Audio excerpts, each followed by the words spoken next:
sfulu i tū la.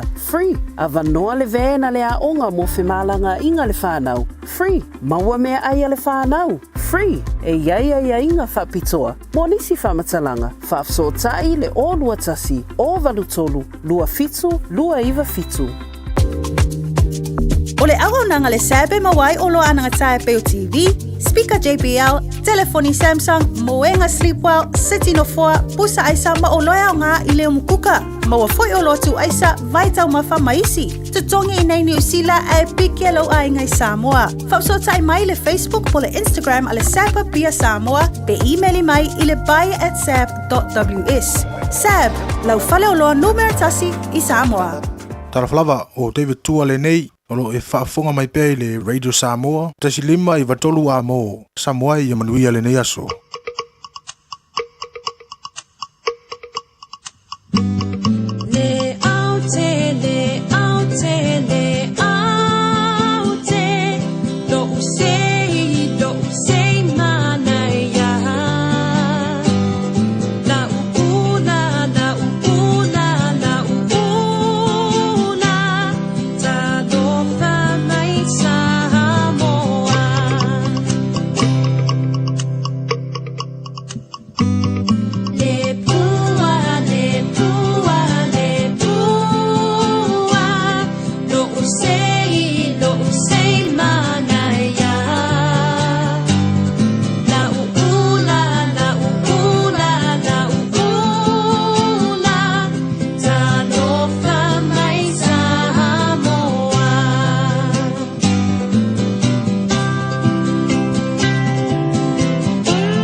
Ua na o le Radio Samoa se furulima iwa toru a mo e tautuaina o e ilangu ngana fitu aso le vai aso.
nganga i le atua, o le atua soifua.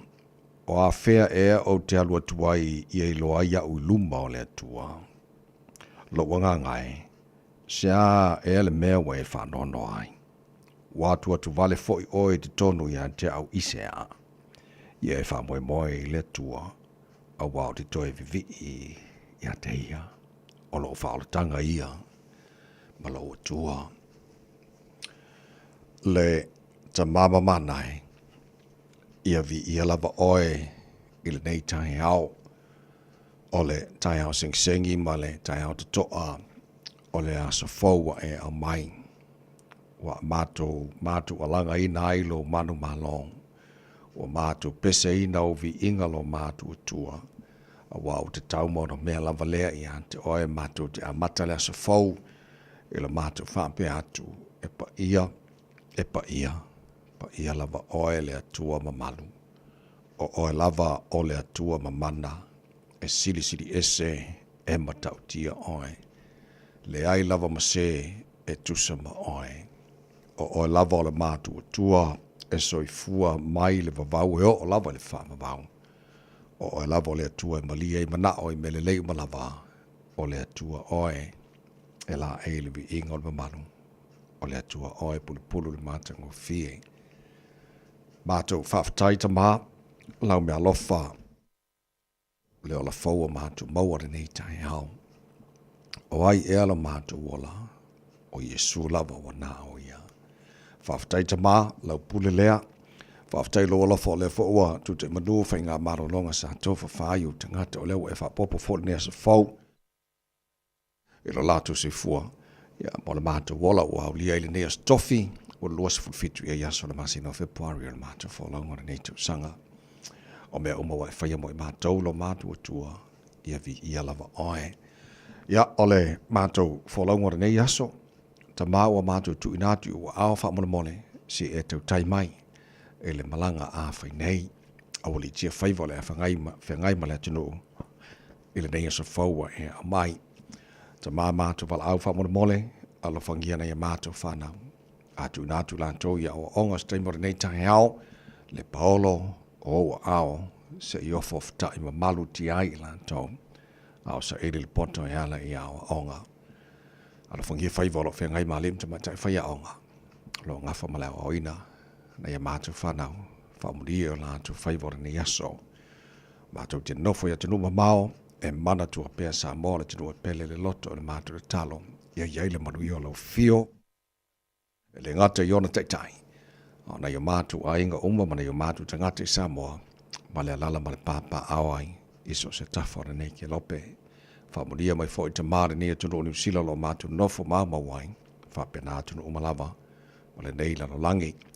Nisio a inga o le atunu wala whai mai whanono anga nei tae au, malanga le whātua o ia le maliu pole oti o motu si ai mawhatanga ma whana mana i a inga wō mai masani, mātou wala aulo file mū malo ngangwha mai se wha mawhana whana i nai i lantong. Maria tapu inga mal panga nei mātou mātua tu asina sino le atunu i maro mātou malawa maua pera lātou se fua laude le tino se tsili le nganga e ala i lo fantasi mai. O mea umalawa le amwhara mātou whaia rinea so faulo mātou tua, mātou whaia lava ina i foi le vi inga i ante. O e whamuria mai ta mawha mole e le tautua Rita Samoa nei aso atoa o mātou wole mātou pal au i neme umalawa e ala le swafa manu malo Yesu Kiriso lo mātou ni mara mātou whaola. Amen.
Ia malolosi ole viiko le tua langina la fapese le Kanisia Katoliko mai leone America Samoa le tautua mo ai rudi Samoa sfalima iwa tolu amo o tatonu ia le Julai ono.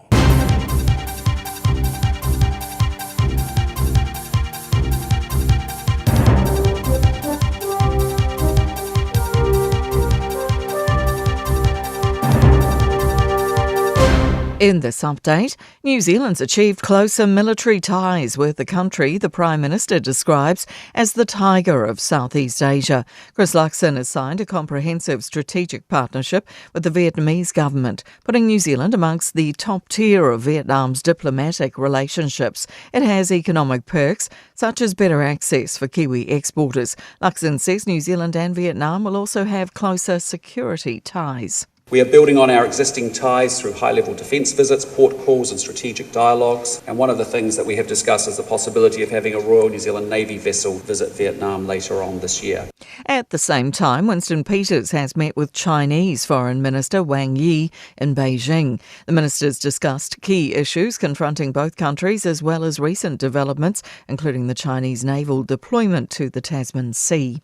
A law expert's concerned how changes to the citizens' arrest law is being sold to the public. The government is introducing legislation in coming months, loosening rules, letting the general public arrest and detain thieves. The reforms include permitting a citizen's arrest at any time of the day and use of restraint and force if deemed necessary. Auckland Law School professor Mark Hennigan says it shouldn't be labelled as the answer to fixing retail crime. To me, is not the reason why you have citizen arrest powers. They're used very infrequently because most people sensibly don't rush in and do it. They could be killed or badly hurt. Police say the 66-year-old woman hit by a car while crossing Courtney Place earlier this week has died. No charges have yet been laid after the woman, a German tourist, was struck by a car driven by an 82-year-old man on the popular Central Street on Monday night. Additional helicopters are being sent from Taupo to help battle a fire in Northland. Fire and emergency were called to the large vegetation blaze in the Waipua forest north of Dargaville yesterday afternoon. The fire had grown to 70 hectares, with crews preparing for it to get larger. That's news. In sport, Red Bull's Liam Lawson has finished second fastest to Mercedes' Kimi Antonelli, 0.132 of a second back on the opening morning of Formula One testing for half the drivers in Bahrain. He spun at turn 3 midway through the session due to an overcorrection after hitting the curb at turn 2. Afghanistan have given themselves every opportunity to stay in contention for the semi-finals from Group B at Cricket's Champions Trophy. They posted 325 for 7 against England at Lahore. England are 275 for 6 in reply. During the 45th over, Joe Root is 114. Liverpool manager Arne Slot and his assistant Sipka Ulshoff have both received 2-match Premier League touchline bans after being sent off in the aftermath of the 2-2 draw at Everton this month. That's sport. I'm Jodie Gill. Ua na ole Radio Samoa se furulima iwa toru a mo e tautuaina o e ilaungangana fitua so le vai aso. Ua mawhaio na awina atu le pōkalame ale mālu o le taeao ona o le langolango malosi ale e Veni Carruthers Limited I le Shop B5 I lona tuatusi Numeratasi John Coulter Drive, Auckland Airport, Mangele. O te whatalofa mau whaawhiloa I leo tele lava man whaaloalo Samoa la tino pele pa ia man mamano la whaafonganga nei tae fau malo la mana soifua man wiha whaamalo fo le tino ia le whalau. Ia o te whaatalofa I le swafa mana malo lo tātua ni whaolo Yusuke Riso le o tātua maua I le ola I lo tūsi fumaramato malosi o tātua wile nei aso. O le aso o whaia le tua tātou te ori ma tātou fia iai parapatia le angare lei o le tātou tapa o siri le langi e le mawai labo o lona lofo le fo ua mori moilo tūsi fua maramato malosi ia o tātou maua le nei tai a fo ma tātou sili whae I lumo le nua no tua le nua manua le o mala o le nei tai a fo I la elvi inga ia te ia tau tailo tātou tua le tātou whalonga le nei aso ma tātou whalau le lao lona lofo o tātou ele nea stofi o lua se fulma le fitu ia aso le masina o Februari o le tātou whalonga le lua fe lua se fulma lima o smaila whafonga le porkalame malo le tai hao. Le radio Samoa Sfalima Eva Tolu Amo, Natasha Ba Elua, so son wife in Sydney on Tato Facebook, Mari YouTube, Radio Samoa, Sarah Tasi Matea, Mari Fianga Pesta, Algero Siomato, Onaneta Mai Mini, Tatuina, I said by Eletula Eva, Ele Tao. Late Malolo Sumalole, Sifomlia, Natasha Late Tao. Whamalo fo i lau sunga le wa o tawai le nei fo i tai au le soifua lau le lei vi ia le atua wau le nei aso fo Samoa le tino pele wha amalo le soifua manuia vi ia lava Jesus le wa tātou tu e au lia fo i ia le whatwito le nei vai aso sa le so la tua na nafi la tau e le lo tātou pe au lia tai au lo no winga fo ringa mai pa wale nei o le aso fai le tua tātou te ori maka ko fie so me o malawa fai tātou fai le nei aso fai a le lei ngatai vai le mauti no tātou pe ko isi skai me ko fai ngisi vaenga o nanga ma tau tua le lei o le nei aso Yo mai se fa marse o mo tātou nei tai au e lua lava filifilinga e tātou te whaia i tai au ta itasi o lo tātou malo lo whaawau le moe, mā tātou moe mitinga, po o le ala tū lai, ma tuli mata ngau a tātou moe mitinga, mo se manuia o atai au. Manuia tele le fo launga o le nei aso Samoa.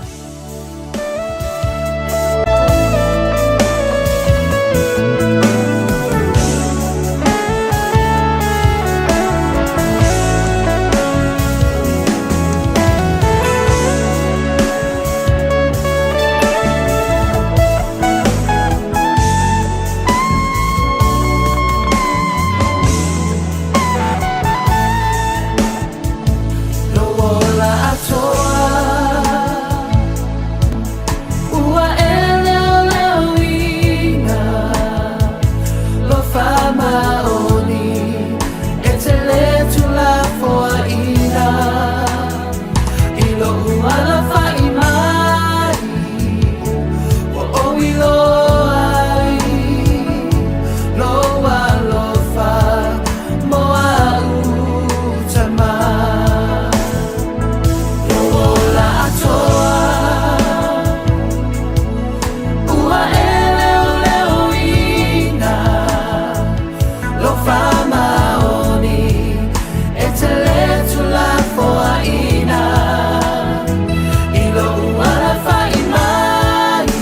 pese wai le lo pola stanto mele le o fai o halo fa mai Yesu ya tanto Ia. ya ono le tua le lo fa la vai o pe na ona lo fa mai nei tai au fo fa maoni fo le tua me o malava ma no ia ta fai le na ma fa manatu ia tanto de nei aso po fe lava tanto te anga iai fa maoni lava le tua le ina tanto so se me ma lo se furu lua le o te ana le tu la e ono nai minuto musica so I fei filo I fa fe fila tro e le ne fo tai phone fa malo se au le lo su tu manga ruenga do la for fa te fitil ne va yaso te kwata le fitu I le tai nei au le ngalo ia te oi fa va no mai so te ni mo le tano po kala me a reto le ola mai a pasta la fa le copa le tato ma do tai fa le nganga fo na bo le nei tai phone today in history da ba vai body minute tu la so for fitu February e le telo tu sanga ba vai le tai na fitu I le tai nei fa bo ta fo le ngal pro tai pe ta fitu ta po kala me matala na ole nei fo I tai hao ole ni poti mai do ngana wala matala nei tai hao fo Patalo fati e ta vale le nei fo ia so fo ma lo so fo man mia lunga o tato wal tele file mu makilia uma lava fo I le nei fo taimi o le taiao le o ia fo se fa lava lava ta vale o fa pena mai tawina tu nei taimi tau lava o lea ia ma du ia tele lava fo le ama taina fo I fa nga malanga I le nei fo ia so ia le nga tai le la to fo o to te li watu ma o ta malawa ua ma nga va fo nga luenga o le po ma ni tele ta vale ia le uswa ia I le nei fo taiao nga luenga mtiu te ina ua tu lai mai taimi is full tolu minu te ai le tu lai ono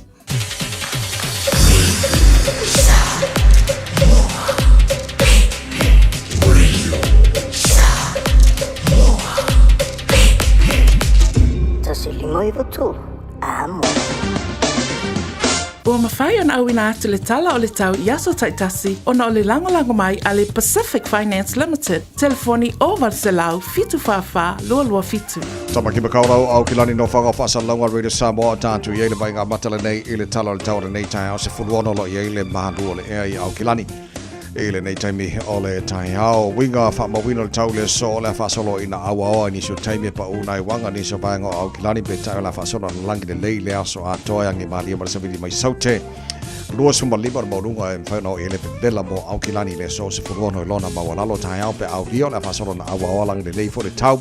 E le tele vaenga o au ki lani whaisi velo tai au lua sumba fitu lona maurunga se furuvaru lona mawalalo o le vaenga yon tuantua le awa oa langi le lei. Wa unai wanga I au kilani lea so to anai pa solo lang le leile sa nga so fua pa utimu la so lua lang le leile so lulu ora na vai so luma na yatu ata bai tu ele tu la vai taula to silfia ile timu male lar maru luma ma fara me o fa pena le o tala ia te ora nei tai au fa nga solo le proclame maru le tai au la am fain tarva ban tu langa ile tau telo isi vai nga sila fa pena ko le tau sa mo male so vai nga ora kilope tala o le tau radio sa mo natu so so mai Pacific Finance Ua loa le tautua le Pacific Finance I nonga tupe mo so se wha moe moe. Maliu, whai puiponga, aso whanau, sa whai whai ngā malolonga, ba so se wha lawe. Apa laine lo le pacificfinance.co.nz. Pea bala au le oval se lau fitu whawha, lua fitu. E talo sanga sauna nonga tupe I le bao le 5 se lau tala, ma le lua se furu hawhe tala. E lua minute whai lau talo sanga online, www.pacificfinance.co.nz. Ai tasi le tu lai whatali e se tali. E iai, ai inga whabitoa. Bala au lo le Pacific Finance Limited. Ile o Varselau fitu whawha lua fitu. O Varselau fitu whawha lua fitu. Sifuruma lima lo tele July ono le polo klame mano le tai radio Samoa sfali mai vatola mo pe nino te fau vi o le leo tala ina fa fi fianga o le tai au le tunu anga juja mangarwe o le tai fo fa ma lo sel fa te feature nei va yaso wala fo. O le fa vol nei yaso o le pesele mo. Malena singa wata waso wata malo sata mafai mai nei wa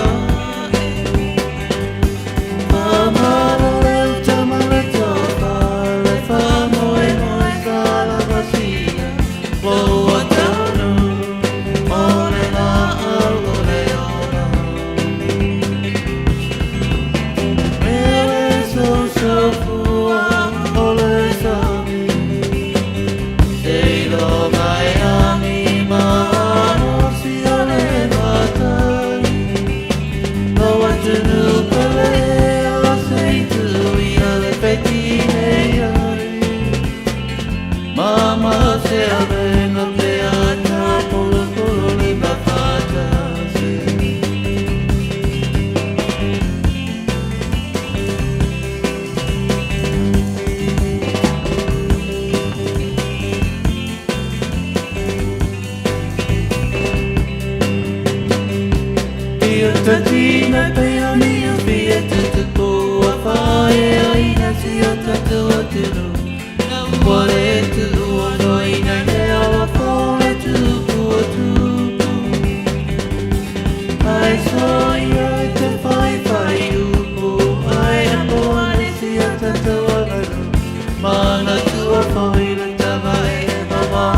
pine o si o tofi Ele so fua o le sami Sei do mai ani ma mo si ale matani Loa tunu kole a sei tu I ole fetine yai Mama se avena peata pulu pulu le papatas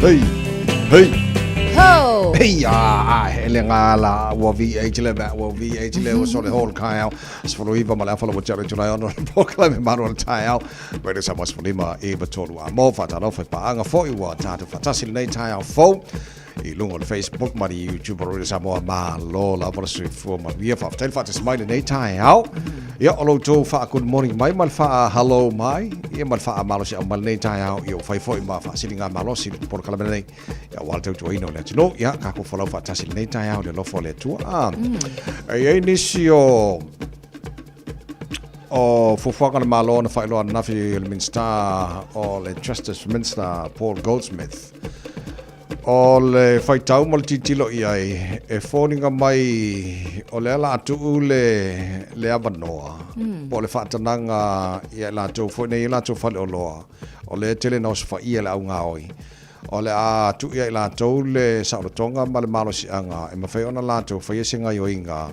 e mafai ona tau fie la tu ia ke le yo fisili le tu la mai ina tasha la faitau o le ale tu ainga sa tonga le la tu I le au fai business e mafai ona la tu poea ia pe ka ofi ia pe ku ilo ia makapongi ko ko falolo o me o manga o le fisili ia ka ngi ia ia Mai tabati ai.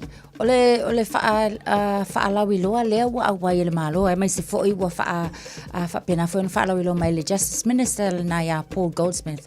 Ole to inga foi le va ai o tangata ye nga hoi te tono fa le loa ma faia ia winga foi ia te tono fa le loa e la matia ai la tangata fa inga luenga ai mai se lava foi o la to uma o lo ma fai ona mai mo atu ia matilo tilo ia nei time.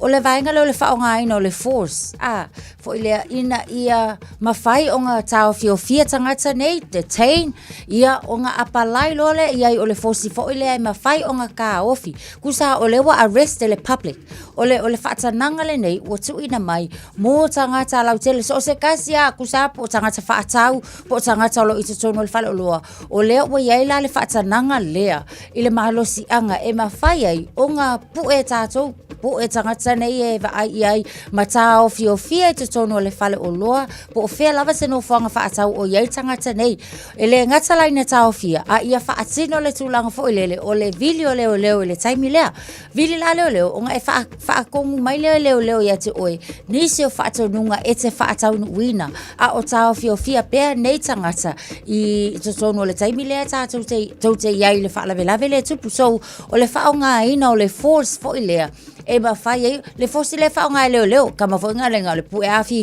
lima ata vai ia o nga fa malo lo le I se no fanga ia ai fa atali leo taimi ona le tulanga foi lea e le nga fatia leo tuli manu uma lava o le atu nuu o nga ho ia leo I taimi fa fo se I ma taimi tu tupu ai tulanga fa fo se fa penei so o tulanga la le na e ui lava la o lo te ena fo ia le leiba la tau ia le junior tangata fainga renga ma le leiba ona o la tau tasonunga e o ai nga au fo I te tulanga fo le violence I te tonu o le community ma te tonu o vaenga ia tangata uma peitai tau mawhainga le na o le mawhau ia le coalition la tau ina ia mawhai retailers po o tangata e onga whale o loa mpisingisi e maisa ngai pisingisi la aiki ku ia le a ia tau le mawhai fo ia la tau ia no la tau whaatau nuina ia a o le iyo o atu leo pe a wha pe e vili leo taimi le e kau faisi confuse la ki o le fuanga de malo pe a fuanga e le fatananga le wa ave e tangata fai business ia wa ele lo po la ko nga ka fiu tanga o ile ko ngol faloloa el tangata yo na falolo o le memo mo la titilo no o faita ona po mo o falongo le news ona po a fa pel falolo la yel tina po le a fine o le ona fo ile e shuaile fa la unta fiu le tangata ngoi a fa pel la yel tangata fa ka fiu fingal ngoi o la ko wa ka fiu ku ai ku ir ngoi ka ka ngal fa ka wolo o ile la si fa le se ona fa yo nga ongo fongo foi fa il I mean il attack mai ka ngoi ala winga la telefone le o kire lo po feo ye le tua oi o le maro si anga le utu ka ngal fa lo e fa on ta o fil de ngata le ngoi ngal fa lo se i watu le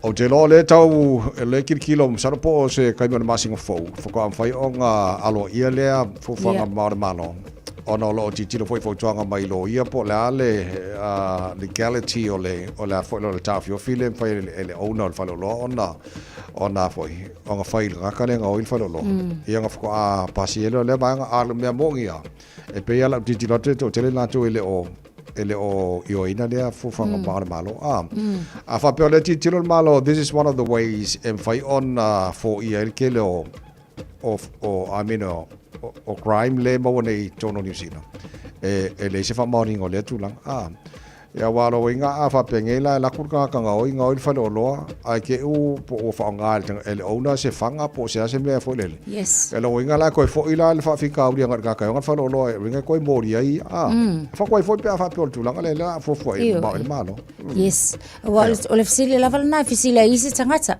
a fa fe ngela pe fa pe te tau fio ka ngoi ia ai umane la wa ma o isa me o ka ngoi e always out let's tangata nei it ends up in a bazaar olo no winga e ye fo ila to o lai fo e ma fai ona fa sino ina le pu e lo kangaka au le tulanga fa tafanga a walanga ye singa o yo lai wa kuma a penga o tulanga la na e fai nga ta tele fo tangata but these are just recommendations o le tu mai fo le kalusia ia langona mai ele minister mala to o lo tam fai fo i le vaenga le leo la tunu ulau tele a wai moni lava yes e ma fai but e umangi yo ko e ka fai ngai ka ko wai kasi masa wai le singa oi apa wale me ale ona fa lo vo e pe ala ko ngoi ka umanga ala ko ngoi fai sau mai lo di ma so ka ngoi ai va ko lo su kala ki le se yo mai le fai le ungo yo wai sa fo ya ta vai e ia kai be ke ma ko yo sau le fale ma lo ulo ko fo le fa no i mai sa lai supermarkets nga o ma ko i maka le le sirunga di o fai la nga yo inga fa pe fo le o atu to tonu wow mai vai wa kumu akwe meat kumu malela ko loli o ato e ta el kamalo ala to wal fa fine ia o kanga le ofulae ngalo sava vali me le masingi o ifafu ala ku male skula ki o kafia e kwa skula ki sole mai ya ala ngal o tangata uma foi la mata uma le ole o ifafu ilo ma fa lele ia o le saunga le mu o tangata la utele o le sifo itu ia watu wavano ia iwa life is tough o la fo i lo ko fi ai male le wala yo nga oi ai ke wa ya le fe tau ala ka fa ma skula le ku le sipiko skula ki le baba ya te fai asi tunga tele o le afile afielunga le Waipawa Forest Northland io e pe male fitus fulu eka la wa fa ina ile afitele la valeo lo solo Waipawa Forest o le tulanga le na o el tami le petai pa fo ile tu ele ai ele ia se soifua na fa ina o la to o ala ile fo itu o le atunu so we tele fo ilani fa nga malanga na tau fia on state highway se fulu malelua ona o lo tau mafai lava ina ia fa pena ona fa iti pe mal fast fulu ila to na ia li fu mu fo yo lo tau mafai ina ia tau mafai fa iti ma tina ia lafi to alua muli o residents po ila to o e au maulia no fanga ia le na mafai ona AVS mai na po so fo la ia pe male ono kilomita ile tu saute o tane mahuta o le stasile ne o se la au po se vaenga ele fa saoina va matua fa saoina ia o le o tu la mal tami nei o fa la ngaina foi ia ele afile nei tai pa wala le tu le fa tai ele ia se sina fa ina so soifu lo se fo mana fa lo le tulai ono o le whaafonga le poka la me maro le tae radio Samoa Sifurulima Ewa Tolu a mo wha whiwhianga nei tae au si leo tai Paro whaftai le tunu le whaafong mai nātou sa ngā lua le pōra pō ma na wanga luenga sa whiangai mautou ma lo la wana ngā lue e se le mo oe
Tolu Amo Radio Samoa.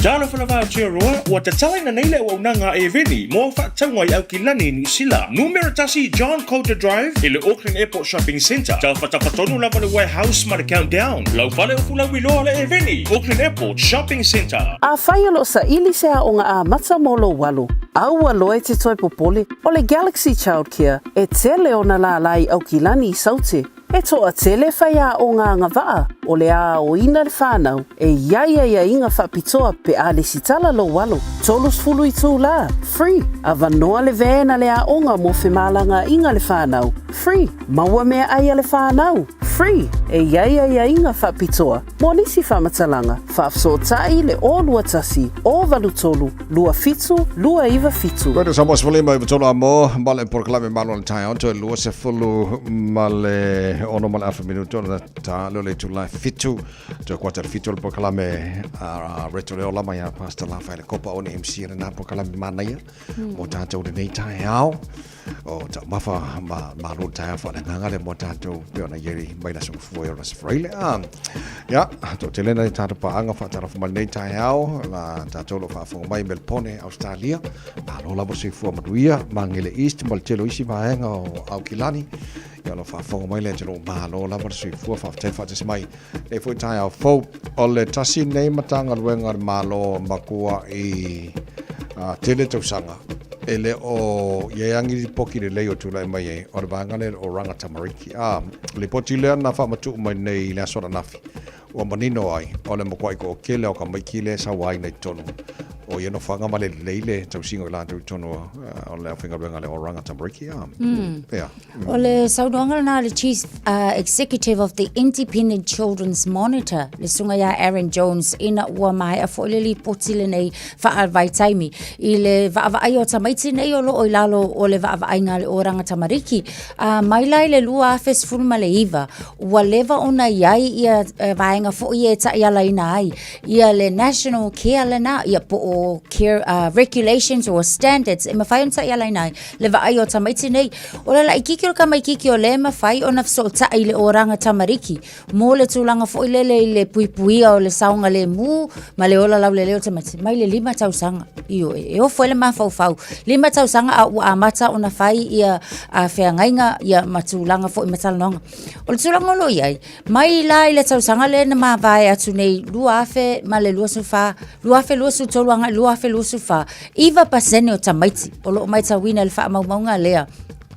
So pea ma le fa se lau iwa fitu anga ele 5 se lau ma le fitu le siti ai foi o tamaiti nei o lo maua ele o le lei le kea po le va ainga po le tausia ina I tonu a o yai lalo le va ainga le ale orang tamariki o nisi o mafua anga o tamaiti nei e yai tamaiti o lo o lalo lava o le custody po o le lalo le va ainga ona toe o le taimi fo le o ta saun toe fa fo o lato ainga e yai la le taimi e fo ya tul tamaiti ti longa ainga ai fai mai le ainga ele ready mata we ko fa fo I malka mai kikinga o tulanga le nai fainga ta ona toe fa fo le a o le tala no anga fo la social workers fainga tale nga luenga le taimi nei ele ma vai atu fo ele ma mau atu tau sanga le te atu ta vai le o lo ai na cut down ele no mero tanga fainga luenga are o ranga tamariki ele ngatele na o funds ia manisio agencies o le sa ma fai o nga maua mai ai so soani tu sao mo le o ranga tamariki e winga lava fo I le tau mawhainga o tamaiti. So 1/3 of children o lai mawhai o ngā sia fo ile le taimile nei e fua I le au whai au whainga luenga. O isi o ngo se 10% o caregivers e le o mawhaia o na whaia le nanga luenga o se asiasi fo ile o ngā wale lava au whainga luenga o le a o e asiasi a e te tawa o ne I tanga tai wa ai e tamaiti le lava o lo I tonu. Le isi mafua anga e ala ai o na iei le vaenga le o le abuse o tamaiti I tonu o lalo vaenga po o tonu o fale nei o ranga tamariki. O isi lava tamaiti. E iei lava le tūlanga na o le whiaina e se tūlou lava. Ia mawhao o li mai le isi tamaititi I le isi tamaititi. A o le olo o iei tūtonu. So o tūlanga la e taunitanga I fo iei. Le ingi fundings. O iei isi fundings le fo inga kata le malo. E whainga tā ai la. O na whaataunu uina, ngā luenga le lei uma, ngā luenga tala whea ngai. E ta tau on whai, e ma whai mka ko whasea. So le sewa lewa kerenka kaunkou kula e mai o ranga tamariki ngā luenga nei. Ia a o lava lale au whai ngā luenga. O lava le fund, o lava agencies, e ma whai ai o ngā kale le mana onga. Ina ia whaafetawi le mana onga mōta maiti nei o lo i etu langa nei. Se le lava I tu o taun tilo fo I eita. I le nei vai taimi ma le nei fo I li poti o lo o au mai. Ele o ia ia se suinga le lei atava. O vaenga manino mo le sirifio le tunu e tu sai ma le li potile na whamtu mai le sora nafi. Sifulua maa sina se epa ia mati lua whiru sumal wha. 5 se lau mal fitu ta maiti na abused or neglect. Ele oranga tamariki lona winga o ele leina va ia fo ilea ele oranga tamariki e tusa o vakul fo ngumela nga ile 5 a fasela wifu mal fitu tusa nga tu atu ma le tusa nga tu atu fasela lima sumala iva ole anta manino O le alu lunga le whainga o tamaiti. O lo ilalo whainga matanga wenga o ranga tamariki. E le o le lei o na vai. A te tilo 45 o li mo le lesta maititi. O jute na o lantolo o ngalo lue tono le matanga wenga. E vai le lei ina ia wane happen le toa ngā mea whapea. O le wha o li mo leska maikiki. Ia mai lanto o le e tu i ele ngalo wenga le vai le o whanau. E tauanga kwa i vai le lei. Mai a mauti no, lai saunga le muna i whanau. Longo inga ka umai o le o tau i mātu o tamaiti nei. O kou whangau lai kongu i o. E le o le leina vai e le vanga le kongo o ranga tamariki. Yo te le lope ko fiangi so ngā kou Samoa ngā lue tono mtanga wenga lea. Ia o le anta manino na pe on tu na mali poti. E la sa na fila ua o longo atu le tātou. Kalame, na o le ale mea tauna whai. Walanga taun tātou fisili. Ai se ale mea leina o tamaiti tonu o le vainga o ranga tamariki. Ai e le aise no fuanga sili o na le leima mautu. E va ai nei whanau. Nai lo tonu o la inga i a ao mātua. O whanau ne i la o ngā karakungu. Sa o le ta vai. Pi ia mala vai lo fina ngalo. E le tai o na mawhai o na o se kamaikiki i o le lano fuanga. Pe a wha pe o le mautu lava. A wa whanau nolo ma whau le whai mai. O se mai te wha fo i atu o lato a inga e o ranga tamariki. A tali mai a inga. No, we are not ready yet. O whanau noanga fo i lele. Ona e te tau lava. O I lava le amatanga. O le o langa o so se tama, se teine. Pe le lei pe le anga. Ia I lima lava o nei mātua ma nei o tātou a inga e tau mawhaia. Ina ia awana I o awao le lai feo lolo le whaalonga kama le fue akuma awa ia tui I tutono le whale. Ngai lo le o atu lai o ia o te le whale tono. Ai sa le po kalabe malo le tā Radio Samoa Sfalima I watolu a mo ina o toi lua se fulu I le fitu. Tonu ue Samoa e wai la le I le vasa. La lei oe inu o le vasa. Oh,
lama lama le taina o le sua le palua vama le sula tonga ia mana tua au tupula ngatala voine ia so kase mana o faalia le malu ai tile fa samo wana ole nanu fa amole mole so tei fi filo malu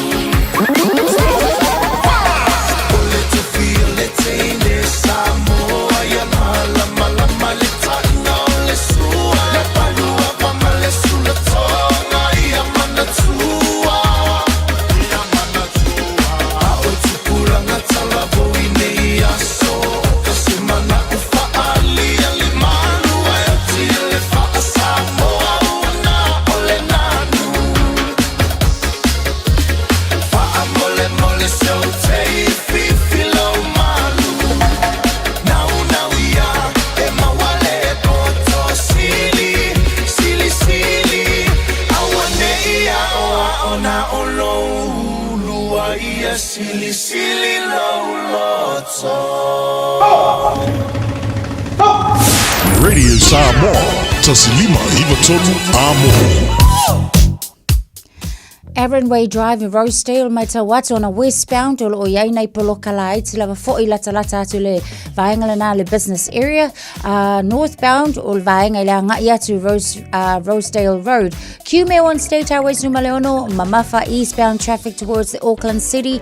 Yeah, whapena fo'i la i le vaenga le na Coesville Riverhead Highway intersection. East Tamaki Road, te lo mai tawatu ona southbound o iai nei poloka on te Irirangi Drive. Eastbound delays near Harris Road, Yamalavangalana business industrial area. Lunga State Highway 1, Northern Motorway, southbound o Mamafa Mai Albany, Angayatu Harbour Bridge, northbound o Solonga Lele, State Highway Sumaleono, eastbound delays from Westgate to Waterview, Maisalanga Yatu Foilalana Lincoln Road, on westbound, Oleanga Yatu St. Luke's State Highway, Louis Fulu, Olo Maita Watu Phil Lolo, Anga Yatu Ina Mamafa on the northbound, Maisalanga Yatu Ilavaangana Waterview Tunnel, Yene Polokalaiti, State Highway 1, northbound, Olo Faces Low Tato, Papkura to Green Lane, Ileta Milene Yoletao, Nisnava Angolena, Foiway, Ilunga, Ole Alatele, Tuna, Songale Mua Tavale, Maftamale. Taiao Radio Samoa, so it's a full of 5 minutes on a tale or to life fit. Talofa, we're the Katinas, and you're listening to Radio Samoa on 1593 AM.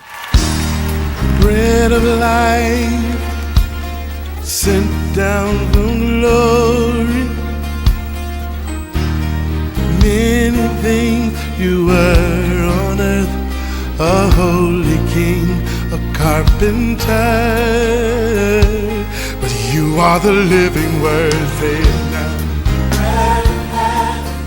Come on.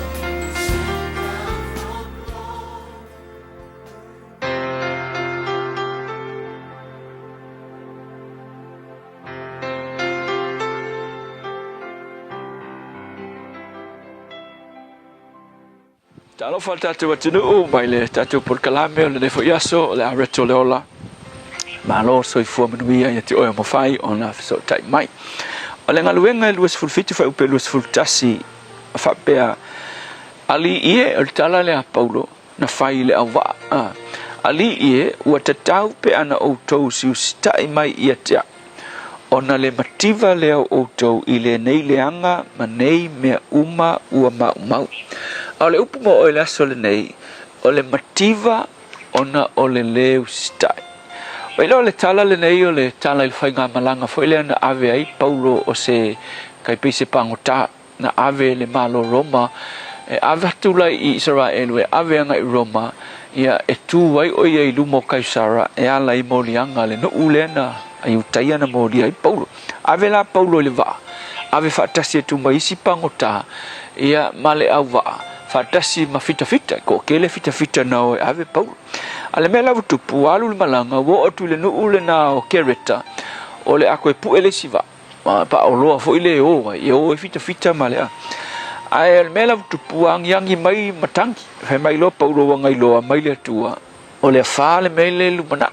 ia o fai lole fautuanga paulo ile tai le to selau fika kai ile tai fai ai ke loa le me kupu mai mau ia le oloa o le va angi o va ole ave ma loa ma me uma ia le va ia koe mai mau kuma le ola ia maroka ko malosi pe aka ku ai tatu no foi nei ke reta o ngau ke loa le o se kirkau ia ai ke walu le tai ko selau fesili le kapiteni male ona tangata le onga leva pe se kinga malanga afa mai lauri ia maka ikupe mako fe lauri maka itupe wa ola e mo ela ku kupe fe malanga ingangi le se mo ia ka ko le se ia wo fa longo la tai fita le ile tai ole va po le pule ole va male kapiteni ole va ia ngalu lo le malanga e te vai le tala inga walu malanga nga fa tia ile fa ma lo si fai mai ua fa fu se io nangi mai le fa nga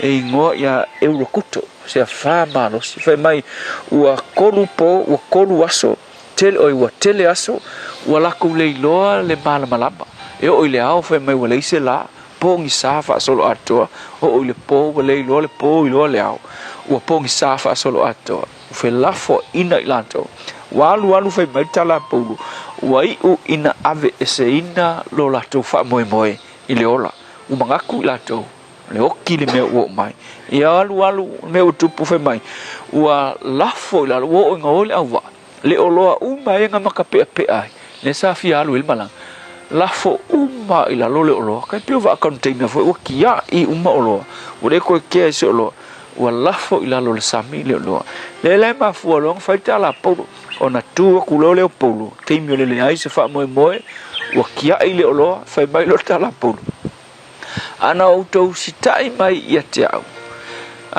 ma aua tatu te tu ua ke reta ele mativa auto ile nei olo tele ua mau so I wila tala moni le mena tupu a se le sona e au mai le tala nge fa pe o le isi mafua anga o le soifua mativa o isi tangata vai le malo sil mativa ngai kai o le isi mafua anga o le soifuanga le ustai o tangata I le tua ele nga o makiva foi la le tino le mo se me ai ke lo e mativa I mafau le o isi tangata o kwa makiva I mafau le ku ai ele tua o mafua mai o le ai se soifuanga usitai ile tua so le lui foi la mo o ile asul ngai a fai ua e mativa ile tino mativa I mafau le songa mo o to siaki lo soifua usitai ile tua wa mai lo soifua fa lenganga wa ilo e fa matala isi tangata o mai le team nga o mai fa fa mai ta milo ile lo lang mo missionario fo ia ta milo fa mai la totala se mewa makoilo malo uma le la lolangi le tele nga yai mala mo la mala o nge fia ayo tangata mafui e o so o me fa ai tango fa so e nga le tele na tangata ma e ngol lolang o no ufa pau ele talitonu ile tua soifua Israel le mafuai o mai le mala o le mativa o le tango lima e umai fa o le root o me malava o le soifua le usitai o tangata ma ana I le tua soifua so le upula mo o le asule nei o le mativa e mafua mai nisi taimi ona o le soifua le usitai I le tua a o ina I matou nisi taimi o le onge ma le mativa ma le tango lima e mafua mai ina ua matou le ngā wai ma usitai ia te oe ma ufionga fesoasoani mai lo watunuu ona o lo swafa Yesu amen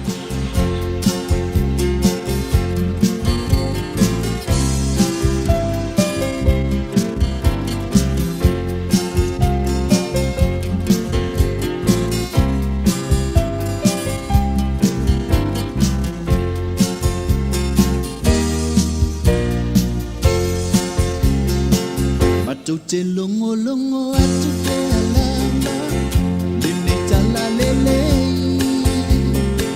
Le tala winga ile pa ahola Awina mai le tua Longo atu ia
Sisters, mo pe se matou te longo atu ina o te lua mala fa mino te lo jora ta le July fitu. Ola so se fulu fitu February. Ona mela tupure nei aso te sango bye. Ile sole so sanga te siva iwa ono o le ulua e taimi le leina whapena ai ona apia pe loa ai I lunga o se tasi foi o ta alonga I lunga o le video game ia le character le nei o Pokemon I te tonu le vaenga lea po o video game sata ua Pocket Monsters Red and Green ia mo le ta alonga le na Game Boy in Japan. Tasi valu fitu wha o le ulua e ta alonga lea o le baseball na whapena o na whai e te tonu Engelani I le Lord's Cricket Ground mo le taimi mua. Tasi iwa valu wha I le aso na wha mauina ai ia le matatia na wha atuina e Carl Lewis e peo na lausi la fia I le tauta ua e ta alonga valu tesi maleono fitu 5 mita o lana oso mawalunga po le long jump sa wha mawina I le nei aso. Nisi na wa aingai men supu le nei aso. Sau sanga umawai. When you shake a radio shower, lua mai, washishi mai, radio shower, tasili mai, batulu. Radio Samoa. Huge news about Little Chicken! Popeye's all-breast chicken nuggets are finally here! Nuggets the way they used to be. 100% chicken breast, 12-hour marinated, and covered in their signature shattered crunch. Try Popeye's world-famous nuggets today. Love that chicken from Popeyes. Jalo whanawau tia roa, ua te talaina nei le ua unanga e veni, mo whaatangoi au ki lani New Zealand. Numera tasi John Coulter Drive, i le Auckland Airport Shopping Centre. Tau whatawhatonu lava le warehouse ma le countdown. Lau whale ufu lau iloa le e veni, Auckland Airport Shopping Centre. E te mana oi maua se lumana i manuia o lo wā tali i polo wā whawhine. Wa se fulu nei tau sanga o whaatino le Pacific Advanced Secondary School le au aunanga. Na whaavai le nei a onga e Sir Michael Jones. E whaonga i nai ngangana a le Pasifika i le NCEA, STEAM ma le waka ama. Maua fua o fua onga tai le aini pili a onga. Wa uti a wanoa mo le lua o lua lima. Mo nisi whamtalanga wala au loa le pass i le o valu se lau valu o fitu lua fitu fitu. O valu se lau valu o fitu lua fitu fitu. Baby, lomaki! Hey, hey! Oh!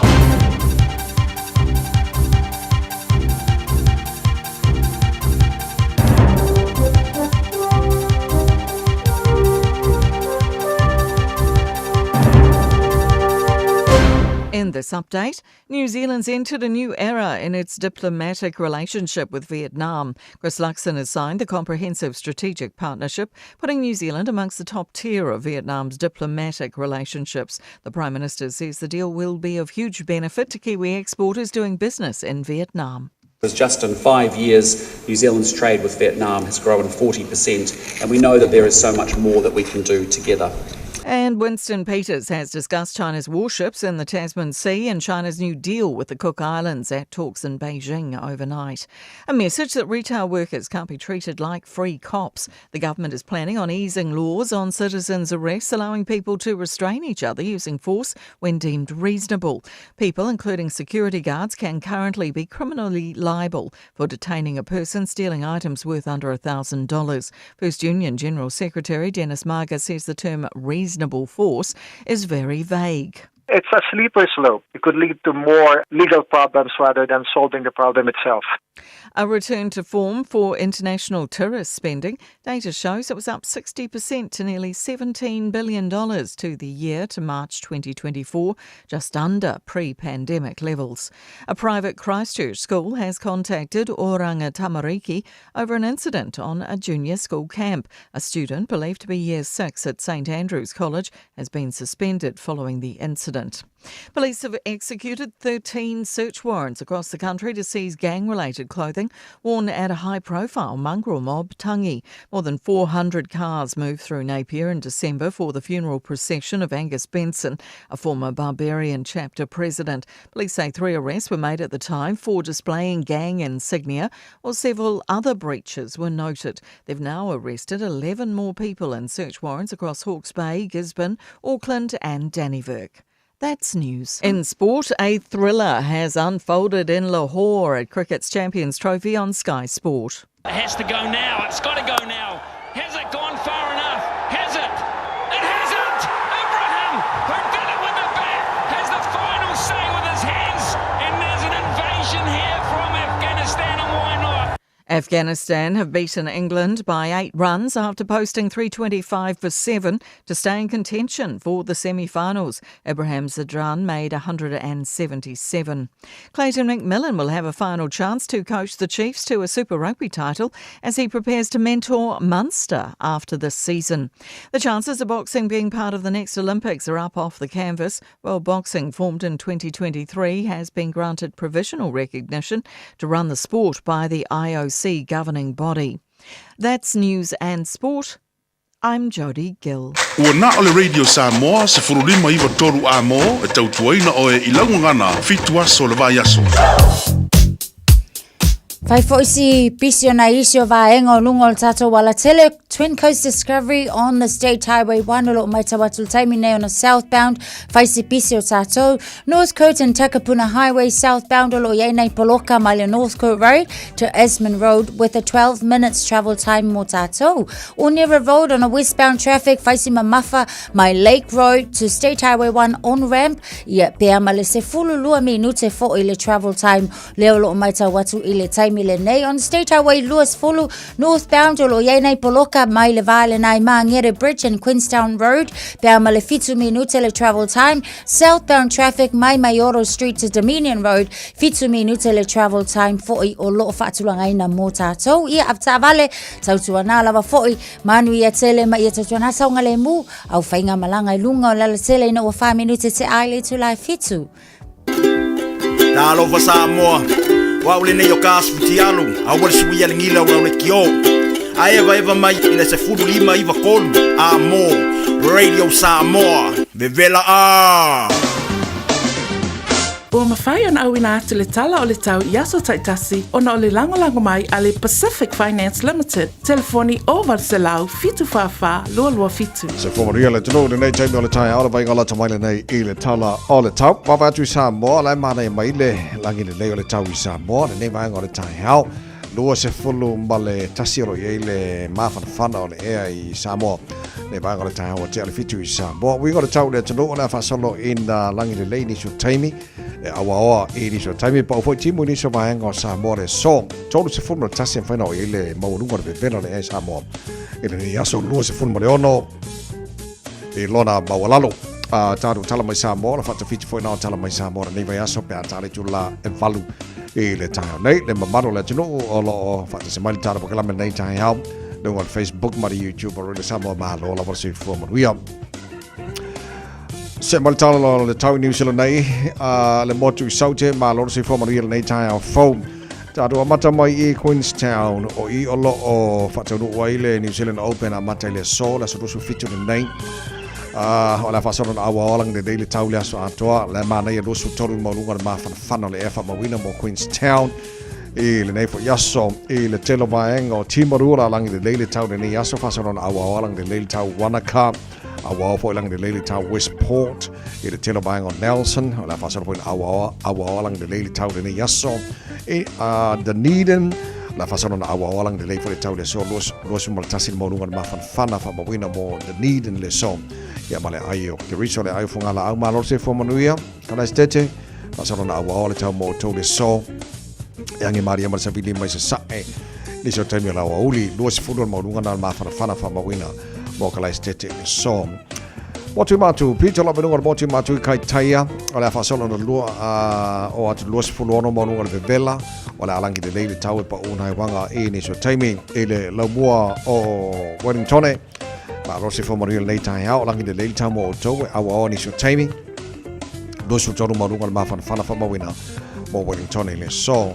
Pa solo langi de leili tau whanganui langi de leili tau rangap awa o le tau pa unai wanga I tau po langi de leili tau maranui o rotorua le a fa solo ina awa o pa utimu ni so taimi lo su whan marunga le bevela langi le leili parapara Palmerston North langi de leili for le tau le so langi de leili ni Plymouth a nei pia la whasoron awa oe pa utimu ni so taimi, whasoron langi de leili tau Masterton, langi de leili Vin, Hastings, la whasoron awa oe pa utimu ni so taimi o le so, Gisborne, la whasoron awa oe pa utimu le so, kirikiri no Hamilton, langi de leili tau mo o tau le so, luosu marfitu maurunga de bella fa mawina, mo kirikiri no ile nei aso. Tama kima kaura awa o kilani no whanga pasalonga Radio Samoa, se furfitu o yele maru o le ea, ele nei vai ngora tai au mai ati fafa sole le mala le yari fafori so ka fe eri e ale le o winga fa mo wino le tau tu mau le awa pa utimu ni so taimi lang le aso a to lo so malima mo runga na fa na o ele vela le e mo au kilani ele nei aso tai au pe au lia lo so fitu mo runga le vela tai fa si vela tai au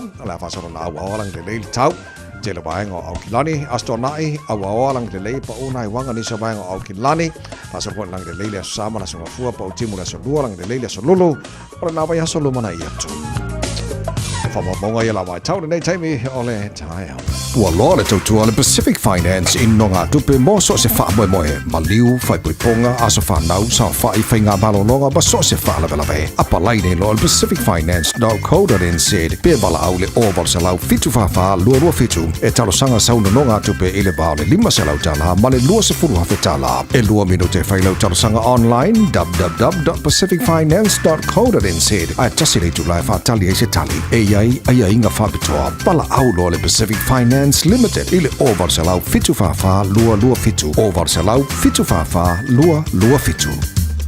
Iva mino tolo mo chale tula fitu le to mo already samos folima iva tolo mo mal pokalame malo tai alfa tai falo longa le beni el porenga mala fenga luenga le beni malo la so fo mo wio mo dio to favor all nei fo ia stoffi vai so la e mangia le beni la to falo lo fole I le yol mala valele ia e lo tu ang vale pe fa pele ki malanga ku ngei e ke mo le le menga le oi fo le countdown fa pe nga fo mo warehouse ia ele mau ki le mai nga ke mo ia la to falo lo fole na fa to show la e manga yo ne fo ia so ta to lo la Masterton le so nga Herman Courts mala to la Masterton e ele ka le su e leo ila o faita watu na tasha nga kalinga e pe fon nga mai o la nga mio le fange o susungo farsa salo ai wa mo farsa ko ngore ku ma la susungo na farsa fa nga o nga kalok e fa su fa ka usang ka le su e leo yo tsa vai na amatsa ona faia le su enga le leo pe male vai aso na se ima vai atu nei ona na mafu ala ona ni vai nga ina mai tau atu e fa atu pu fo ile ni afi to tono fa le sa e mai se lava lai le fa atu le na I ma tu ala tunu sauti ona o ia sa e nga video sa fa alu fo le lunga o le social media ngo fa yanga yem fa mai ia o haule na o fa tupuina ha fitu tonu o fa le sa so pe ala male fa tau le fa po le tale lima ile aso tona ai le fo ina va ai le fa ni fa le sa ai fa so ata vai le ngaluenga sia sia so olona ingo o le ala o fa su fa kausanga a o ye ngo fo mai ile va ngale Wairarapa town po o Maseroa olona winga if Masterton e wa makua ai le lana mele o fai so e fesilingia foi la tulang foi le lona ma fau po o ni ma fua anga wa ia fai ai nei tulanga pe e kai sei si o fai fe au ia po le ala vale tulanga wa lai ona fai le nei tulanga a le fa no anga e faleanga sei faleanga ku fo ingisi fale al faleanga o fale sa o le va vea o le aso sa le va yaso le te atu nei na mauai fo pena va ai ai sa so leo sa fa yala na ngaluenga fo le asi ia le pusa mai fo yo tsono le isi fale sa fa saila o la fo ina fa sa no le ngaluenga fo le afui mu au turanga la na lo ye fa su fa ka usanga tsa vai ile ska kala ikiki wo makua fo o makua e makua ele makua ma fa le so o datu mo la tono le va ngo New Zealand Masterton ia oranga or kulanga langa ye kalo fa ya o ko afa pe le mo marco farsa awo ia le o sa ia ka si va venga bo de se vai po a ko lo ma fa por la almea renga sung farsa ai le alu e susungu ia farpia mo vai si fade ia le malo vai ska ko ki manga yon ia so to fiu ka ko ifa mo sa ole Singapore mo fai male ka ko toast ia ai sa langi ngelo la ia le CCK coffee pula la ka kol fengol ol famo yo ai ni se fie tau ma fa le famo fo le saka fa puna le yo ni se fie le famo la le pe fa maka lunga ai kasel piko ma ko fa vela le sa ta we tato ya sola le half cook ai o mai le si va nga fifa mai o le sunny side up yo kale lo fa pe yo le kula nga fa piko ia pe fa scramble egg foi vai tele lava ia e pule lava tanga tai ja sa ia le vai o se mele le tele fai o le piti o le tai fa mo mole o me fo na fa ngo toi le maru o le tai ro de samo fai le piki o kai ma ngai nga ko le mo e le fi fo te pena ino nai fa na le onga fi fai ngo nga le nei aso e o male aso la ko le mo ia wa mo fo de breakfast yen ki kilo fo de po se lunch ma ngai la ko e se mari atara noi mene o tama ftanga mangua no kakara ngoi vai ngo tama ftanga o le fafsenga ino tama ftanga le asono e taua e wa afua nga i le maru o le tai au yo kai au kai mene ki ala fai mai kai au el tentunga se fo maloloina at least an hour after o lo male fo mai o kai minga ka fai lau i piti o le tai au ya ole au odi yo ka mafkanga nga le odi e la tentunga a se fo maloloina O te mire mana e pe a tau mamawhala i tite lau tau maftanga. E le mamawhala tau maftanga leo auri. Wala ke le ala kaimi e mawhainga digesta ia tau mawhai tonu i o le system. E o atu la le fiafi o le kaimi o le tau maftanga o le fiafi. E mamala kiki. Langa le la sa ngi ka ko mo boy. E foi le pe mana ia na e le ke le senga ruenga al system file po nga lo malo lo le. E ke ala me foi na ka na ke malo si le.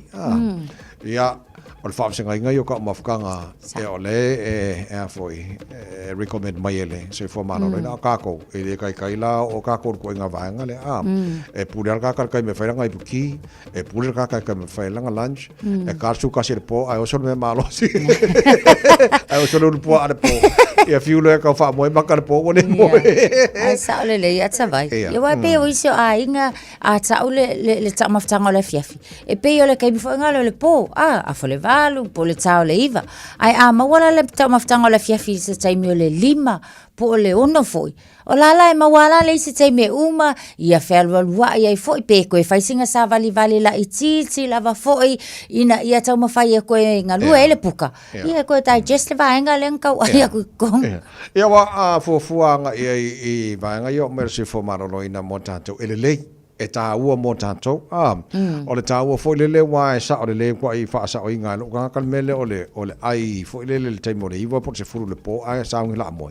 So le ma kwa i fiu e wha moe makam kwa le moe fo lele ona tu lango e ai ma fala le tamo ftanga le wodi. Ai ka wha ma male fiafi. Ai e ke ka o kwa kuma kwa i se ki ala malo longa le la ia ia le le ngal fa manga kwa me mako e lo mako fo mai fa mo mo ie ai ngal fa manga kwa so swani ati e ke fo fa mai fa pe fo mai lai po nga wa ku ro le ai o fa manga o le maro ta e o fa manga e sa vo so alo fa wa o ia le nga ma fo mai le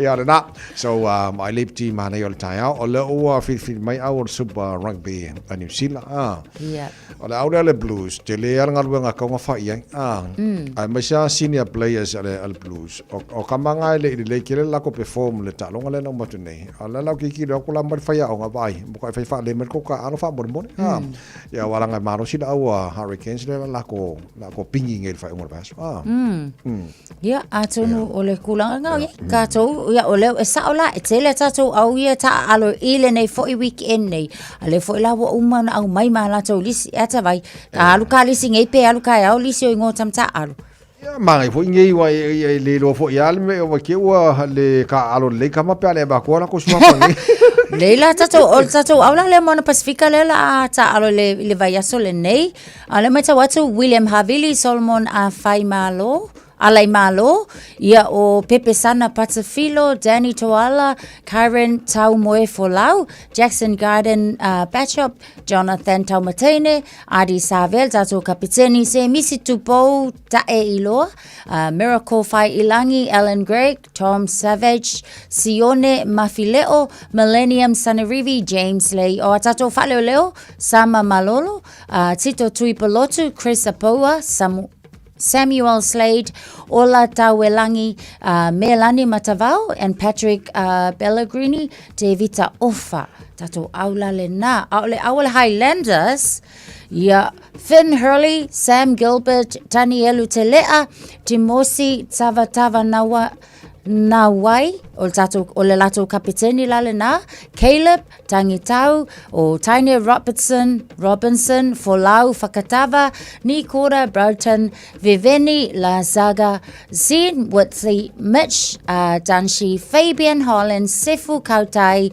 Suane Mikaele Vikena, Josh Ballett, o lato Faluleo, o Jack Taylor, Ethan D. Groot, Saula Ma'u, Will Stoddart, Te Kamata po le whaingoa ia TK Holden, Nathan Hasty, Cameron Miller, and Jake Tehiwi. O au ia lua leo o mana whaalau Tasha. O le au lea le moana Pasifika, le wingi lea le moana Pasifika, o mkwa makau kia, tau moe peau, tau moe folau.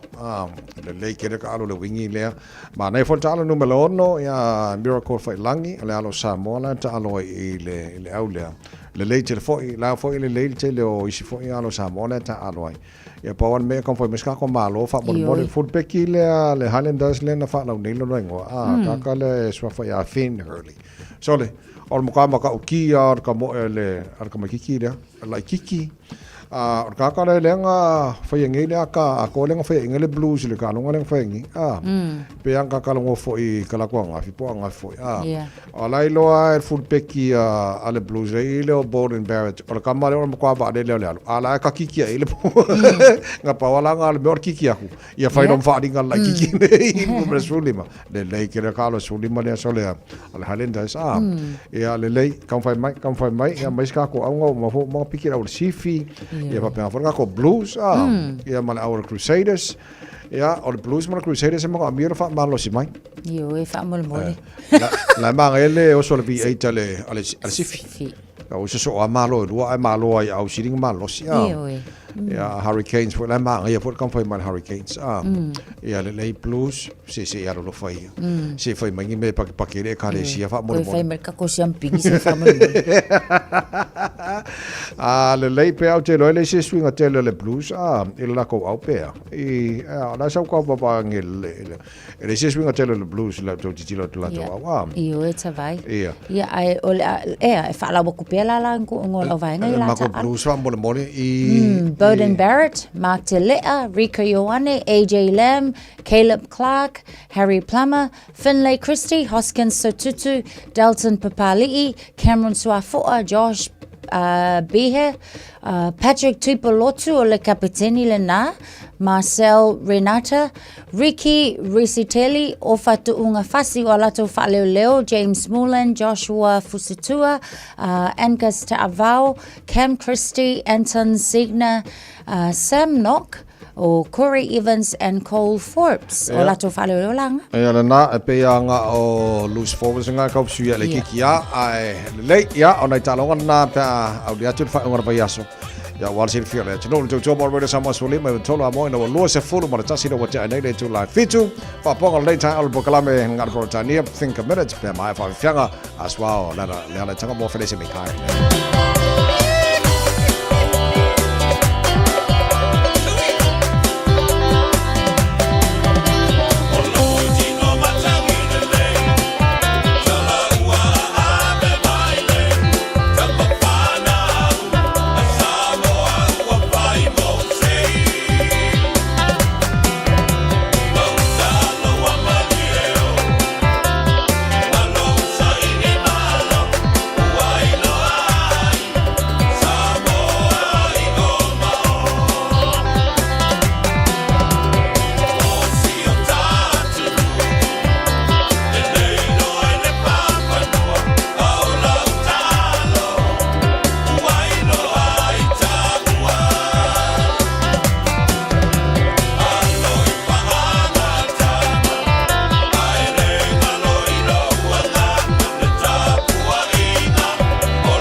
Just think a minute. It could change everything.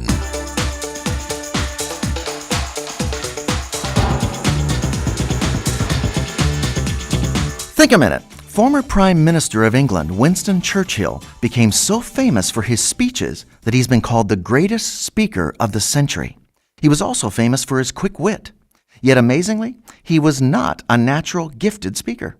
In fact, earlier in Churchill's life, he had such a bad speech problem that people made fun of the way he talked. Do you know how Churchill changed to become the greatest speaker of the 20th century? He studied and wrote his speeches word for word on paper, and then practiced them countless hours in front of a mirror. He worked at saying each word just the right way, with just the right facial expressions.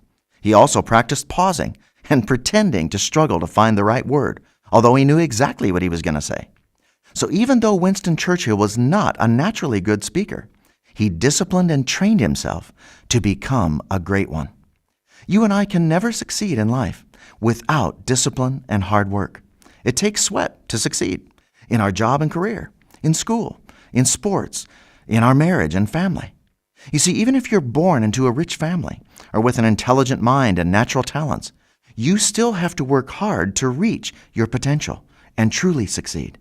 We still need to get the best education and training we can, as well as to practice and improve our skills. Most importantly, it takes daily discipline to develop the heart and character we want to have. We have to learn to control and change our attitudes, our thinking, and our way of doing things every day. It's not natural or easy for us to quickly forgive someone who hurts us. It's not natural or easy to always be honest, no matter what we can get away with or how much it costs us. So we need help. And today, you can start by asking Jesus to take control of your heart and character. Remember, God will do for you what you cannot do for yourself, but He will not do for you what you can do. So with His power and help, plus your work and sweat, you can start making the changes you need for your success. Just think a minute. If you'd like a free CD of our top 40 programs, write to us on the internet at www.thinkaminute.com and catch us tomorrow at this same time when we stop and think a minute.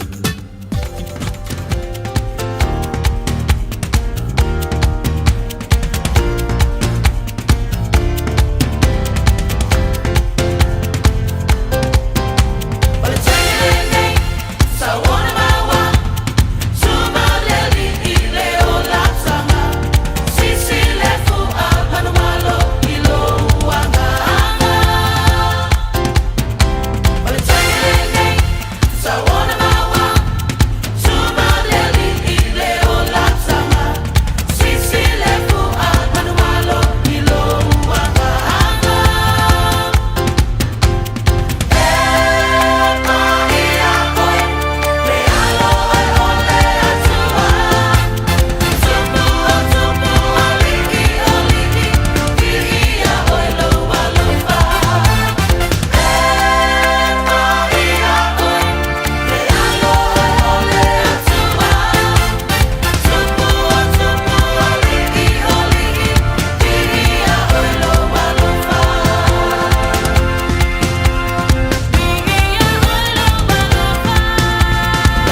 Samoa. O le siafufonga Samoa, Radio Samoa, tasilima iwa tolu a mo. Se kia Radio Samoa.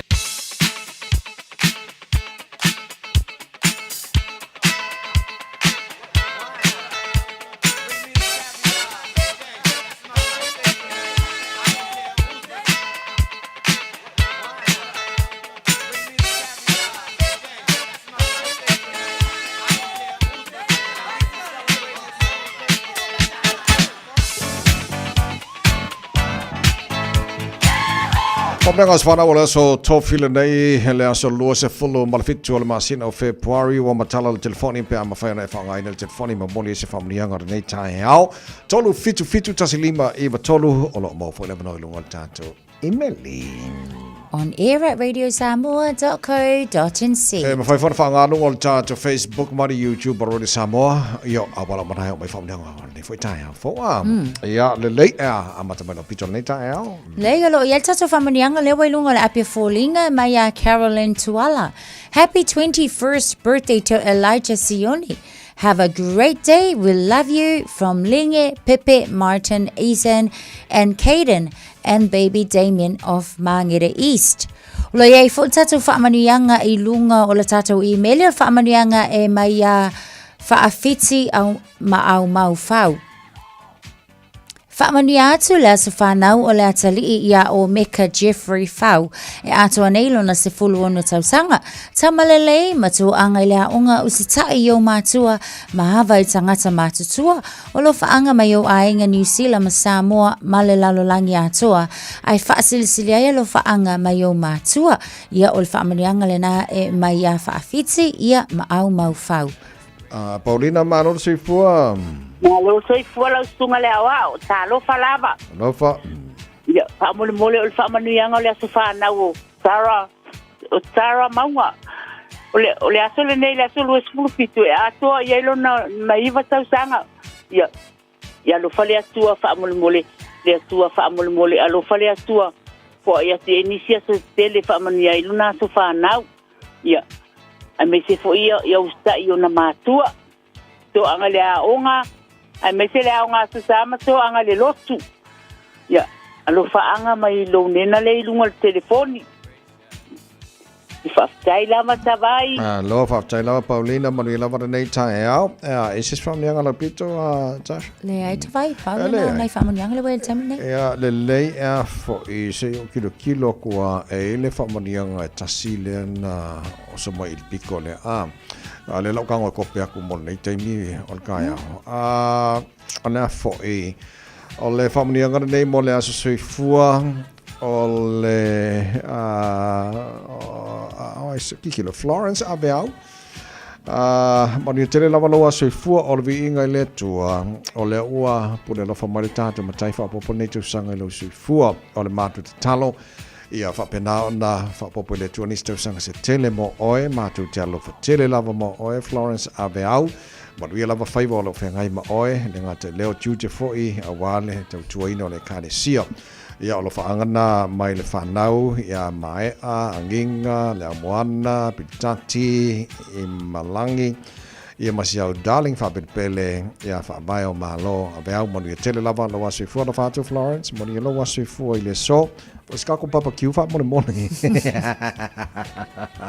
Ja le lei fo e pe yang apa ya fo nga fa mo nga ka ya. E pa ya ke le so Februari so le ko ki mo Februari fa ele o lo nga pisi ke fo ya so Februari la ko wi ya so le se pisi ta vai.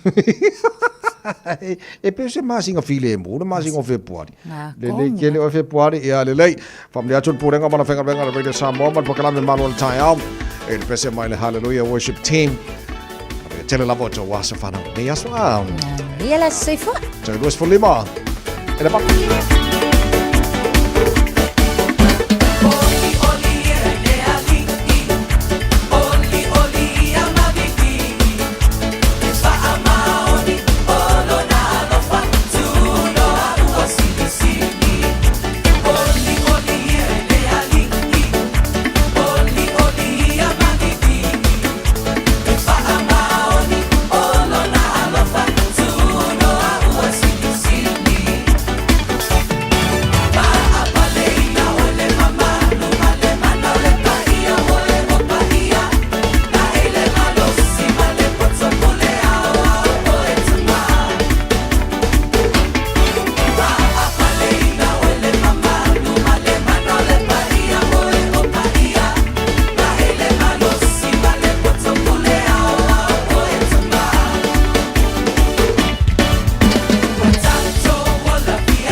Eva mali pese. Malo le whafonga Samoa. Malo fo ile va ile musika. Radio Samoa #1 New Zealand akoa. Simpson. Le ni se vaenga iolo o le mu lava fo I le taimi le nei au se vaenga o le na lava o lo feo lolo on State Highway Maitawatu on Route 30 on State Highway o lo Maitawatu le eastbound o lo yaina I poloka lale na Mai Tengai Road to Fenton Street o le taimi fo le nei o le potil na mai lunga le waka kotahi mo tātou State Highway Luas Fulu Maitawatu fai lava fo si mamafa o ngai delays o lo yai northbound from Puinui Road to Massey Road se fulu tolu minute o lo yai le travel time southbound o lo yai poloka mai Hillsborough Road to Dominion Road I le taimi le nei ma le se fulu tolu minute o le travel time le na mo tātou o Nera Road mai tawatu fai fo CPC I le taimi le nei o tātou le anga iatu fo I le tuatu le na no shua lo mai tawatu fai lava fo CPC mai o tātou I le vaenga le Sunny Nook ia malanga iatu le tātou off le na Constellation Drive fai lava CPC le taimi le nei o isio vaenga yo le na lava o lo feo lolo le taimi le nei le o yeista avale la vele nei fo taimi avta avale o le saunga le mu lava ia tautua nama o e manuia tele vaenga malanga uma o le nei taimi o le tae au mafta mai malo tae Radio Samoa to e luas full minute in tae leo le tulai valu All I hear is Radio Samoa, Radio Samoa, Radio Samoa. Tasilima iwa tonu amo. Radio Samoa. Kasilima iwa konu amo. Jalo whanawao tia roa, ua te talaina neile ua unanga e veni, mo whaatangwa I au ki lani New Zealand. Numero tasi John Coulter Drive, I le Auckland Airport Shopping Centre. Tau whatawhatonu lava le warehouse ma le countdown. Lau whale o fula wiloa le e veni, Auckland Airport Shopping Centre.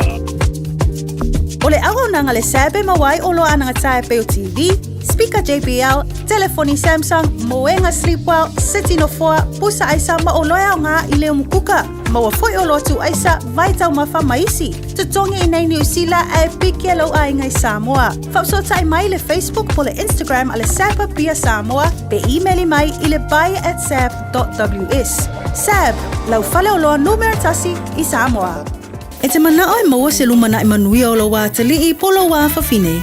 Wa se fulu nei tau sanga o whaatino le Pacific Advanced Secondary School lea au aunanga. Na whaavai le nei a onga e Sir Michael Jones. E whaonga I nai ngangana ale Pasifika I le NCEA, STEAM ma le waka ama. Ma ua fua o fua onga toi le aini pili a onga. Ua uti ava noa mo le lua o lua lima. Mo nisi whamtalanga wala au loa le pass I le o valu se lau valu o fitu lua fitu fitu. O valu se lau valu o fitu lua fitu fitu.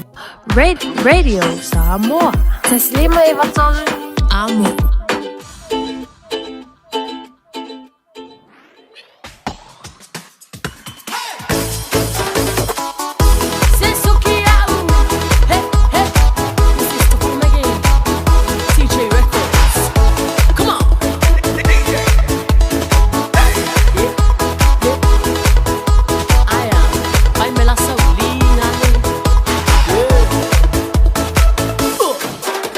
Ali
ke langa faya ma farkau wa ngadi de kai hau a wal fiu farkau wa ngadi fa mon mon mo kwa i fu dia farkau wa ngadi ele ya sisi kai me ko fasis kau wa ngadi or kai mian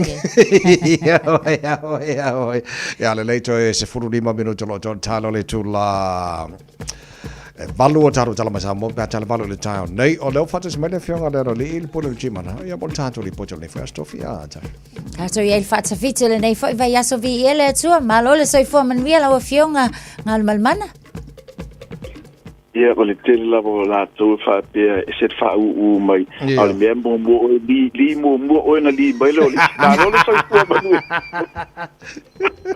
soi fo manu ia ma le langi ma mai le tatu team le nei tai au il factua ia me foi la sunga le au vai fa talo fa toi fa pelo ia toi ile ava mal fa lalo o le vi inga lava foi pe ile nei foi tai au le fata fiti o tato iai ai le fata fiti lava le alofo le atua le fo o ilo so soifua manuia lo soifua lo wola le nei fo tai au ia mai se le soifua lau le leo le atunu le o tato felo ai talo falava ai pe e sao e le fianga de lori ni tasha e le fa pela fa moi o eli mo mai au sa foi ape vai ko la fi fa li pe ia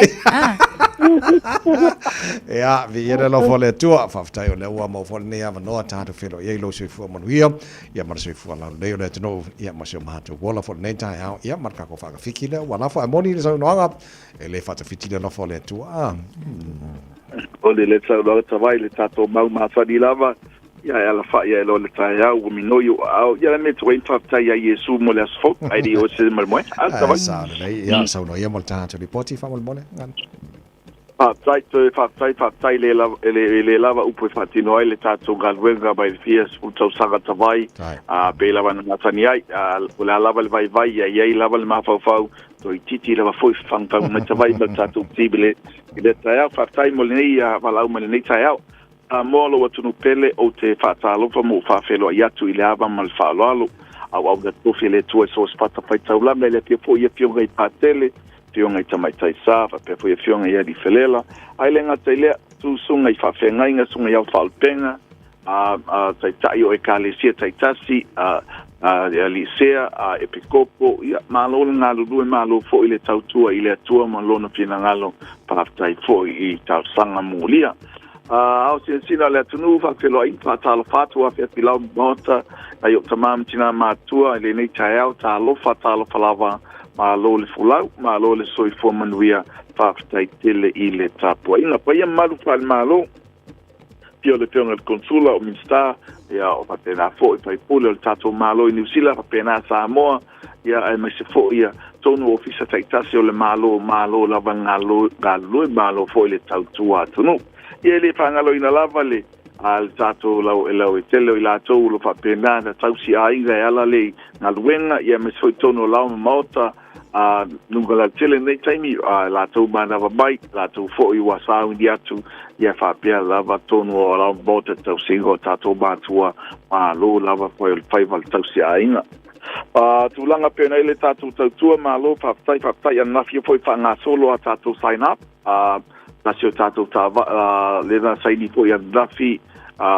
o le trade in ia fa na tonga to le trade in tupelo o le tupele tavale fa pena le lato piki apun mahindra le sa saini an lafi tasi fo yo trade in le fo da tongi le sfuruono afemon tupol tavale da trade atu ia le fo da saini ala tavale dafi fa manatu atu e fo ya tatu sign up an nafi le ni trading fa yo yela tavale mai se lava o lato longa solo mai wo ye fa le tonu o lato tavale pa wo fi we fight tavale vai pa pena fa yo yes fa le tonu ele se met fa pulenai fa ye tadia la to sanga manatua e fa mo lava le tatu galwenga ya te oi o lau profile o le tupe maua financial profile tupe maua tupe fa ina lo paying statement ai mai se tala angolo swafa o te fa mo anga iai ina ye mafaina fa tino ia le tulanga o lo fanonga ye po tulanga lo e mana o ai ile ala le lau ta vale fie tong fa uma ia ai trade o tonu lau ta vale ai ave lau ta vale fo po pena fa ta wela ta vale e o te tadia ina lava ai o le ia tutua e ta tauna fa ta ta vale ina ia mafai ona fa tino ina le so soni mo oi lo fa nga so pe lima afet le tato fa nga me alopa mo le tato pikiapu ale Mahindra ai fa pena po i le tato ia el tato ta vale use cars ia e tu salemali al todo wa fa nga me alopa lo iai ile tatu ya tatu use card tele ni so ani tu fata singa ai talafu tu salava pele sa trading man tu fo ya fa pe yellow trading no mana tongi e yaile ti do tu pe te bawaida fa pe o te o faida liba salau pe o tu lava tu su wafe o le tu pe lava le da o pe bla o ai ya fai e fai sa ta vale pe fa ta vale mai cha tele ni sa talaga o do tatu baby val au bai te poli lu fitu o fa o lu fitu o fa o lu fitu tal no o fa ingalvega ya pe te val au mai foi tato no tua oi ele taiao tau mai foi inicio tato mai Wellington tato highlights ya fa penale au tem salata selisi vein pato a motino taiao tato no mai mo tato no tua oi val au mai le over selau chibana no be tarsi over selau fa no dua ono do tasi over selau fa ono lua ono lo tasi to lo lava wa tau foi shau fa na le pisa mai a time date vai a tai fa tai tele lava mo le nobel tato team sa mo la tunu pele anga lele tu e pofuara mo tiu tele ne yaso tato pelo ilo pisa pe yese tu langa ese melo finanga lo ai mo time day pa so i foia manu fa va ne yaso fa time mo le poti le ne foi tai o photo e valu mal afa minuto lo tora talo le tu la e valu ele te tomo ro de samos problema e ba toro amo nai matua te pena ina fa na de tai out malo lava lon sai malo fa malo losi ya o se mai te pena nai fa na de tai out mo tino fa se la tu piti o tai out ma te pena le lunch nai fa na a vela onga le tala no anga le lunch fa na le onga company le te pena ina ia me ai fo ia fu ar malo mo te lo onga e fa solo inga le mo ia kele la ko mele fai o lo te va ia te complain isa onga mo fa paka po butter chicken it is fukasi aso a fa peor me aile ta machi ile umilia o le ala ka maki ki o la fie al me ka unga fai ma ka usu le ki la ko menu le aso evento le fa mai le minskalo lango ya ka vika simo David Seymour cosa ava pe para chicken fukasi aso mo ia e le sia fai ia mo enga ia mo enga ia ai mo ka maki onga le ai awale fa kuskusa o le minskalo lango anga i o ka maki mala ko menu ka nga ia le aso mo le aso le nga te foi le para chicken nga le fukasi aso ai ele aso e fise ka ele ia me ai o ise wa onga e te tau ona ele halal meat ya nisi wa onga ele a wo onga ele sia so o fise ya so o avelal me ai sa tau na avele sia onga isia onga ya o fa pena so ele sa onga le mu le so i fu malolo ina mo ta mai sia onga o le sa tau ona alanga tau ia ile nei fo if so swan ya o te lo o te leo me ai fa ngai halal meat ya ka ko kalangoa ngai halal meat e fie ke le ele muslimi malato fo le o te lo la wa onga na tau no ia le menu le ya le la sel te lo isia I think afa pe le ko ki kuper kampangile te pena ina me ai tamati o la me la fise ka isolo ai o le ko kongi la ko e faianga luenga mole te pena ina me ai alfana a mine fam talanga foi le o le ka ke kalangoa nga ikupe o le kongi ka fainga luenga a le o le ma ko fainga la ko QK ia mo me ai tamati o le manunga foi le ne ia faina tamati o no me ai ya lai e ave matu tamati la o ina ia maua uma te maitile malo si e fa pena na o inai ia ba ngo mo la fenga fa ya onga le asa mane so o le lei fo ile o le pitola au fa ya onga mapule a onga o le fa ali o tu langa ia le o tala fe ngai ina ia fa pena fo onga o le ofisa wa onga e mai se lava la ia mau o ku o le company le na fa kona karate la tu te ngau si me ai ni ta mai so o le potu manalo tu mai fa tai fo ia la tu o lo fa ale o la tu concern a ma sa pule a onga ma fai au nga ma se fo ilan to le mam lama le me tau me ai le olo ave la to concern nga o nga ile nga tele malo a company fo ile olo o te pena ina me ai nei fa nau a maka marka usanga o kuai nga kidiva me ai ka mai ia ko ya roi ku pe fai au nga male au nga e fa ka mai me ai e fa ka karel kai me ka ngo ko lunch ala ko ngel malo la ko e ka nga on time le kai me ka ngo me ai ka mai ia fai fa le ia ka vika tabita simo i fa pe ai para chicken nga ia suka sia so nga ia suka sia ia ai longa sia o e ka ma fa ni para chicken suka sia so e su ia la menu ia so ia wala fa ko nga fa punga fa pe ka ma fa suka sia so para chicken o lava ma ko nga le se me ke pole o sale se fa fa le ia se o le tamale na le ve ia le skama ka arol mako blues Lynette Brown o leo te titilo atu a pe ia kolu e ka longa leo ben ai o ngor ka lo leanga ia o me lava te tupulungo le malai but e te tau lava fo i tamata alo walo fo nta alo la to wi lo le mal mala mai tu la fo no o la vai ku la fo ngole pu e o le fai nga o la pu e ia male malo si o la pu e o iai o tu langa na tau na mata i tu ina i tai me ta alo ai ia a o le la mai tau wati i le fa ai fo ia la fali la to ia o ta alonga ia o tu langa e le tara fe ngai wa a fia la le isi tangata fo le ta alo ia o se tula it can be a long term effect so Daniel Lynette Brown o le tasina o tamata alo ale Highlanders ia le na fa modu ali ia le sia kama half back le Blues le talonga le na umatu nei le fa ngona na yaso ia le ua fa sala nei mo talonga toru no ngai koru le ka longa ele talo ile le fo le no ti te na tu le ver ma ko kamanga le afanga i reserve ia ro nga fa stunga le ti tolo na le ver so ki kilo ka minga le ver kama so le karsia le o afia le mai ali o longa ua fa ko ke le o le taimina na pu e ai ma fa ina ia karsia le o ke le sa fa ina le fo kaman ma ko au se ia ba ko le ko se ma lo le ma ko au ri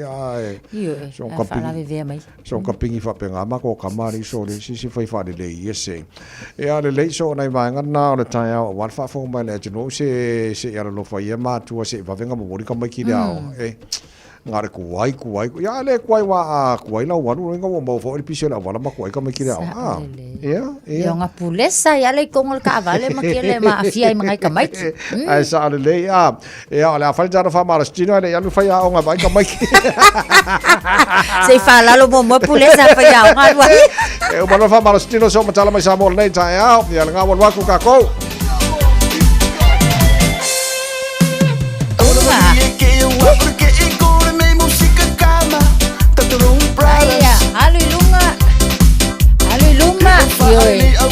Vini tau au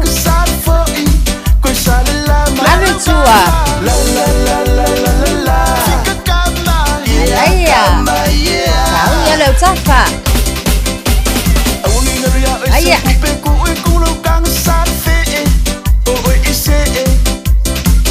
Lazy pizzo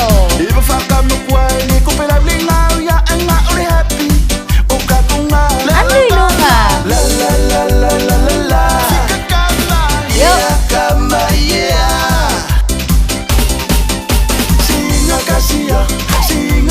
Luma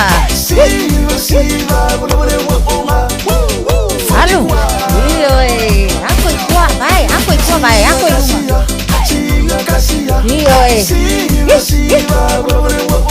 Sawi tua Nanaya Anu Dua Tolu Alfa Dos Dua Tolu Fa Anu luma Dua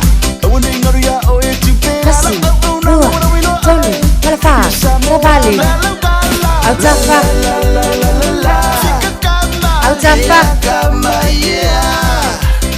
Aya Dua Tolu Fa Luma Kasi Dua Tolu Fa Autafa Dua Tolu Fa Kasi Dua Fa Luma Dua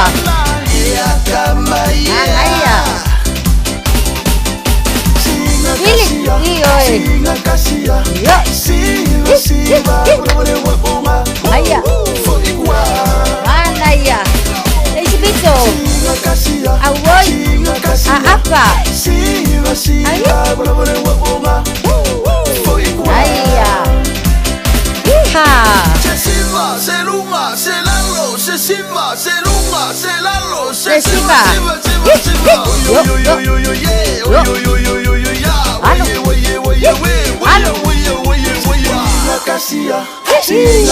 Spuse kone. Mai manga ya.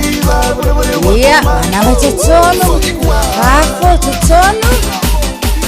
Fo mamia tele ne yaso. Radio Samoa. Tasilima ibatolu. Amo. Radio Samoa. Tasilima ibatolu. Amo.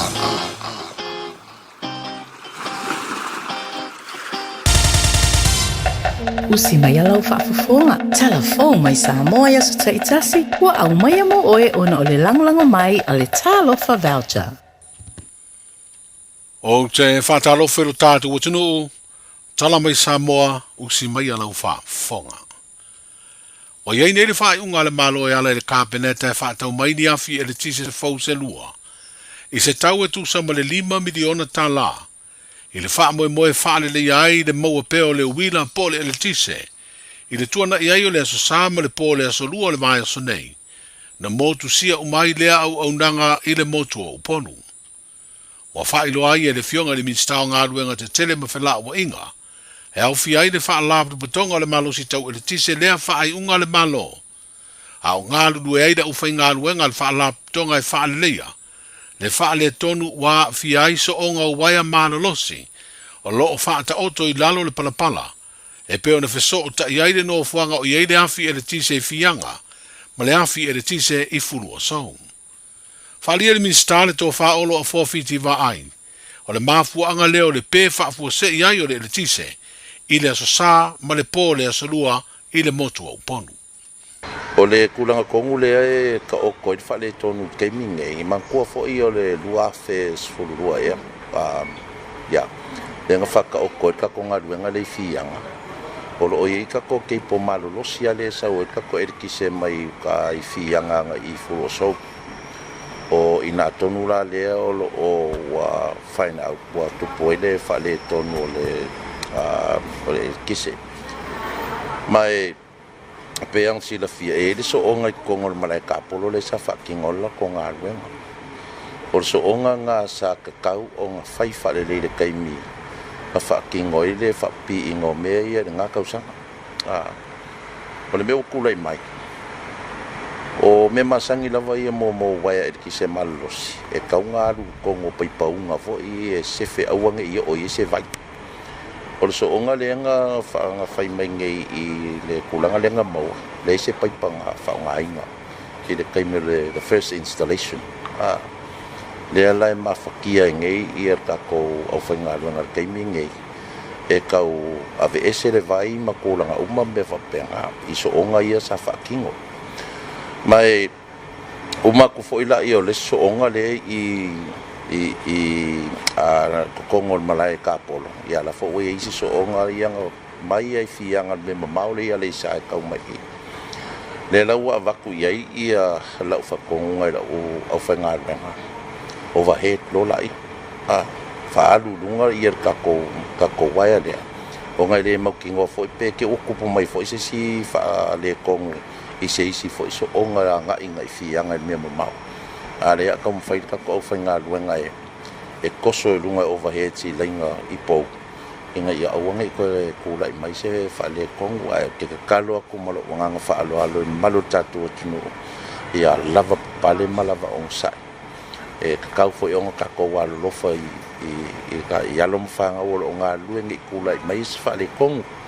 E leo ngimeo e kisele whai ngofi e le kauanga whai keke whakingongo ngā ruenga. Ango sesi a ngā ruenga. Ia ai whamaruru a koe kūlanga pe on kūlai mai fo I anga po. Sa nono whionga I le stat wata nanga mea su tōna e ia while mo tanga I tanga mo ngai tō au mai. Nā se wawe o tanga e no whionga. Ia. E heile le ngai ngoi ngā wawe o lo whatino e pea ngō whai aku. O lo lava le supply ka ko afi o lo iei ngei. Ka a leo mau ki ngoa ngei te kūlanga whale kong.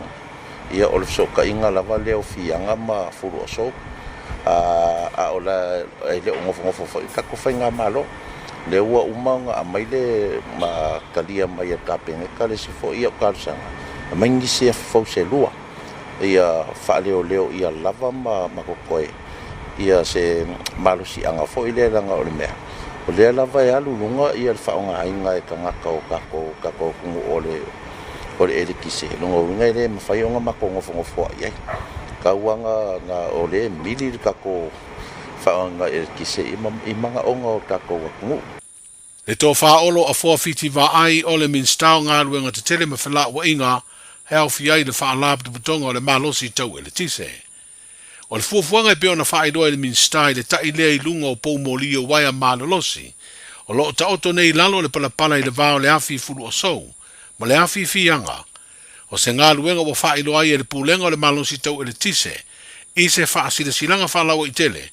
O le a amata le asa freire o le vai o so nei lea ngā ruenga.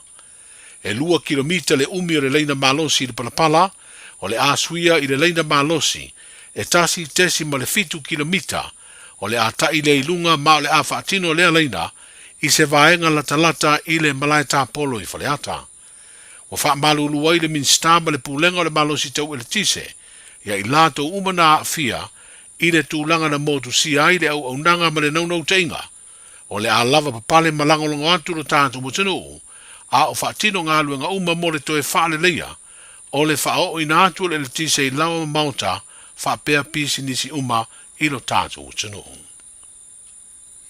Ua whaitau se whina ngalo le minstalo i eile wa ia o le polo keti tasi ni miliona tā la, le tō whaalanga ia ti ai tū au tufunga, ma se whina ngalo le sui whaipule o le tū malo whapalota, o whaasale le anga numele lua, le fio ngā mangele se kati fia ui, I le mata upu le vai ngā tupe se lau fitu sfuruli maafe tā lana fesiringia, e le komiti whaafoe le polo keti lona whao ngā ina, mai le tufanga leo le miliona tā la mua. Sa whailoe le minstai na ua fesiringia, I le teimi na malo lo ai le fono le pāle mene le solua, ua toe wha matu vai ngā tupe le polo keti mo le tu malo, ina ua mai ai o na toe whao la atu le teitei fono, ma le fono wha vai a wha sare le anga lua, lea vai ngā tupe sa fesiringia. Peitai ua whaeloa le sui whaipule, ina ua whaso tai mai, e lea se tupe na toi tutongi ina ia ma le fono wha vai. Whalia le fio ngā mangele, ua whaamalia ina le komiti whaafoe le lipoti le sui tusi na tu inatu, ua whaamatala au ili ai le whao ngā ina, o le salau fitu sfruri maafe tā la, lea sa whao ngā e tutongi ei alauni o le komiti o le fono wha vai, ma tutongi le au whai ngā luenga, whapea le loto I whane o le ofisa o le fono whawae. O le whaamaria ina o le komiti whaafoe le lipoti sa tu ina atu iai. Wa whaamutai ma le fisiringia o le whaonga ina o lea se leni, mai le miliona tā lamo mua. O isi vai ngā tupe le miliona tā lalo na lua na whaalia le whaipule, na whaamatu ina atu e au noa ma se whaale tonu.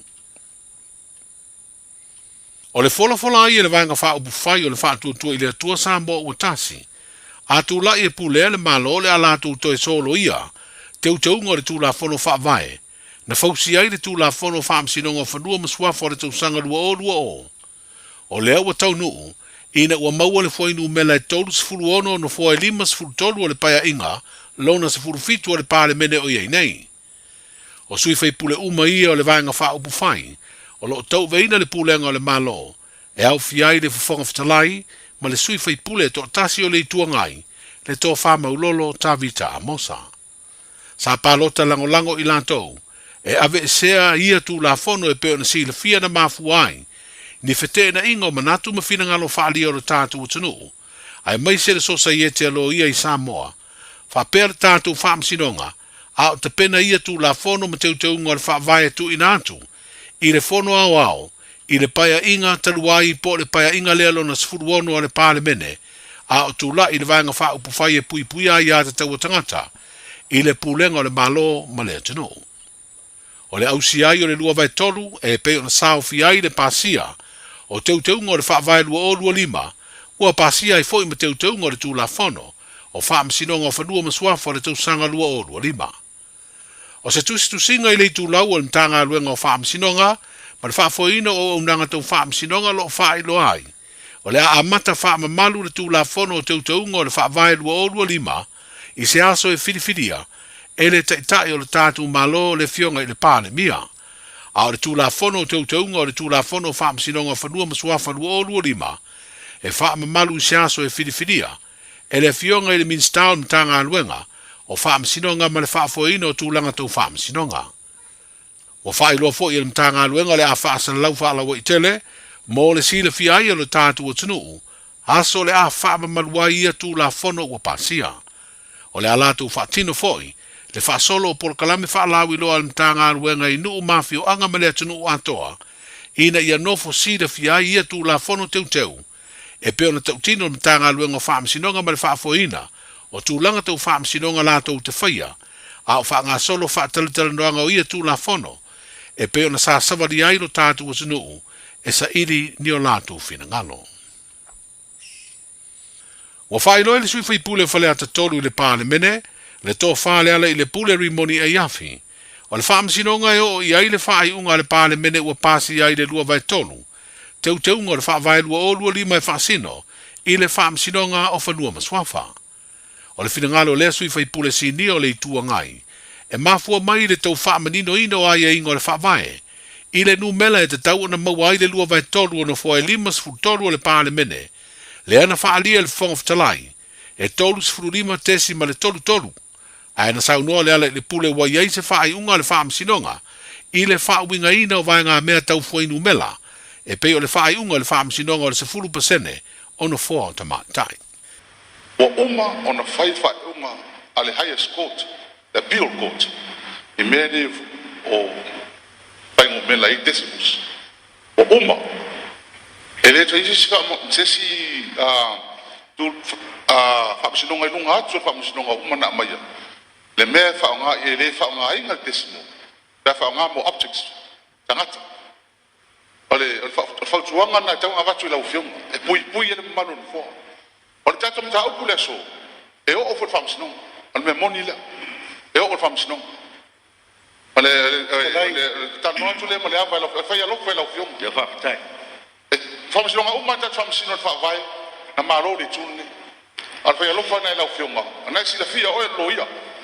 Wa o mar ko fa pion ta ku ma fa lo tiro bai so yo nga mo ngot mo chor yo e la ufionga le fta uma ta to lot ama ire na salani e le so e la ngola ngatu pea o le pule tu tasio le mota e te fa winga ina tu la fo tu ma uma le fa vai ale u fa o poporta ya ni wa yai mal fa tuanga le lo yesili lawa fionga o ai la se si o toi sili o le foi na sau lo mari lenga ni tai o na tai tai o le tua mai mo le fionga tu mai tai pari ala me le go fa ye le fa wa mata na langa mari li esui tato wo i le fa to lunga o le wa mai fo e fa no ai upuia threatening e vola mata na fa to fa fe la wo fionga fam sinonga se le taunta to fa pena tia le o sa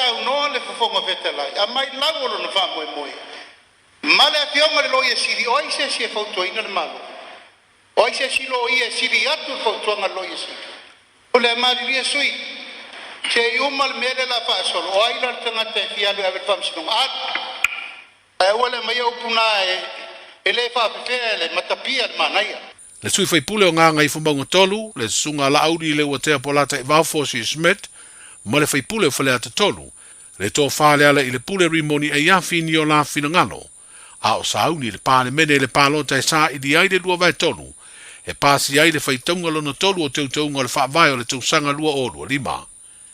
O le pālota tau wala au na pālota langolongo ai le whonga whatalai, ina ua ia talia le whautuanga whaale tū la whono, mai le loa ia sili ale malo. E tō asfuru ono sui fai pule o le tuangai na pālota te te i teu taunga le whaavai, ma na latu te ena fo i le fesili, mai le fofonga fitalai mo le pasi eina, o teu teunga o le tū la fono whaam sinonga o whanua masuafa o le tau sanga lua o lua lima. E au tala i o le whata fitio le ngā luenga le nei vai aso, wheroa i a tai au mo le tau walunga, seifua. Talofa, we're the Casitas. Talofa, this is Pat Lamb. Talofa lava o a o Lapi Mariner, mau pela o litio. I le Radio Samoa tasi lima iwa tolu a mo.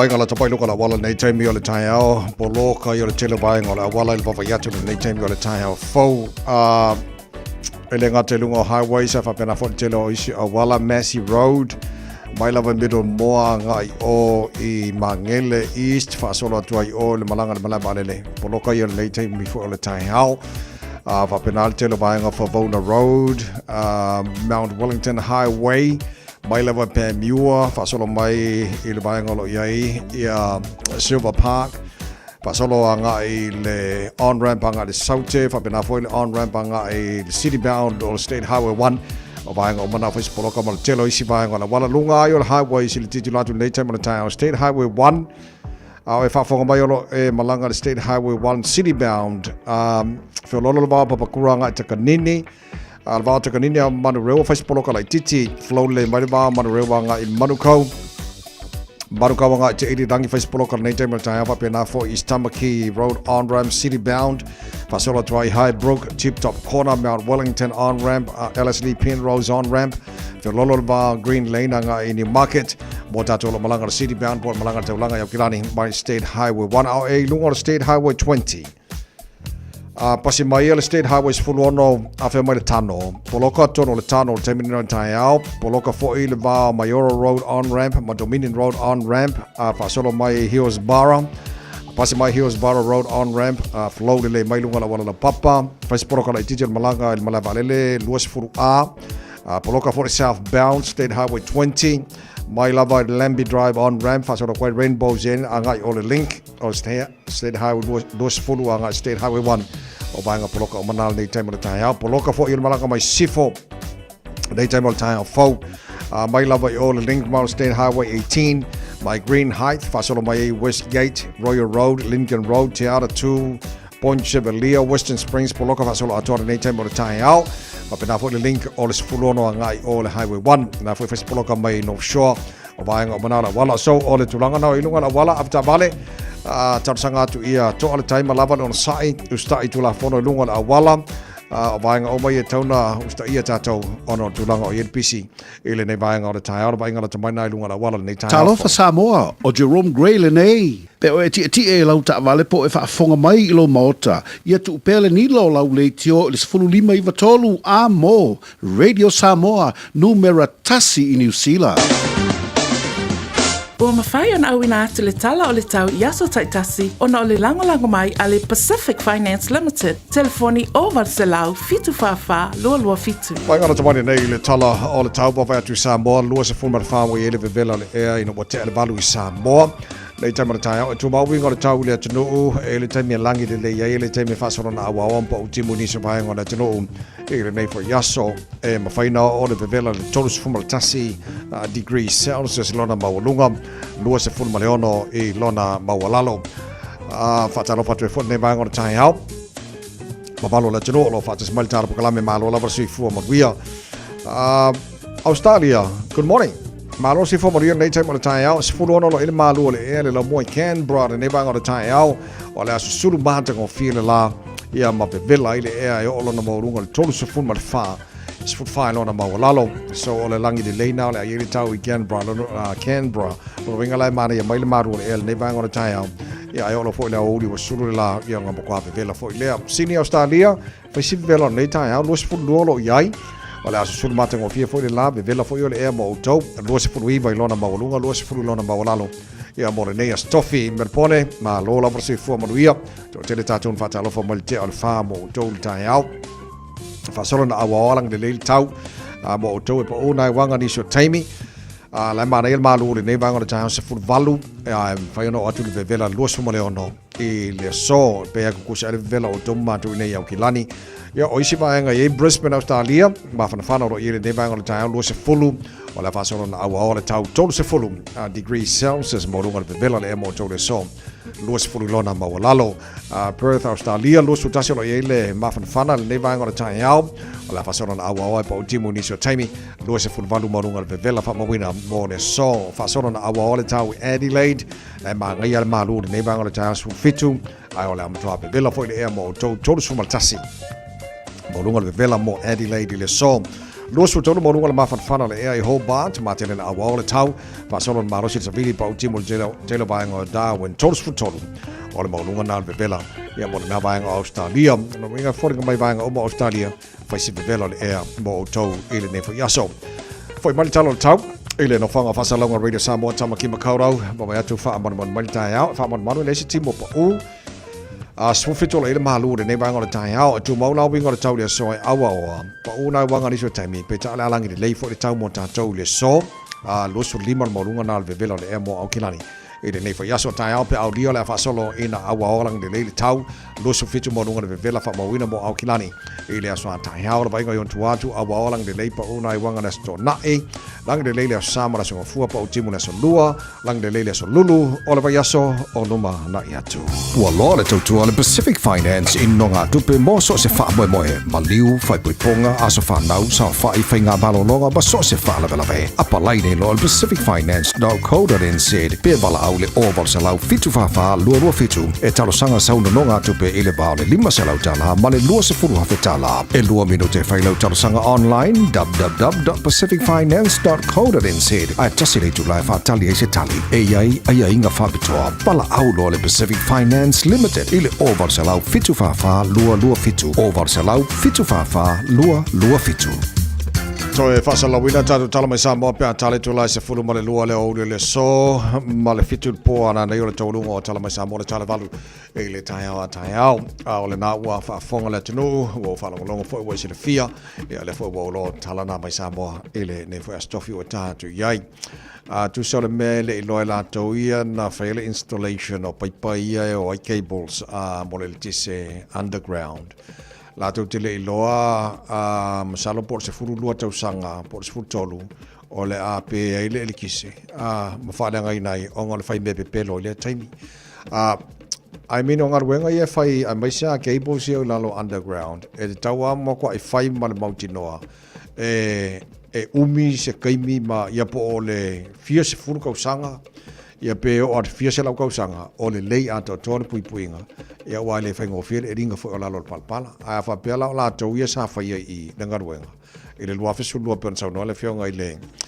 min snai a olo e le lei ona whai e whai lasi whai me pera kero la ko poinga kongia la tau ia ai wailongei i le lua fesu suma lima whai si pera kero konga ruenga lenga whai ai fia le atunu atoa i le peo power so le kasi onge ko kupu ko nga fai lo cable sila no palpala ko i fai le fai ngai lo pe se la ko sanga le kai nga fai na foi le ala la ku sir fiele le al me ka mo fai ka lo fai ia le na agora ko fai me pero ka ko ia tu langar na iai tono le tono Samoa lo se fulu mal tono le o te anele tu la valu se mala fa fonga fa te fiche le vai aso tato ma fa Samoa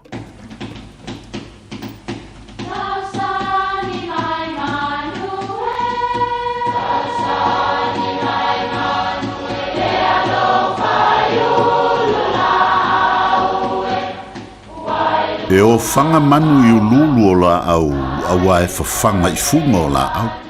A o le tangata e whawhanga I upu matala. O le mawhileo o alanga upu mamuanga ngana Samoa maona whaapongai, e a fua I lona sio mianga.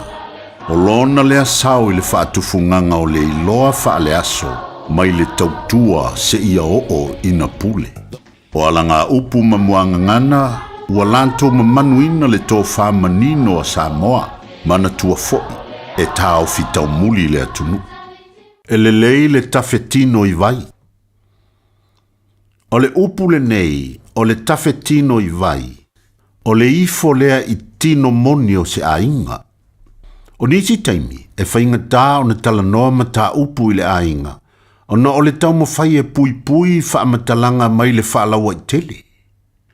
E tā ua le tawhetino I vai a wae le lei le malamalama mua o I lantou e tino e tasi ai le I whesila whai le ainga lautele. E le whaingo fie le liwina o le tō whai le so. O O le mea lea e le lei o na tawhetino I vai ina ia maua se tātou tasi. Mana tua foi, o le tele o ainga, e iai suli moni, suli e filifilia, e iai suli o le tau pulenga. Ia e iai foi masuli e taua o suli nao mai o na o se whaawonga. Taimi o le ai o ni tangata o ainga. E le lei o na tawhetino I vai mua ma whale ma ta upu I suli moni lava. A o le I o atu I le lautele o le ainga. Ia manuia lau whaasausaunga.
Malo a fa pe la mat cho le tai le fa fi fianga I o matau tu fa la tai makua pa ko ngwa sia make pe pelo ngi kai fo o fa fi fianga ma pespesenga fa da no e mai le a pese matau tu fa la tai o la tu pesele na po ina tu sanga lua fe ma le valu pe fa pe sa o fa mo yo titilo tu le foi tai fo o le fa fo tu tu radio Samoa fo lima i tola mo ma po kana me maro le tai ia o matu tatu ma fa Samoa e se mai le fionga le tu mo tatu ni tai tai mo ni Chris ta maniere for the tola wo vi ere tu nei tao ftai de tu nei tao a de fe min mo de mo tatu nei tao foi mai o lo nga lei mai le li email mo o na lo fa muti vale voi yana mea na fai a amen na friend tai a ti tatu tao ni a tai tatu tatu do o la nga lei mai de i a email fa me o lo nga lei mai le di ia I mea a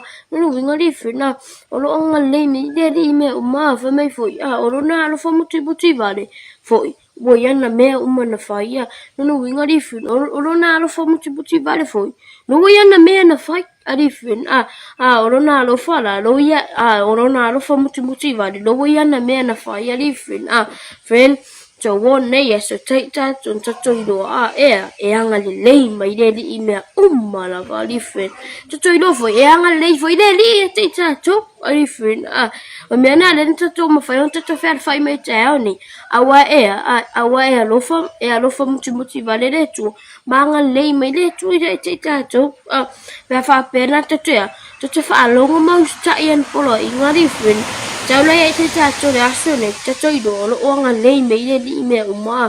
Marona alofa muti vale fu. Wa yana mea uma na whai friend. Tātou mauna mo I tātou nei teo. Whamania tere tore tu mautou ka place. Ala friend nei aso wha.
Talafalava, I'm Annie Pulitiwatua and you're with Radio Samoa 1593 AM.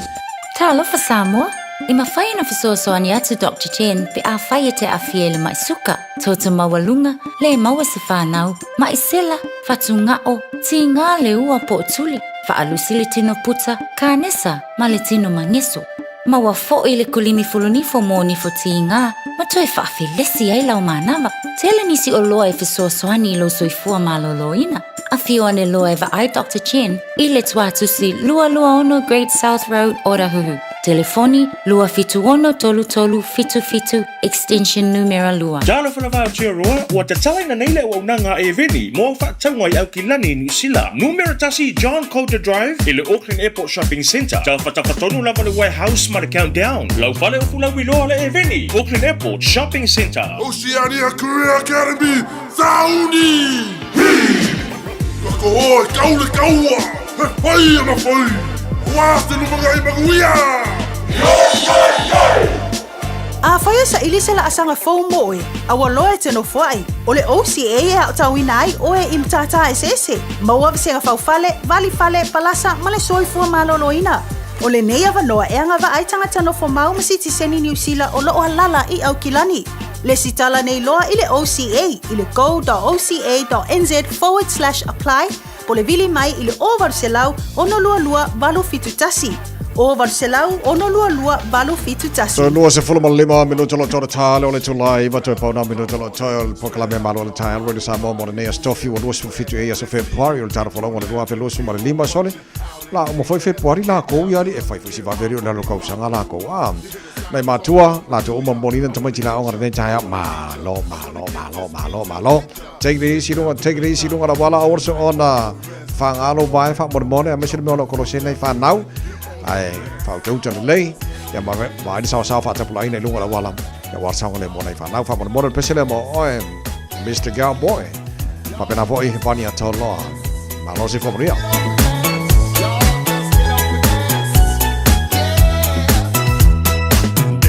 As a barrow in the marketplace, Molly is a singer in the band. There's no sister Molly, girl, I like your face. And Molly sees this as she's taking him by hand. Oh, bloody, oh, blada, life goes on, yeah. La, la, la, la, life goes on. Oh, bloody, oh, blada, life goes on, yeah. La, la, la, la, life goes on.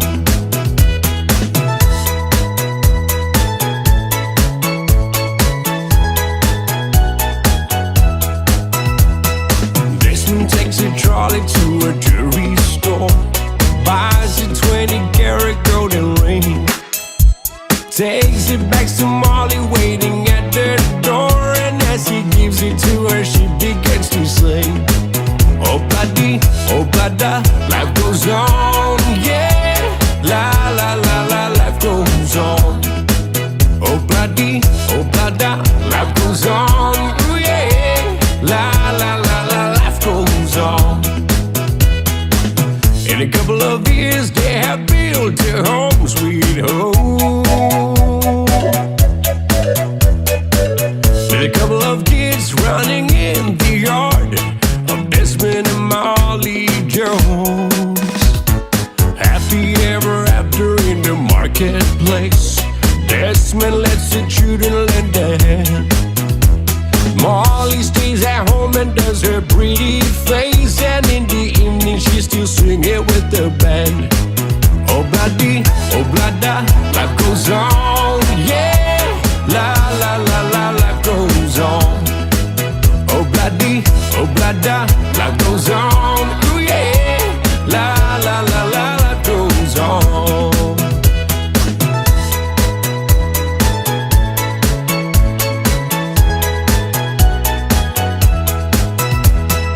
Desmond has a barrow in the marketplace.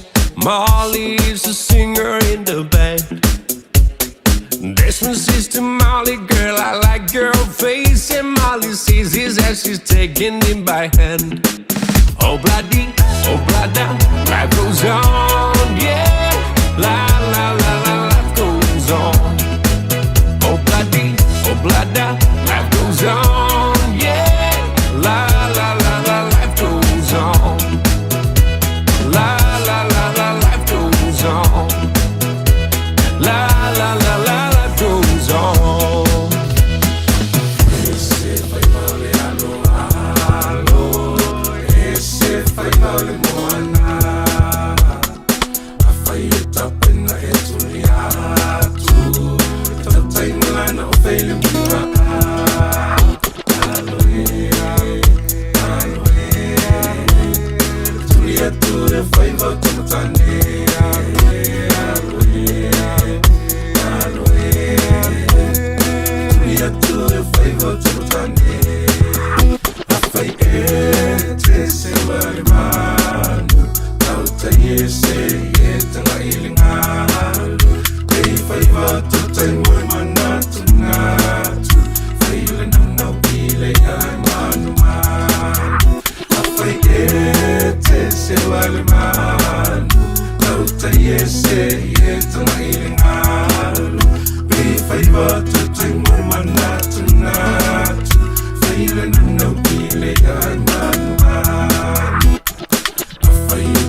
Spotify o mai lunga la wala nei taimi o le tai o malona valon sa ia ta vale au e whaafonga mai au e lunga o le State Highway 1 polo ka ia o te re lopo nane mene polo ka tele ai tātou a masana malanga le taulanga i au Kilani alo te wawai atu polo ka atu lava manukau te irirangi East Tamaki on-ramp solo tuai Highbrook Tip Top Corner Mount Wellington o vaenga naro tu mona van polo ka nei taimi o le tai au se longa pa ia Green Lane ia na flow le ale se ia pa ia le taulanga i au Kilani o lo poloka fo nei taimi le tai au tātou lo mananga mai sifo City Bound State Highways Furuono Whiololo ma West Keitanga e Royal Road Lincoln Road poloka Lincoln Road anga Jara 2 Whiololo Jara 2 anga Rose Bank koe poloka anga i Point Chevalier mo Western Springs nei taimi le tai au Pai fusi poloka lai titi lava State Highway 20 southbound tātou pasi mai Mayora Road between Dominion Road on-ramp Mahios Barra fasi poloka flow le lunga la wala la papa ka koe poloka anga mai pasi mai Puinui Road anga i Lamby Drive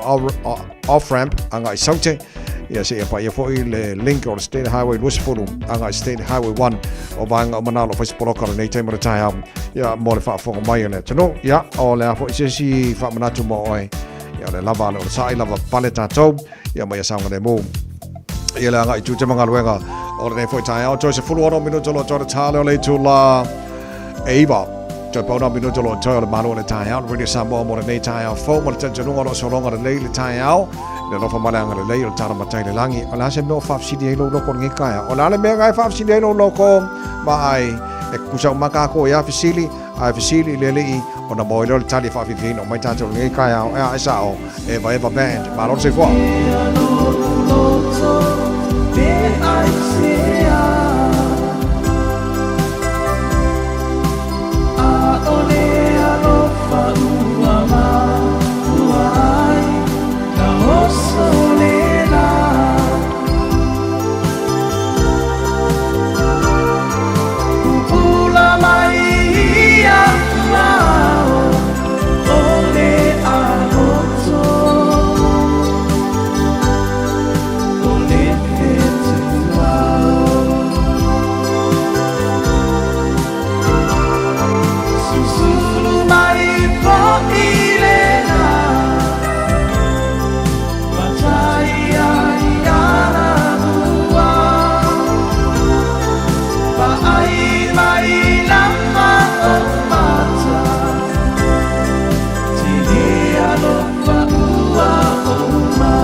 Fifengal Tile Radio Samoa fully my batolo mo ino wato se fully minuto lo to the talo le tula eva le free lunch fai o tara le Sunday.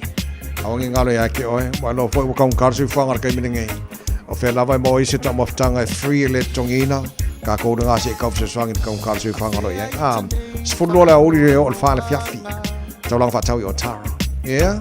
Sammy, fa Fifengal Tile. Watusilima mailo ufa atauva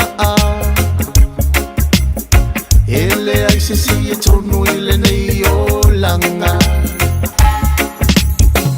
ele aisisi etonu ile neyo langa eyanga sala umalava otangata ye eu ese mua lela aula yo mata ne ie pupu solo a o eleanga itonu amasa o yo manatu aele tutusa uma fo itato fatu ye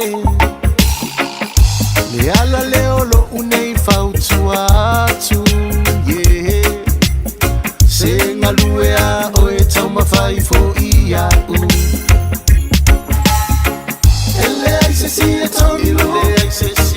ile neyo langa eyanga sala umalava otangata ye eu ese mua lela aula yo mata ne ie pupu solo a o eleanga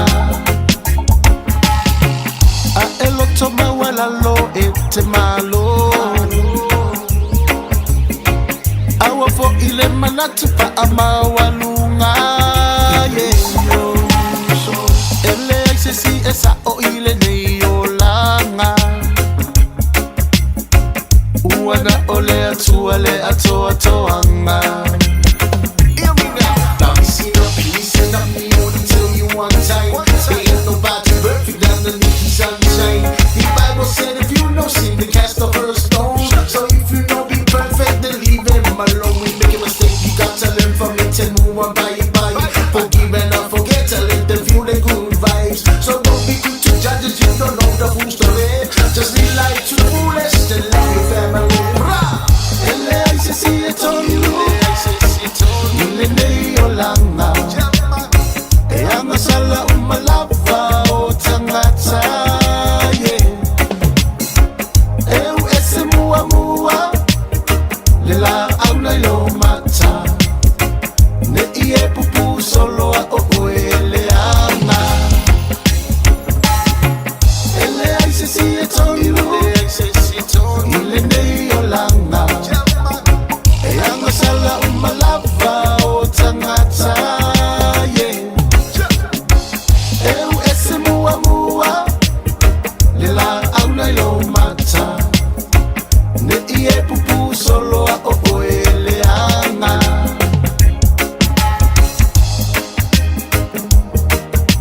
Saule leia o esemi atoa i oe ko kele au vavai le angore se vai forka ka yonga fa ale ko tara pokalame na le tai o te pena mai sarva masimino mo taru telefon pe atali tula iba e le tai nei ya ole so le o ya tai tole o saule mai ya mo pokalame fifia mai mo le fa ya so tara pokalame na maru le tai au on le stofi fa tai lo tano moril le ya so to ona ni tavai meni se fo mai mo ya solo mona e patata ile alofa ele mafai e vai etele natine yo ese ole ewo ia so uma a ole uso ia so now let's amor, to il amor, follow the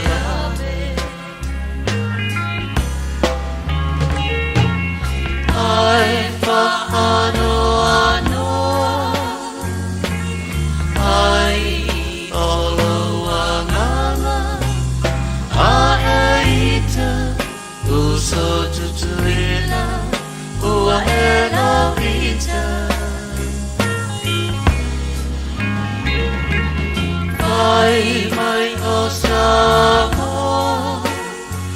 Isisifo Emativa Ainalo ya oe Oe lava Wai whalo maina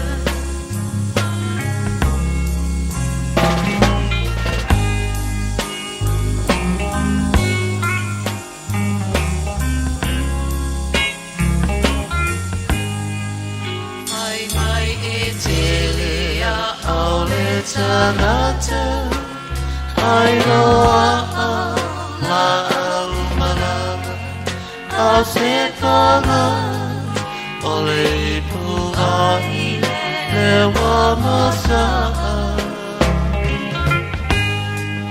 I ui elea o te talia Malo uloto Fea fea Ule oe se o te le Amana ia Ae wha ano ano Ai olo wanganga Ae ita Uso tutuila Ua ela ita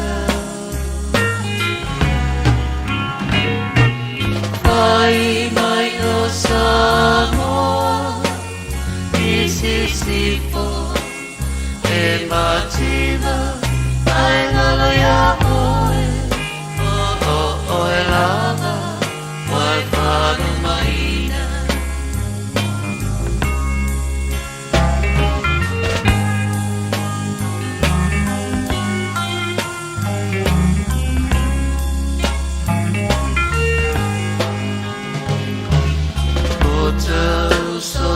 Samoa, say tell to another, see a tainoa, kai mata, e a felele, e mai moa, e malo si mai le atua, ala tama poto, e fua fua, o E tau walea ai o matua Ai wha ano ano Ai olo wanganga A e ita Uso tutuila Ua e la ita Ai mai o Samoa Isisifo E mativa Ai lalo ya oe Oe lava Wai whalo maina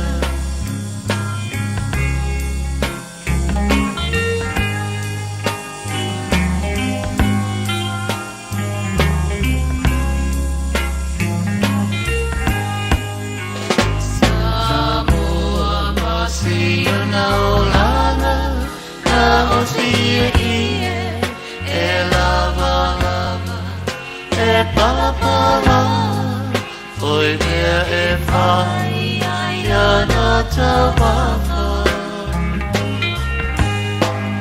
Le ai le mea Ai tu apa E susule tira Si ana tama Tolu masina Papangaloa Ile mama Ai sea e ala wanoi Tu suelo tau E ana mai Peta mai moa Alele i o mai Awane e tawa tua I tanata Sia taolanga Mana tua Samoa ole pe Na ole mai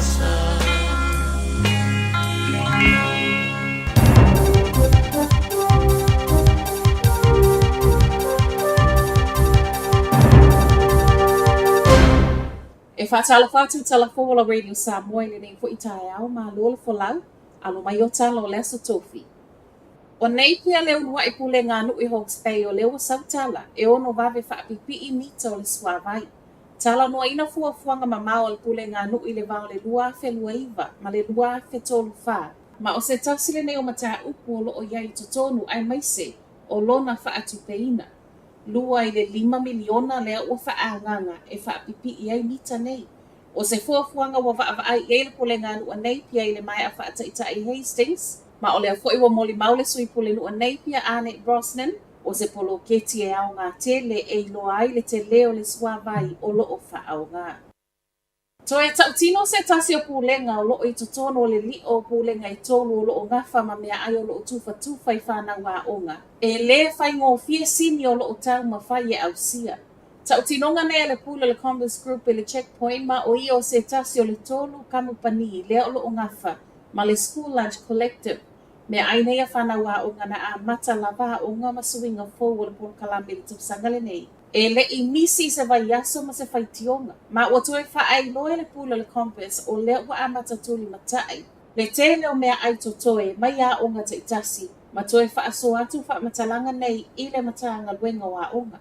E le o mawhaiona i loa se atoanga mea ai to toe. Ai i se tasi o email ina tu ina atu i le matanga luenga wa onga. O loo whaai loa i tu samali pasene mea ai la fua i wha mawina mai a onga i sisifo o au kilani. E se mai le tuai o mea ai ia onga o lea fo ina toe tautino le Compass, e le wha maonia po oni mea ai hala lea na ave e nisi wa onga. Wa whai mai ai le Compass e ui o loo tau ma whai lava ia ngai i luma le au nanga pita i e fōringa mai, e le o lava. Whaase lau whaasfu ma le tolu a onga nei o loo whangaina i le Lunch Collective mo le se lau 2.5 afe whanau a onga. Na lave e ina mai le pailate ana po ina ua lavea le vaalele lai titi a o tū lau i le ele i le malai vaalele i tauranga. Lata i le tū lai valu ana po le ana tuku ai ma i reporti le tinei mū, whaafetai le i mū le vaa, ma o le fo i sa na o le pailate nei tutono le vaalele. E tu whaatasia tala tae au lo i whale mai i tauranga le pailate ma i whaapea e le i whaingofie le tau mawhainga e ave e se mai le vaa. Whaau au peo na sa solo le afi Northland, ma e tu sama le fitu se fulu eka le mamao lea ua o iai. Te o le lua i lea wau na nafi lea na ripoti e le mū le nei le ofisa o le tinei mū. Ma o lo o toe whaau au i le tau nei ngā luenga le tinei mū. Na ngā lulu e fo i malo le malo e ave e sea mai ai ngano nofo lata i Waipoa River, ma o le ripoti lata mai. E le ai se fale ua whaalea ina na o na maua lunga lava o le tūlanga la matia. Whai mai e le tinei mū, o le mule nei e fōlinga mai e umi se taimi e tau mawhai ai ma a o malolo ai ngā luenga sui o le ofisa i taimi o le pō. O le alava o lo iai nisi o le aufai ngā luenga e leoina. O le fitu se fulu eka o ta ua mai o le ua o iai le mama o le afi e fōlinga mai e wha au pia o na sosolo. Matala muli, su e le pule ngā nuka au kilani ta i whau e le i le si talaina ma o se whainga ua whaia ona o le wha atuku la i o ta i whau whio i solo. Ma o so whaia i tangata i le tele o vāinga le ai. E tu sama le 5 se lau pepa o whaasalanga o le utu uatu i tangata e ana ina ta i whau. Tu sale ma le tolu se lau te alai te tau na tutongi mo le whaasalanga ona o le si talaina o ta i whau. Whainga le nei mo le ua i taimi o le a whaasala i le pule ngā nuu tangata e ana ina ta i whau. Lea lava e whaawau peona le usi ta ia whaamanatu maa wanoa na tu i ai. E le si ta lai mea ola nei. I le vao le luafe lua tolu ma le luafe lua whaana tau a awa i le pule ngā nuu. Le se furu 5 afe se lau whaasfun ma le ono reporti o ta i whau o le o whewa i solo i lungo a wala. Ma o totonu lava fo e le periota lava le nei e tasi na alua i lunga i le 2.5 pasene le telo tangata e oso whai e ta i whau. E whai ua tuai tala la Radio Samoa le nei fo i tae au. Ua mawhai ana au ina atu le tala o le tau i aso taitasi ona o le langolango mai a le Pacific Finance Limited. Telefoni o Varselau fitu whawha lua fitu.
Tapi tu lemah yang orang mana bidu tu kita ele tu lah iba tau tu apa awal radio Samoa lima iba tolu mau na apa pokok mana le tu tau tu pada tu ya salbau mas minus pa bong tani tu lah 10 sampai ngar jalan jauh lo tu mau bela pa mau bina au kilani lo 10 ono mau lungo lo yai ya kalau manu le pia pia su mai fitu sebenarnya yang mai sau te sipolo au fo ini sibango au kilani. O le venga mga tae au, babe atu le asparoi le pauti munga au a poi lua spurono le bela pa mawina mga tae au, spu wadun manu le po, winga pa na tau le mai le sto nai, mana ia le tau le asa, e o maka ko luka me pa uputi munga, au a nisbanga au kinani le sto nai, lua spurono le bela pa mawina, su pitu lona malu le piafi, e a o se pa inga le asa, lua spurvanu, le bela pa mawina le samalo maru le pia pesu mal fitu pa daro pa si o tato tono usamo nei pa ngor tai ala stopi pa fiti o ngal wenga e o lusu fitu february lu o do lima pa talo patu ma to lo o au mau tono malu si o tato tono bela pa mona mai samo lo su le ma pa lo yai mo no maru le pia fi ba me atu lo as fu mono ya pa mai e o lo pa unai timu ia o lo awa po ni spanga kilani sebenga inu tutua o yo lo pa malu pe o le ngalu reno pa pua ai le pati mai o sebenga nai nu tutua o se pa ia lava ia sau alen malu lama le piapi sebenga na tala tau ia wala mar sil fil malu ta to tunu ia por kalame panga solo Ua loa le tautua le Pacific Finance in nonga tupe mo so se wha moe moe. Ma liu, whai pui ponga, aso whanau, sa whai whai ngā balo longa, ba so se wha lewe lawe. Apa laine lo le pacificfinance.co.nz. Pia bala au le oval se lau fitu whawha, lua fitu. E talo sanga sauna nonga tupe ile bao le 5 se lau tala, ma le lua se furu hawhi tala. E lua minute whai lau talo sanga online, www.pacificfinance.co.nz. Ai tasi le tu lai whatali e se tali. E iai, ai inga whabitoa. Bala au lo le Pacific Finance Limited ile over salau fitu fafa lua fitu over salau fitu fafa lua fitu. Ua na ole Radio Samoa se furulima iwa toru amo e tautuaina o e ilaungangana fitu aso le vai aso. O e fupu e whaatau ese lo fale. E te mana o sta ngate whaanongo ia oe, tautua mo oe, ma malama i laungangana. Vala au mai loa le malu mawhatau Bob le malu. I le olua tolu ono o 5 lua iwa fitu. Olua tolu ono o 5 lua iwa fitu. Tala falava Samoa o foi nei o eni ma le tatou whale tā vale lauiloa o le Car for You. A whai lava ta sa ili sa tā vale, le aise laisene pe maua le laisene a o e whaingaluenga tū mau, ma le leilo suafa. Whaingo fia lava le Car for You na fisosoani mo oe, maua le tatou cashback pe a mana mia le fisosoani. Talofa lava Samoa o a foi le nei o lofa, awa nei ngalo le tatou Facebook page le Car for You, pe te su mai le matoto atu si tolo se lao Craysel Front Manrewa, pe faso tai mai le matoto telefoni, over se lau lolo fitu whaiva na walu pa Fisilimo and po alofa. So fase fua. Tā pena sa lumana i manuia, ma su e sa whailonga i le soifua maloloina i le Skill NZ. O le nei whailonga o le mawhai ona e au sia se ngaluenga e maua ele tutongi e amata mai i le luas futa la i le tūla. O lo o maua le avanoa mo e a lala New Zealand, whapea fo ie o lo au mau i atunu i whafo. E tele fo i nisim tā upo ese e mawhai ai ona autawina i oe. Pili mai loa i le oval se lau, fitu 5555 ono iwa. Pe e-mail i le info@skills.ac.nz. Mō nisi whamtalanga. Tasi 5 tolu amo. Radio Samoa. Felela malisi, o lau pulelea.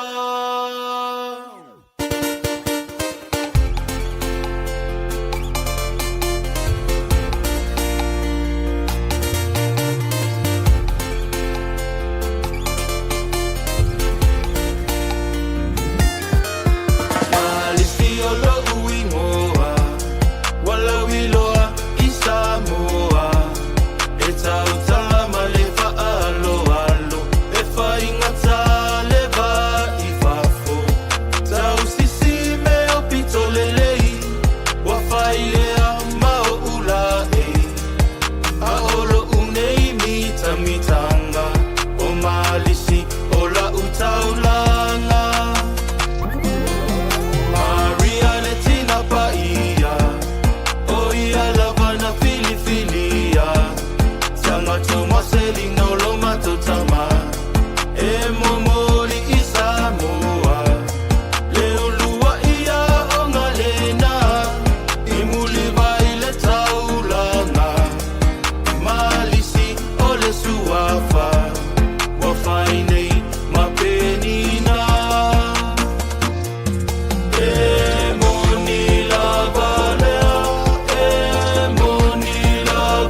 na o le Radio Samoa se furulima iwa toru a mo e tautuaina o e ilaungangana fitu aso le vai aso. Tauina le upo le poto no le tautua matavela linga Fusi and Sons Funeral Services I Mangele ma Samoa. I taimi o mawhatianga ma whaanoanoanga ona o le maliu. Mana tua linga Fusi and Sons malana au nanga o le a whaamama avenga atu mo oe ma le ainga. Wala au I le telefoni lua fitu lima tolu o fitu.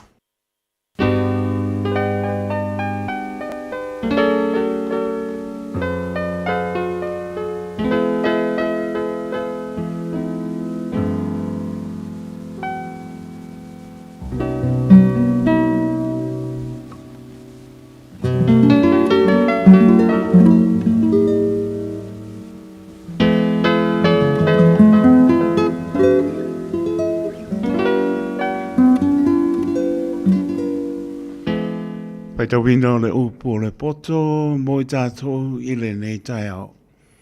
Mo mai lea le tusi al pāta oto lona mata upo e lua sifuru ma le fitu. O le winga o le alofa, o le au ngā rubenga. O e te mita I le aso a tai au. O wai te lei loa se me tupu a tai au.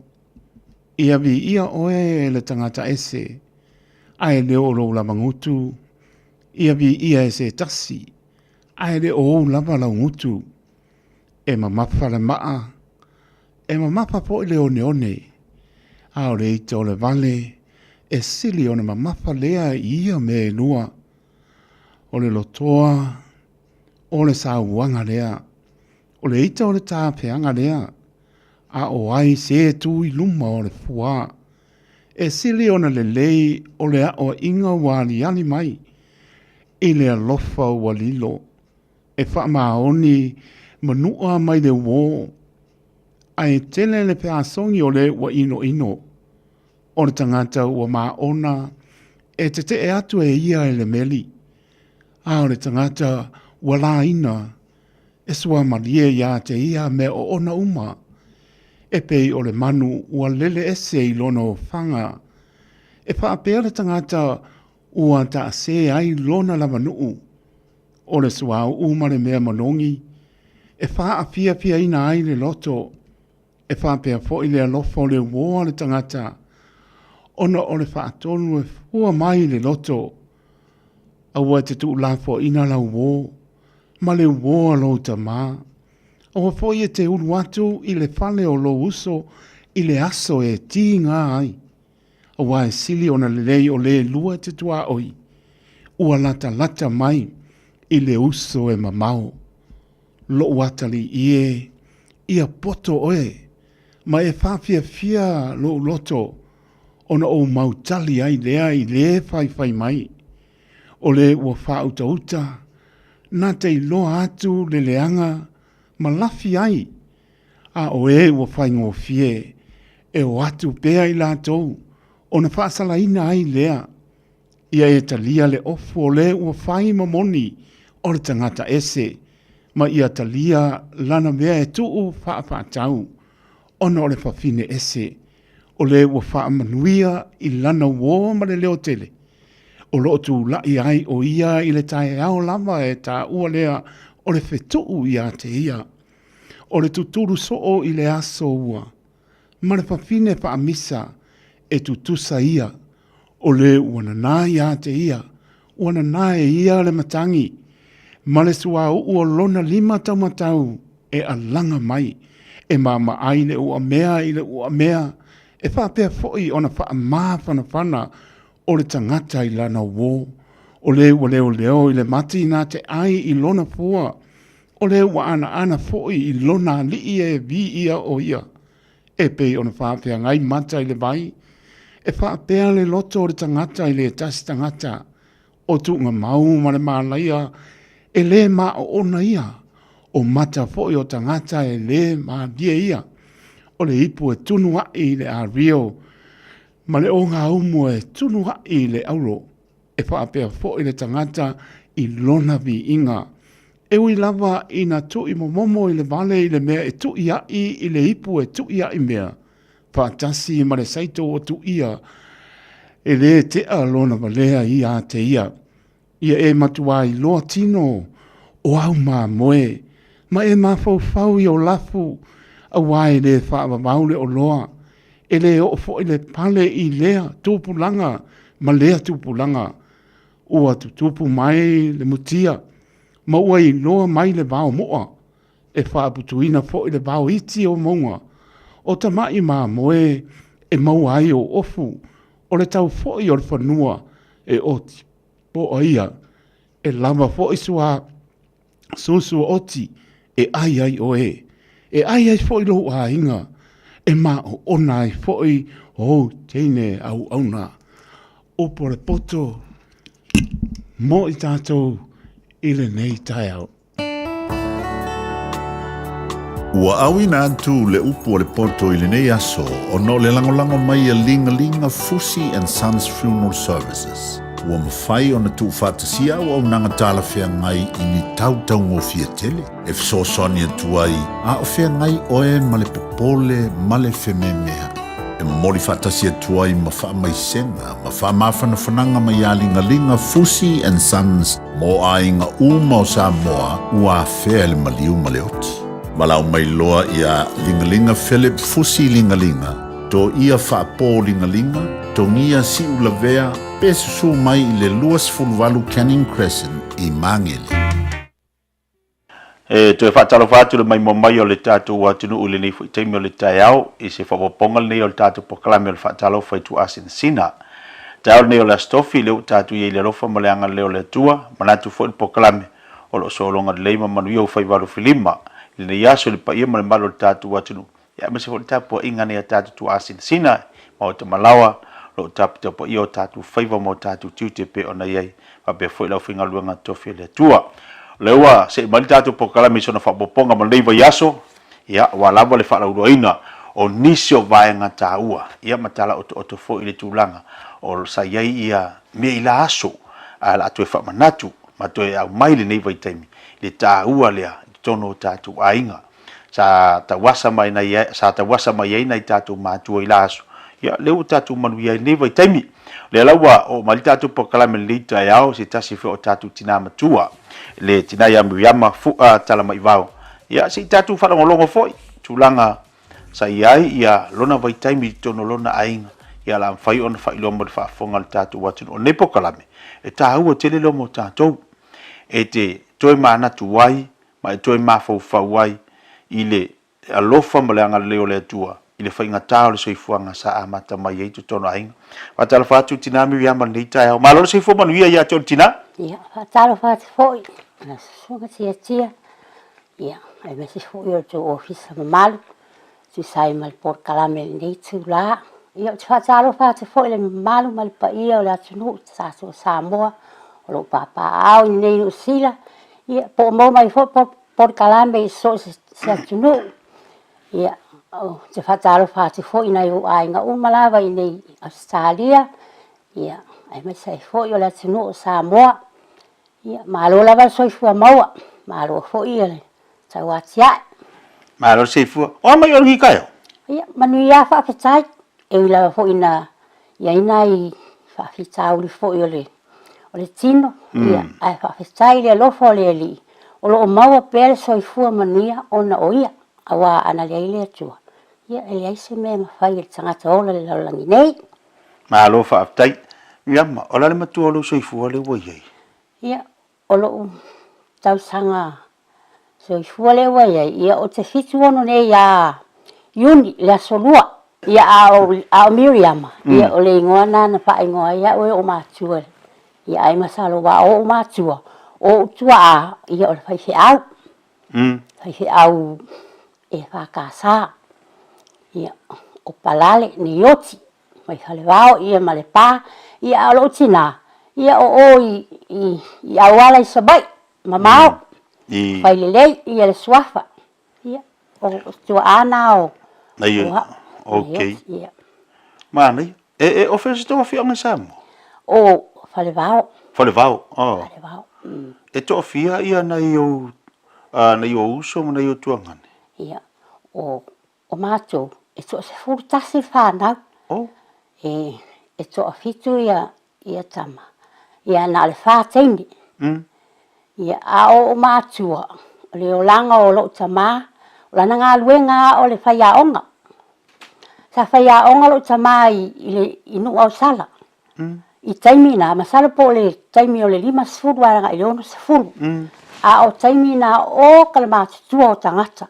E peia vo ina le pei o tangata po le e taua e au ia o whaia wā. A wā po ia mātutua i tangata le a o ngā lo tama. A o taimi na lo tela i titi. Ia na umalo leo o le whaia o ngā ina. Ia wala au lia i mālua fōu. O ina hoi lea sa whaia o ngā. Ia ai pei o se o le tausanga e 1.5. Na wala au i lua e alu. E whaile ngā lue ngā lea li. Aua o lo tamahu. Ia ai sa o ngai mālua. Ia e whaia o ngā rātu e whaife au. Ia o le nuu mua lo tamana whaife au ai. O whangaloa. Taimi o le anga o awala. E sopo. Sopo i au ai maunga. Ia. E taimi foi lana. Na matu o ai malo tama i no lea o sa limu i whangaloa. O musu o inala le na iai. Ia fai lau tala e mati tau no watu. Le anga le fale sa. Ia. Tu lou lava lo o musu mole. E mumoe ai tonu ia mea tua o loa. E le anga fale sa ele. Le ini whamalama le ini. Ia.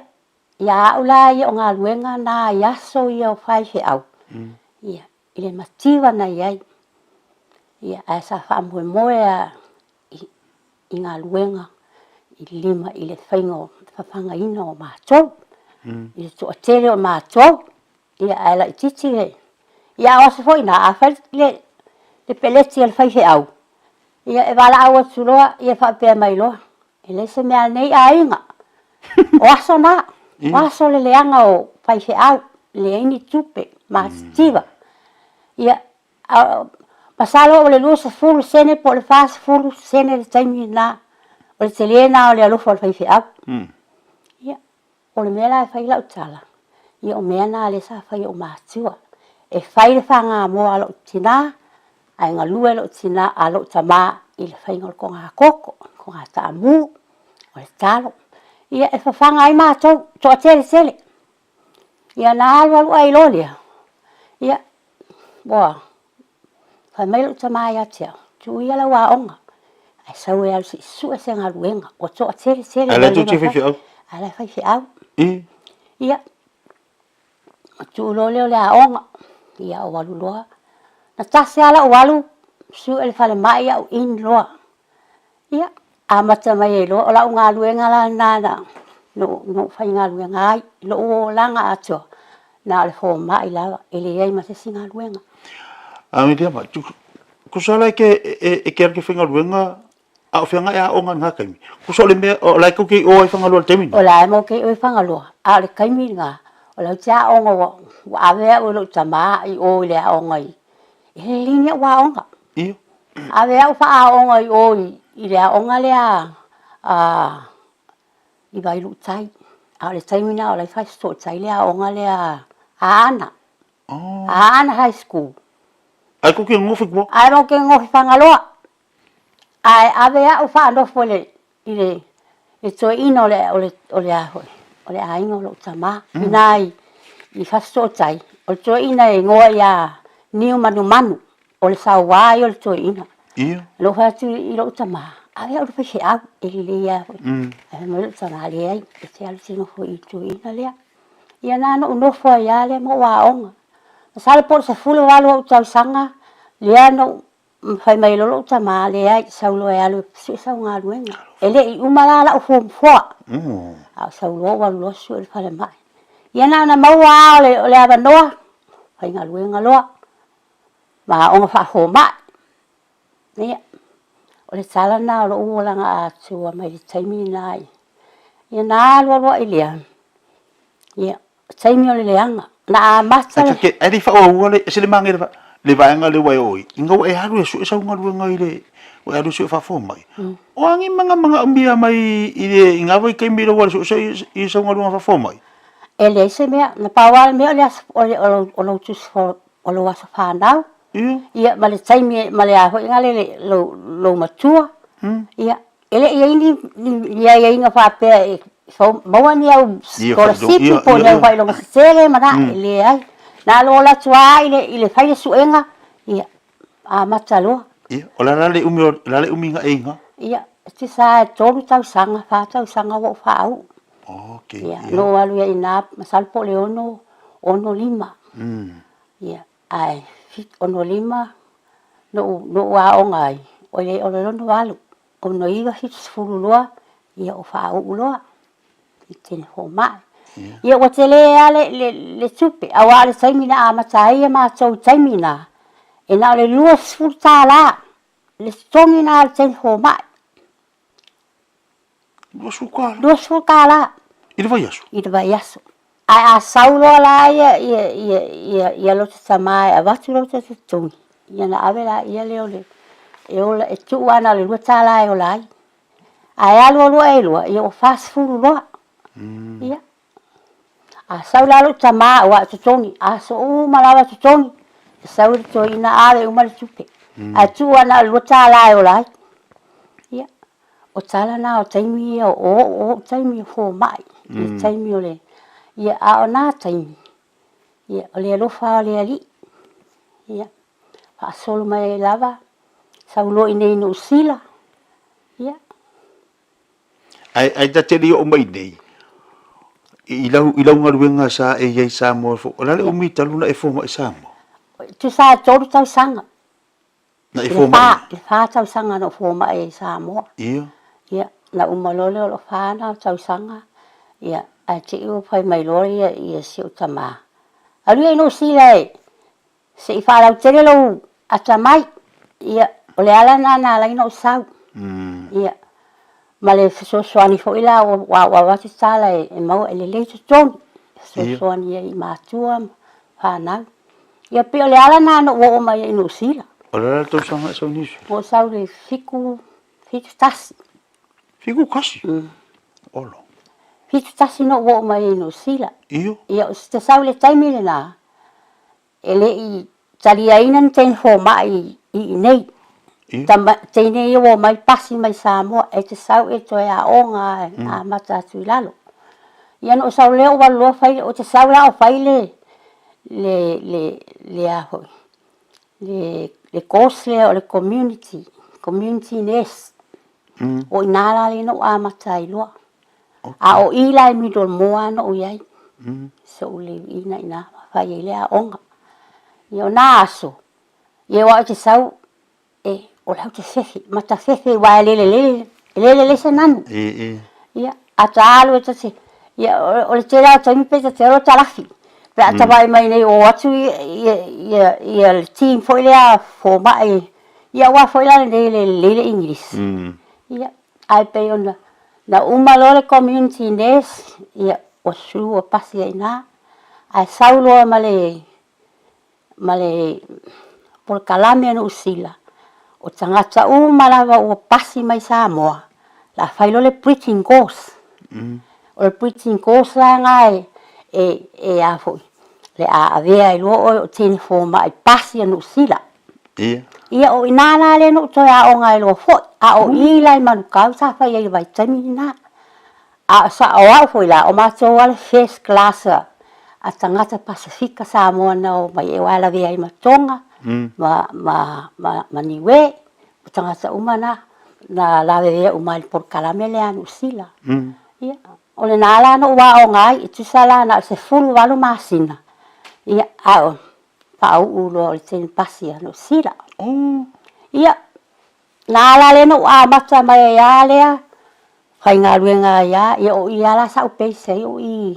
mi do mo ana le umina e fai ngaluenga i mi do mo ia e tu sawa a fai malolo ia tu sabe o le toro tau sanga ia fai lo to lua fai fa nau malolo ia tu e foi to fai ngaluenga ia o tu sala o le umi ana o ye I mi do mo pole afe iga o ina no malo lo mai lo mi do mo no ma na o ma cho ai ngai sia lu sa mo ia na le no ma cho lo le sa mo ta to fo le titi ala I sa mo ile inga wa maua lalu ko kongi ngai ma to tua ile me sa e fo mai o la se va aia a o tina ila so I ko kongi ia e mai se fo ila ia na yo ma tu sa ia sa o kon kele o kwa kele ya o le tele o e lava e matua I fa pe ia wa e tu le lua tala ta se o la ia e fa o le lua tala na pe ia o la tu o ta fia mau ta mau o lo ina te le lua tala le ta se o la ala se ka o lo ka o mea ai o mea lang fa ru ku pa na tinga ia pe se fulu Joru peni me fa pena ia nga ku penga kai minga o la kiki o la fa ngo fie ia a sone ia wo fa ese ia ai pe la sa o la le o la fia ele ai se me fo ina fa pe e popole ai fo ile wa la e pe ia te le la va tu pele e a ho ina te se maua ia maua ta so ani ai ta matua ma fa nau na isi si e kale si ana to anga I po si a fio anga to anga e ina wo umatua I fangaloa sal ia na malo lo mai lo tama a te o mana o mai lo ia fu sa fu tu la fai yo inala le pe inale na pension ai lo mas joina okay o ani talonga na fi ila so o le talonga sa fi ia so ia o wa pe o talonga le sa tele I me sa o mi don mo o le talonga le o le a ho kengisi ia o sa felo pakke nga so e o ma so tenis fia ia ia so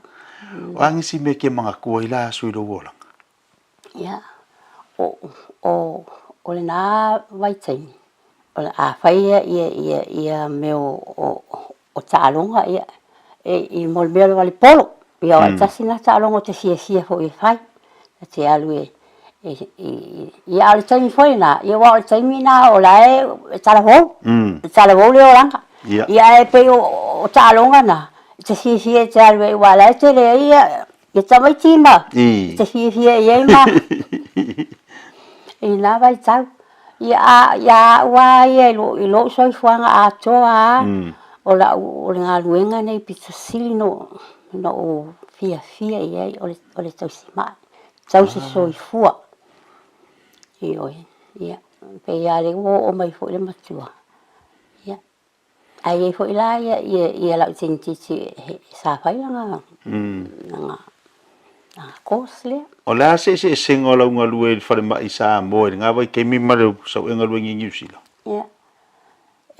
ia ho te le la se senga awa o la unga lue o I taimina o le sawai o te ho lo mastua Samoa ile ia le taimi foi na o te a ma na tu taimina ile le va aingo fale mai na taimi awa fo ila o mastua nei mastua e fai la tua se singa awa tu la la tua lo matua fa pele ni mai lungo beo inga o lokama e pala e la tu le lo matua sa ndeia ya lo solo uma mea ia mena na ia soia fefe ia ta se vai me lo wala o lo ta fefe ia awa ese le a o le mea na sa mamalu ia soia mamalu ia I au matua e va ai fa le ia ma sa mama ia fale mai nit ile ai ni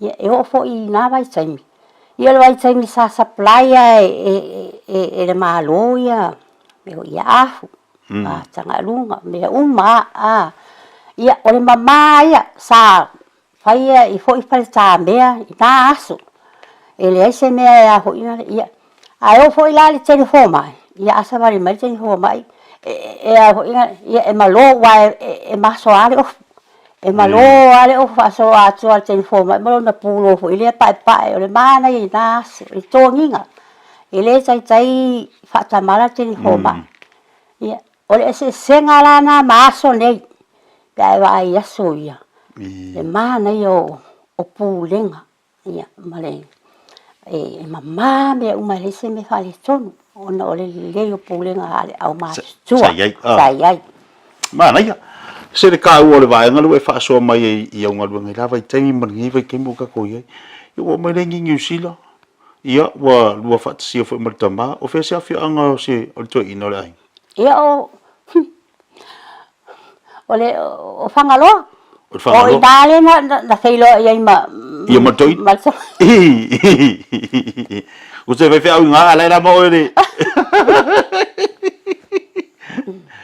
ia le mana ia to fia nei dualo e to lima e fa tenia tasi ale tama ia o le au finga lunga mo fa na finga lunga o mo fa na ia ya wai e la si lo fa ele ya soia ma sonei ia e amata mai o uso mo tuangande ia e tu sai to a tasi lo to salo pe to fa to lim fa ya onga awa ole au tuangane malo uso ia ma o sa e fa ya onga umba awa le talini na le toina fa ya ya na wa ese talent ya fa ya onga umba ia ole la wa mas tua ia ya wa yo nga ruenga stoina silo tua ia wa manu ya ma so ne fa na ia mai fo ila fa na ia e pe fo yo o ma o fo ia mai ma wa nga lue ia le fo manu ya fa na ia ai ona pawa na se senga i taimi mo ia taimi nei fa na ia so ni me tu pulanga o ye foi taimi fa ya tu mai fa ya pai mai a soia le ai se na me le sasa la va male sa a o ia o fa na tase le so ni fa na me ko le kukusa kusa mana o la se la ngona o le tina ile manuia le manuia ai o le tina ma fa na ni vai taimi la ngona fia ia o wa ia o matua o fia lava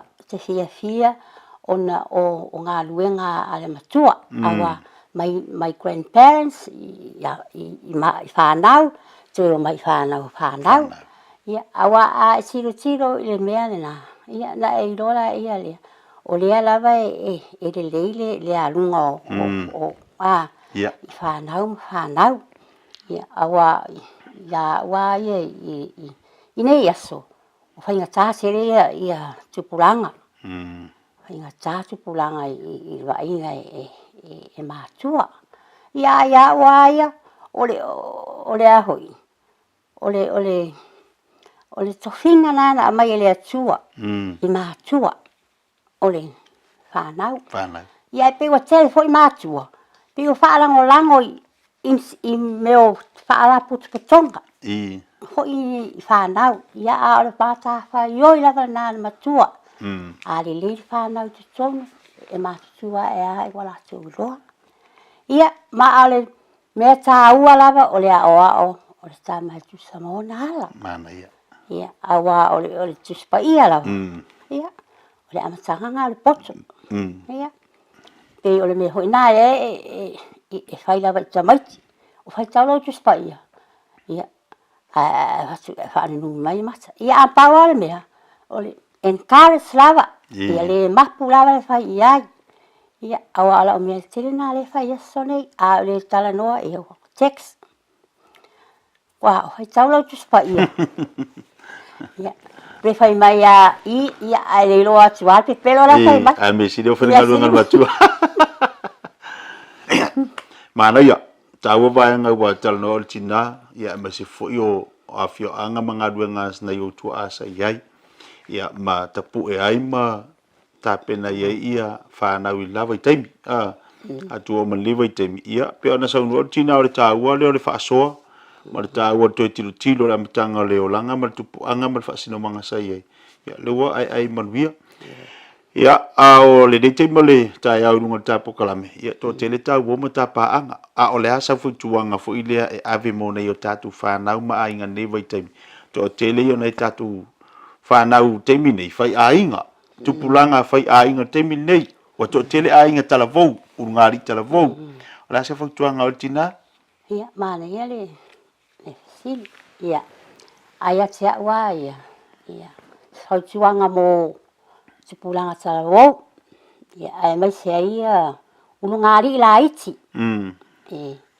ya tia wa ya a le fa vai no le lua mafutanga malo to adua o le foi na lua fa na ai a fa pele le lua mafutanga malo to adua ya e ola e foi fa na e fa pena foi ya tia wala ya awa ya o tele ya wa ia lava ya wa a ola o fautuanga le tina lava ya e te tau ona whaalongo le tama, awa le tama o lulo le ainga.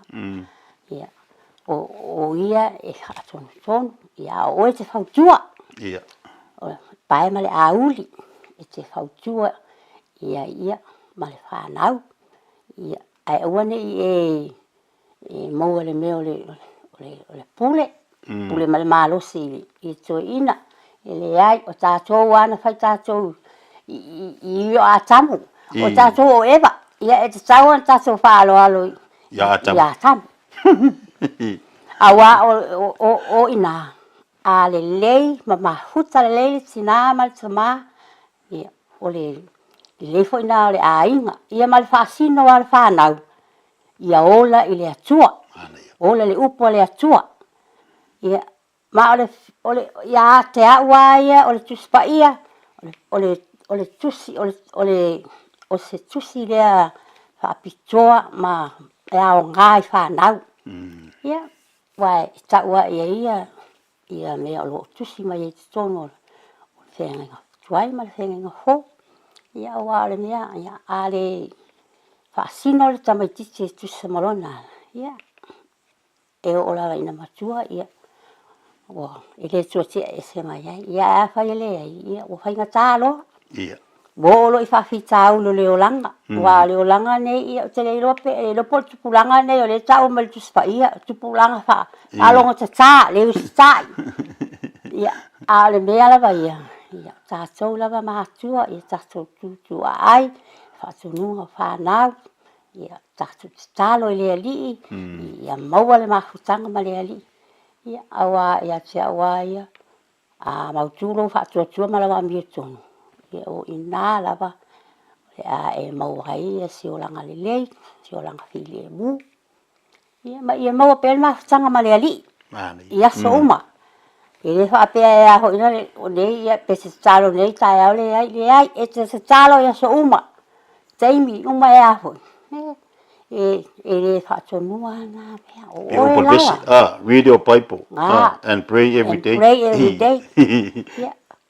Ia tia wai ia e pe wa ma sone o ma tsua ia wa le langa mai tala o ma le langa mai lima su le no su o le ai la sa fai ala langi sa o i tele ia me fa fia ma me o ia e pe wo mai lo le ma tsua ia pe o inale fa to a la ngona i lo fa pe ui ia a o ma le vala o le li ale ni a fai la langi ne ia ma huta lo le li ma talo. Ia, e pe ia matu watu pe le li whanau, a wai, e te hiwai, e te whai tamaiti ai a le ai talo pe mo latu manuia. Whanai. A wane i tuua, a wane tu la whai. Whanai ia. Ia, whautuanga mātango fia tina miriama tu nā tu mole, tātu pokarame le tai au, le mafuta mal tātu watu o tawalunga tātu pokarame. Ia, miriama sauno ia e mori alo whaangai e u ainga to tele la tu olo mai moina tātu pokarame ia ile nei fo yaso. Ia, ai mori nei olo whaanga, ia mana eu whaamanianga whai ati la tu olo whengai tute mga luenga, ia mese la tu olo i whawhatu New Zealand nei. Ia, whaastaira wa mole awa noa, ia, o te aloha tele atu mo Lo ansi leo e seta malua ia o lo matua lea ia ua iwa tau sanga.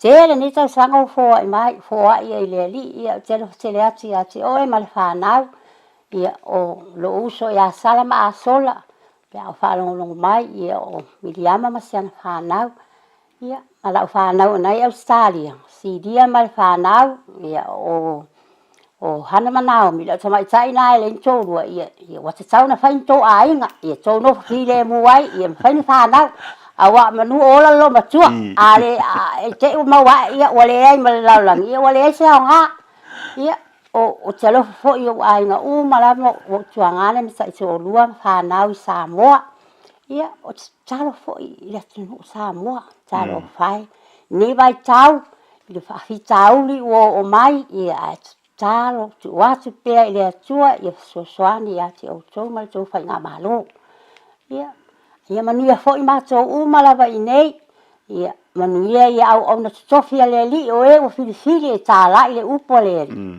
tau ngaina ia mana lava le upo le li ia mo tangata uma le fatu tua o le fa moe ma le fa mauni ia ma ia talo pea ile atua ia sosoani mai le nga pa ia o tato sosoani na fa manatu fa lai au fa mafana fa manatu mai pea na i tato wola pe le upo le li wa ia tato fai alona fina ngalo ia tato tausia na polo inga wana tula fona na tu ina mai tato te ola ai lalangi nei ia o se upo tuna ni lo matua o te fato faatu ai ile mamalu o tupu matamali ia o le mamalu Samoa o lo papa au inu sila sose sunu ia manuia lava na de tau sanga to folanga ia fa manuia le atua ia manuia foi lo matua nei manuia ia tia malato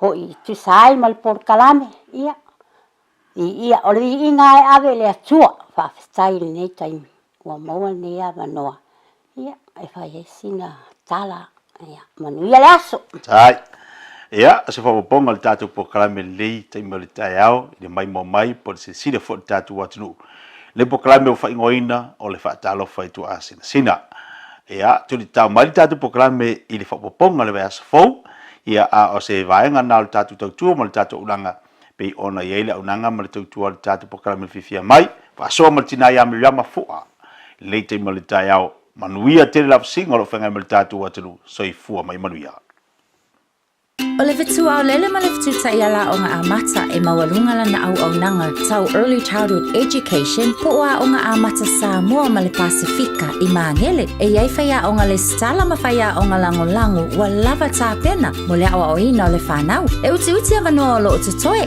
aua lai te whaatuai ai lesi tala nei loa lo walo wala au mai i le olua tasi tolu lima fitu valu iwa fitu olua tasi tolu lima fitu valu iwa fitu e whaatulanga ai se taimi e te asi mai ai. O e fufu e whaatau ese lo fale e te manao sta ngate whaanongo ia oe tau tua mo oe ma malama i laungangana wala au mai loa le malu mawhatau Bob le malu i le olua tolu ono o lima lua iwa fitu olua tolu ono o lima lua iwa fitu. E te manao e maua se lumana i manuia o lo wātali i polo wā whawhine. Wa se fulu nei tau sanga o whaatino le Pacific Advanced Secondary School le au aunanga. Na whaawai le nei a onga e Sir Michael Jones. E whaonga i nai ngangana a le Pasifika i le NCEA, STEAM ma le waka ama. Ma ua fua o fuaonga tai le aini pili a onga. Ua uti a wanoa mo le lua o lua lima. Mo nisi whamtalanga wala au loa le pass i le o valu se lau valu o fitu lua fitu fitu. O valu se lau valu o fitu lua fitu fitu.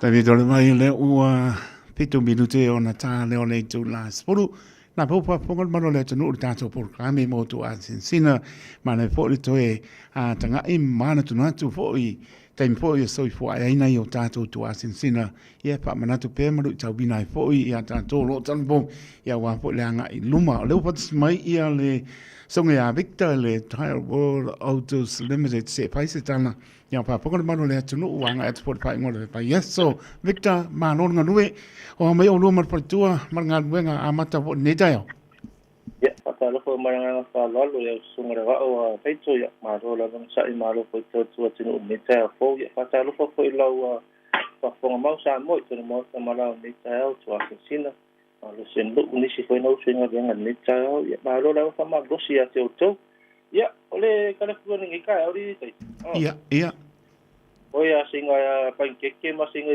ki kofe mai no ka ya uma ana me nga pe la Onan menga pe lau ka bere ka nga la kuia upa mai lo sum. Sorry. Pe lau ka ba. O ya me ku. Wai umar pensi. Sorry. Pa ulan por tu menga uide. Ya ma no nga no pa tai victa le se watu I lau tu tu no ya. Ya mo ni ngalo ta tu ai la fo atu ya pa pon mano si ta tu no victa. Ya fa tai la va tai tu mo no ya mata si ta to po pesindi mana tua. Ole su sendi le tu sia nei ta ta varia ma so I va tasi go ta la no valu piso le ta la viva ya mana tolo Apple Car taxi for the appoint ya scan to na ta to faro mata for the fa ngai na fro ta pe to ta vale ya mata to masini ATM ava pe nge o ya lo wa ngalo kala lo ku pe ya afi mai a pe kila kala kama ya ma so from kesi la PT iva kil kalama fento we feel go su fitu tara to ngi ava pe wa singa elia o from kesi fento fainga swap fainga ba ku so kesi fo ya mai to no from kesi tu ai ya na fa su tara to ngi ya mala to no swap fa me se fo tanu we to fo ting ko so ma sa dia jangan ba ila ba chato se iba ya so tai kasi ya le la ba laki ki se si fo ya da sa itu fa tu malosa ya ma to ole tato farisinia o ile tasi di matolu istama ki road ma tuala fu service ya pola wa transmission service apa pe wa ilo ba o ia le fa fu service ya puk mravando ya ma tonga sa folete for word di fina ma tu ta vali le di fina ye terminate wa di si tole di si ma tato poli lift ya mare sindoko fa pe ya ma to male tato pu pa sa fa pe ngai so ta vali po so pi aku mana tua na tato yu lava po ta wala po o lo mo pu pa si ya ma to tato flares canopy roof racks roof rail ya fa pe lava I tato falisini ya fa le fa ma to pa folo sa ava pe ngina fa le tonu I mo dio so ma ta squad ya la ngana tato scanner ma ero ta vale na wa yai ole tato alo tuaro e se ta vale pa ta no mo ta vale fo ta vale tuai ta o senga venga Taval mo la inga to tele ya to SUV cars nga ta foreta to van to hyper cars o to pick up wa lo mo I to pata avali o for range Hilux Nissan o mo le tu ya plan for we play uma na di fa ma na ya uma te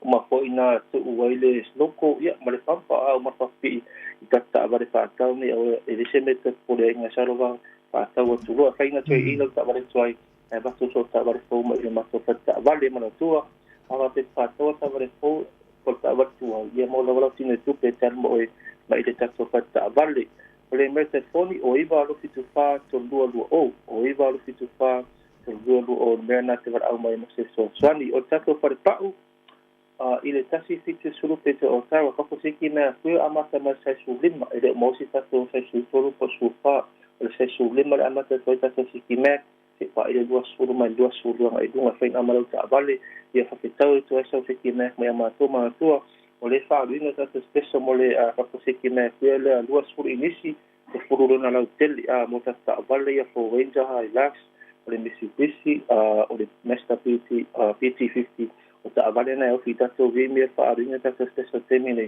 o lo lunga po le tato le tio Samoa le peita tato le tio Samoa ia le kako a whalau I lona tato wim ai umaro kako se ki na kueo ngā le whaurina termine ia umaro na kako special o ala ni bisira wanoa ava pe tau sua sau se ki me ku avisa mo lo pa o mo lo tau te min nei a nga umalo pa ko me ku umalo ko fo lo ka ko ka ma sang ni ai o mo te so pa o tau tasi nga tau dima a pe nga so ta avale ma ta de ki ka ke off road ya lo mo te to pa o tau tasi nga tau dima pe ke mga ku ke lunga nga ko a o tau dima ia ma biela te si lisi a i luma te tau dima e o ke ia ku a luma la ma be ko lisi pe ke ma ku ile pa umata tau limba ia a pe mo lo no ia ta no ko ni sira fa nga ia lava fo to mai ine ta pa ta vale ile tato a far pa ole a pe sui pa fa ta vale puri la wala me a pulla go la so sa pero wala me ia ma to ia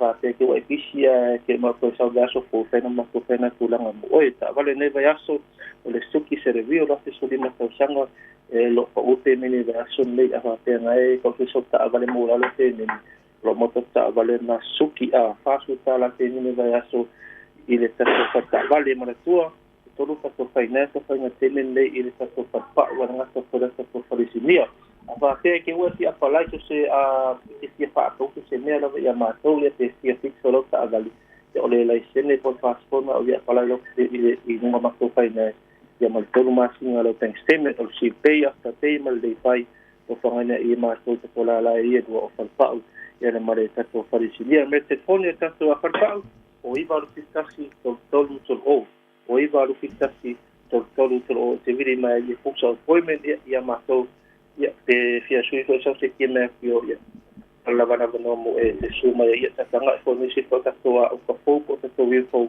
o te nana ta no mai ta to farpau mo te me nei fa khelo ta to mo ra no tai o ma ko varu fili man nei a ta ya mo te me nei so ko mo no mà nó phạm tay Victor một người phụ ngàn người này á số phạm tay một người ta report gì ai phá sự phơi á. Dạ, rồi phơi mình phá. So nghe Victor mà le Thai World Autos Limited le lo vào le lúa fit phá cho lúa ô ta xí lima tolu Istamaki Road. Ia por oi va lúa fit ta xí tolu ô ta xí fit ô Pierce Road o tara tala no ito nga o malamba ta ton lama le tula spuru se mai ana pa ponga o le tautua whengar patua ia salabao masamino.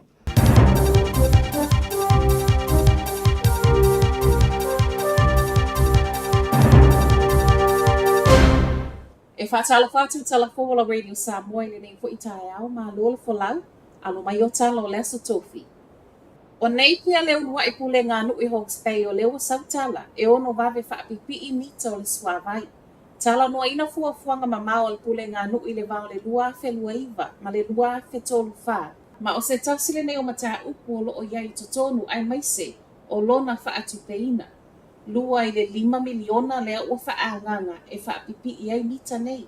O se fuafuanga wa vaavai i le pule ngā nua nei pia i le mai a whaata ita i Hastings, ma o lea fo iwa moli maule sui pule nua nei pia Arnett Brosnan, o se polo keti e au ngā tele e iloa ai le te leo le suavai o loo whaau ngā.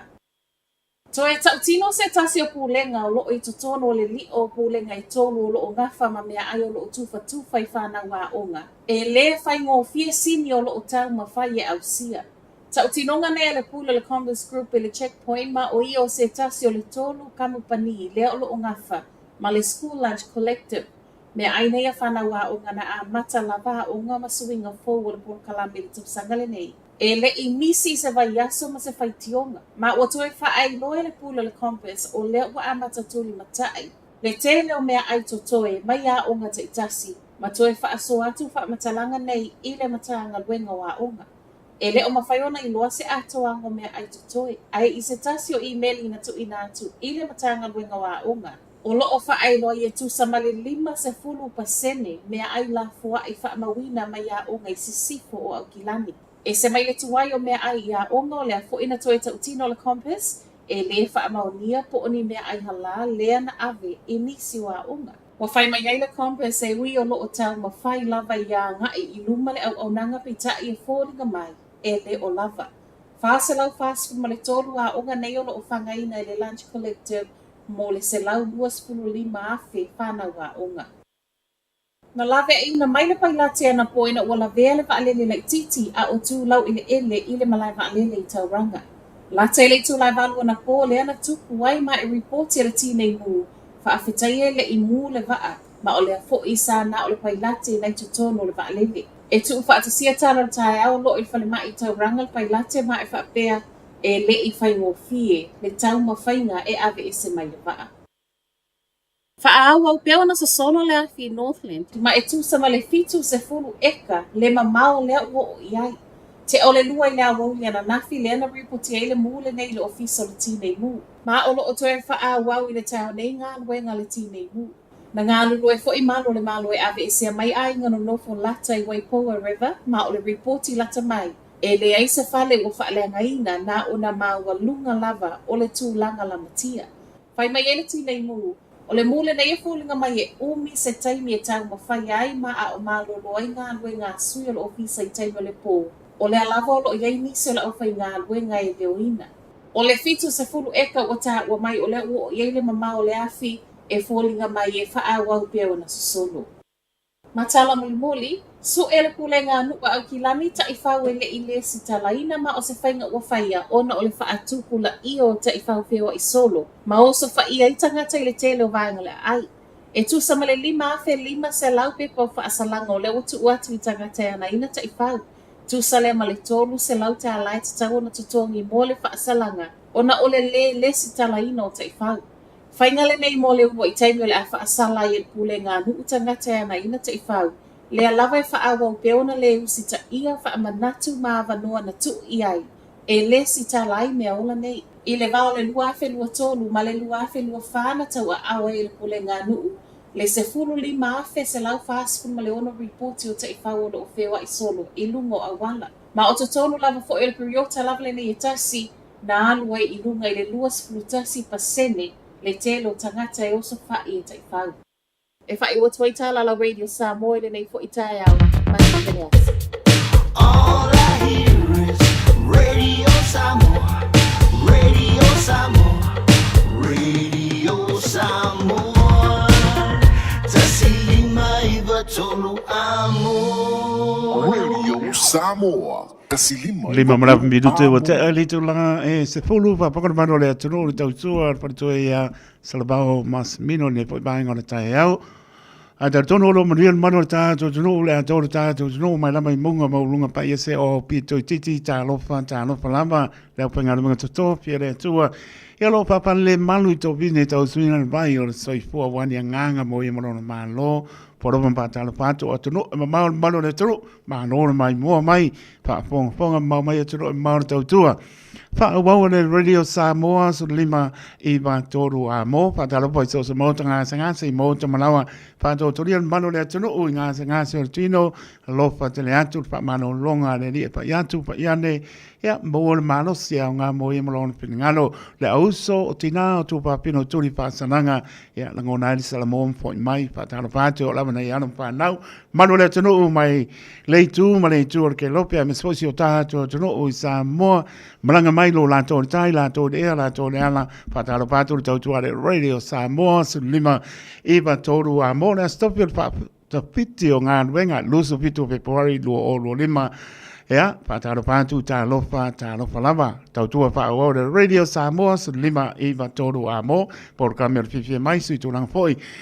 Sunga te tia pala tu si te tia ya no na ko mai kara mangianga fala o rana au tanga fala o ngapo manga o ko pai ya pa tar patu lungo le penga pai langi ya pa tar patu patu ya Marietta pe ma lo lama le mapto mai ya mia po panga ni aso Marietta ma ngari le nonu a fo pe ni amina ma no lava pe po ya pen le vai ya ma lo le mai pa tai a mosa mai me pone ya lo pelantu Uli masao oto le alofi ya mano lava leva mai pena po ya sinapi ti sinapi abe soli ya lo patu manuia tai au tina tuitea ya nisel maro le tunu se area I knew van uia apa ta patu ya mano lava leva mai ya pena po ya fa unga fa fo le ngata leo to mapa sefo ba tau ya mano lava mapa mai pole ai Elizabeth Fero ya le ngata leo ya manisel malo le tino sala hantu male ainga ya mano lava mapa mai ea manisi po ia misia ea ke la ko sau ku pe pe ka pe lo pe po ia Luisio ma ainga Maria le sina tava ea ma lo le uspo yo ka pasiusa ma ainga Kaisalina ta mangi tupunga ea ma lo lava pe na po ia ai lua a samu ma ainga alo sina ati mai merabe nga te leo o Paulo Falmico ea manisi son malo le tru Sofia Yone ea pena po ia Paulo Falnico ea malo le tunu o lo eva mai lunga le apio po linga ea le ngata lea lunga le YouTube channel maria lava singo le nei aso le lofa maranga leo lo tato tua nei minuta e sota e poi le proclame per masani ai a stofi le si fonga o le tai au fou sunga atu le epa pa tai li o sua e o e pa pena lava ta pea i se ba popo e makaukia.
Beta Drive Doctors ile tau longa fa tau I mangele fa Pea Manrua o le vainga o so ngase pe amana o mia e fa tino e foi ma tui pui o le fa na witi o tui pui le COVID is flu river mo la to is flu on tau sanga malunga tu fa Pea ma tui pui o le flu vala au telefoni lua lima fitu valu lima iwa valu mo so no e fa tino ai nei au nanga o fisa fo mai mangele I taftafane o McDonald Amanrewa e taftafane o le faletusi po le public library Peter Drive Doctors Clinics O e mo mia singa luenga le customer service, hospitality, po le avea fo ima leo. E te leo mautinoa, po o fea a matai. I le MSL training, mātou te fesoa soani atu. Mātou te malama o le amataina po le toi fo I atu I aonga. E mawhai ona whaafai ta. Ai olo o iai le mātou au fesoani wha maoni. E taita ia malangolango ina oe I lau malanga. O le MSL training, o se a inga. O se no fuanga I langolango ina oe, e wha amalo si au, ma wha amanatu atu lau sini wha atu. Asi I le msltraining.co.nz. Pevala au loa, le o valu se lau, lua, fa, tolu valu. O lolu manai, e a mata atu, I inei. Jalo whanawao tia roa, ua te talaina neile o unanga e veni, mo whaatangwai au ki lani New Zealand. Numero tasi John Coulter Drive, I le Auckland Airport Shopping Centre. Tau whatawhatonu lava le warehouse ma le countdown. Lau whale o fulau iloa le e veni, Auckland Airport Shopping Centre. A whai alo sa ili se a onga a mata molo walu. Au aloe te toi popoli, o le Galaxy Childcare, e tele o na la lai au ki lani I saute. E toa tele whaia o ngā ngawaa, o le a o ina le whānau, e ia inga whapitoa pe a le sitala lo walo. Tolus fulu I tū la, free. A vanoa le vena le a onga mo whemalanga inga le whānau, free. Maua mea aia le whānau, free. E ia inga whapitoa. Mo nisi whamatalanga, whafso tai le o lua tasi, o valu tolu, lua fitu, lua iwa fitu.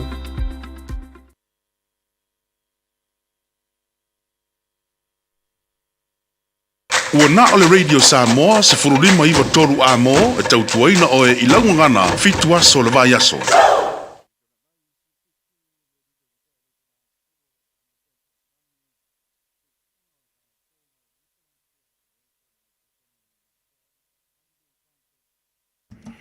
Lo tania tanto proclame si fonga o le tae o fongu mai Amerika a pa peu silinga tani seo longo vinga panga solo tanto proclame pa yaso lava lo tanto tua e tanto nganu venga lo tanto nganu rue ai e o awor popole a missing e pa me o ma kongia o tota ya ta tono lo milion mano le tunu ele nei tae o po la stofi lo su fitu o mal masino february le la tanto la antu a pa yo la sto na ila smo mo ia lona vinga o tātou tō auto vai el tolu o masina pe audia leanga leo le matai e am tātou sāwali ai pēr tātou fōlaunga le nei tau sanga lua oru lima pa moe me umano tātou atua o ia lava e tau tailo tātou sa ia e manui ai fō le tātou fōlaunga e manui a lava le tātou inga maro le tunu nai tō asinsina lofa te le atu pa pe fō le atu le tātou tunu ia lau pingare mo tofi o lo whano no manu a wasa mo ata au ia anga leipe le rii, ia maua tō manosi, ia wā lama le tala le su ke riso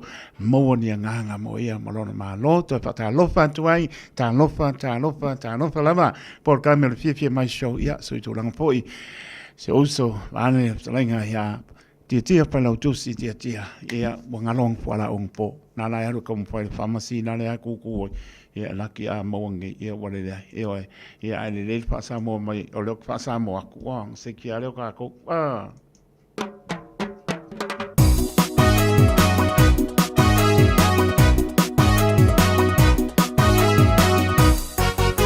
Pavavonga mai a se I whai a tula utala Na oni mana tu e a watu wau tuana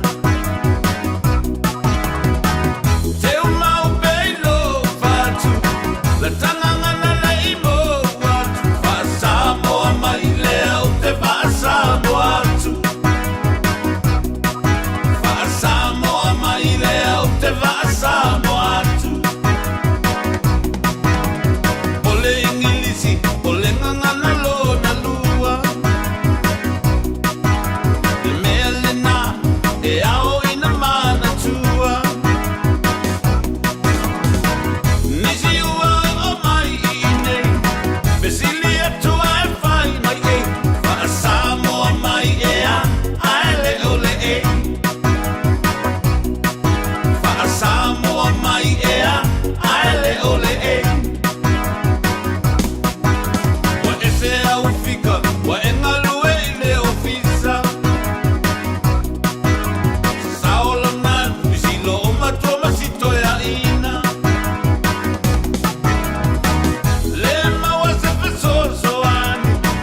Eva mali pese. Malo le whafonga Samoa. Malo fo ile va ile musika. Radio Samoa #1 New Zealand akoa. Simpson.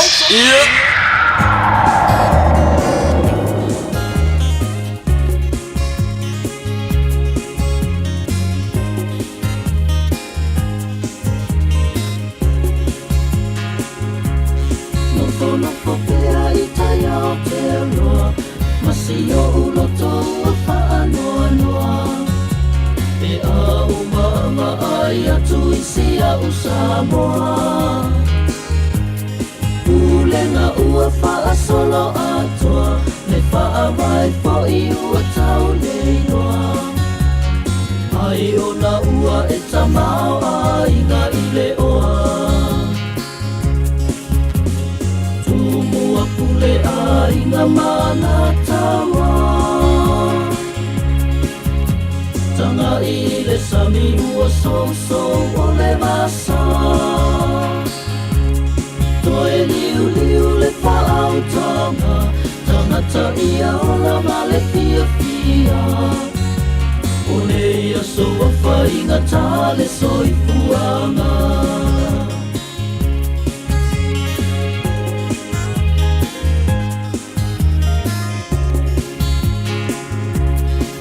Anoa noa lo tama fau fau I nei mau tala ua sala lau E ua tatoe o ia sa paa pau pau O le malo mo tangata lau tele O tangata po I le pale mene Ke lango lango mai lo tatou sai fau tele Ua pule ai ngā mana tawa Tanga i le sami ua so o le rasa Toe liu liu le whaau tanga Tangata ia o la male fia fia O ne ia so a whainga tale soi fuanga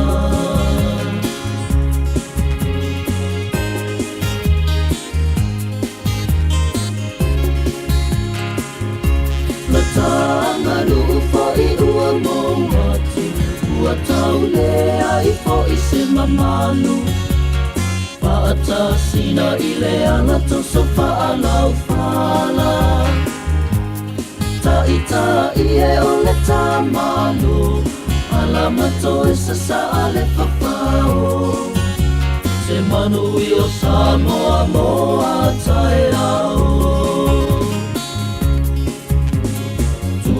Ua pule ai ngā mana tawa Tanga I le sami ua so o le vasa Toe liu liu le whaau tanga Tangata ia o la male fia fia O ne ia so a whainga tale soi puanga O ne ia so a whainga tale soi fuanga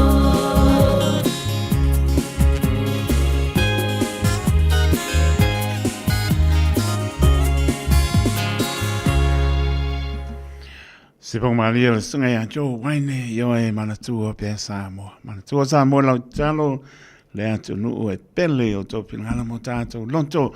Tami tulai mai lua sepuluono mara miruto po te aile tulai sepulu.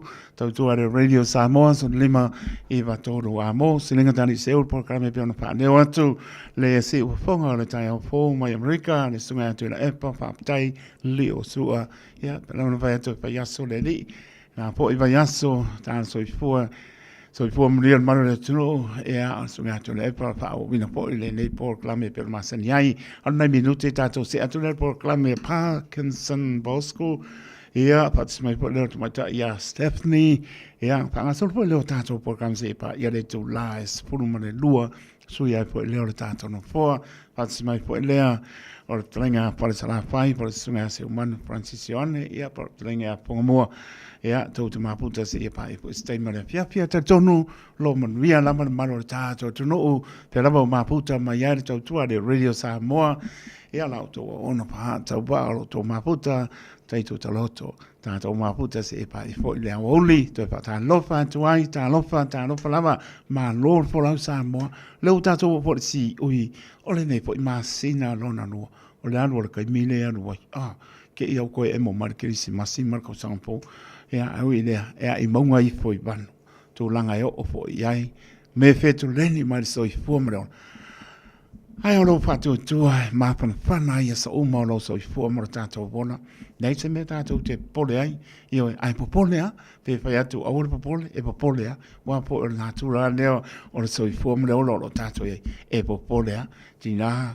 mo lunga le lo fo le ni kele me fo i mai ia po pole a io pe me o le na fo ia se lengi o le me mo le ku me tu lo lo ia pa pena na io ngo fo da lo sidi le talo no le te pa no ina le ma na io fa tasi mai o lo tato tua lo lava ngang pa io so san sidi le tau to ruina tato ia so uma ia ma tato fo longa ia ma lo lava fo lau ma le tro mai lava i monga ma lunga pa ia se o pito i titi la penga de venga stofi ma lo lava fo fola ma lo ta la i ma lo fa ma si au ia wani nganga mo ia ma lo ma lo e mai se talo mo la langi a to le penga de stofi ia mai se lava ma na tua se o tato to no ma no i la talo tato bana bana i no fa ia lo moni lava talo mai la to tato talo on tato pe no ine tal sanga i le aso i le lofa maleanga leo lo tato tua mana tua na ia non fa na ia onga ke fo i walu fo i koso a ili ala au ia mafuli la au ia ai ke iange wa kar fa le fifi ia ko ka kopia ku le fongi le lon me la i ka maki ia o fiunga ka mai ke pa tani ma ia pa ngo ku ia ore tama ia le ia se upo pa ku ia ore tama pa on me fa manos matala pe me te matala i ke o mai fa so songa le lo langi me va penga e ngai pa o ko le au ka foro mo ko morolo ya ngaro ko mai kila le o lo mana ina a inga lo mana o matua me se po tono e ka le sia yo anga mana fanga me se o mano lo mana ile na pe a pa ya ma o ngana ya pa na o le on sa yo pa ngalo le ba ma vai lo la ina dao ia e sautirpo o la ke me savali nge mal pulo umilnga sorry e ke ifo la o e kokuru o le kokuru o malingi o no mata ma e pati le moa ma pa pe pa tai le tua o e tani mai o ngalo lo la ina dao o ngalo lo sautirpo ino o vai se o fine o ba vai se o tali malonga pulo umila sa bari folle pa tai ia maulunga pe alo vi inga ia so mai le ono o le la ai te tonu se baba ia ko pe moa ia la ka ko por kramele ngo fa leo atu ia ale ia pa penga la bang sa fa sa bali ta tu por kram o le fa mangalo ma le fa ngalo e fa pena la mai fa mangalo ien fa ngalo ai le ngalo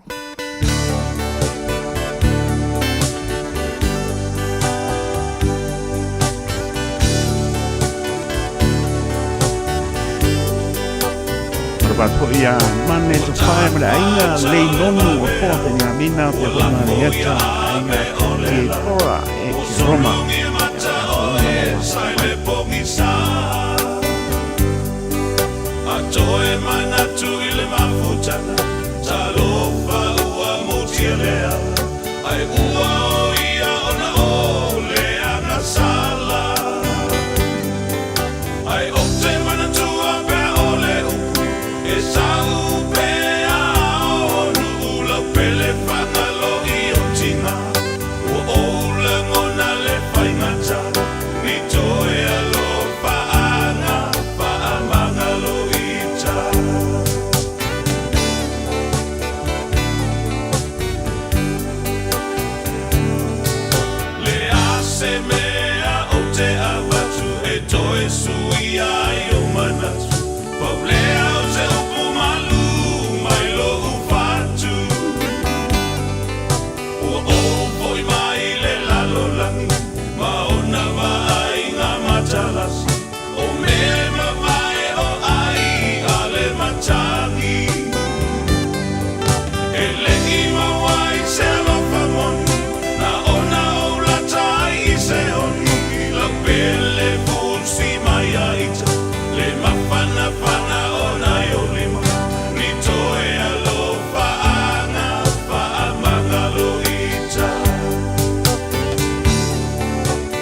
Ai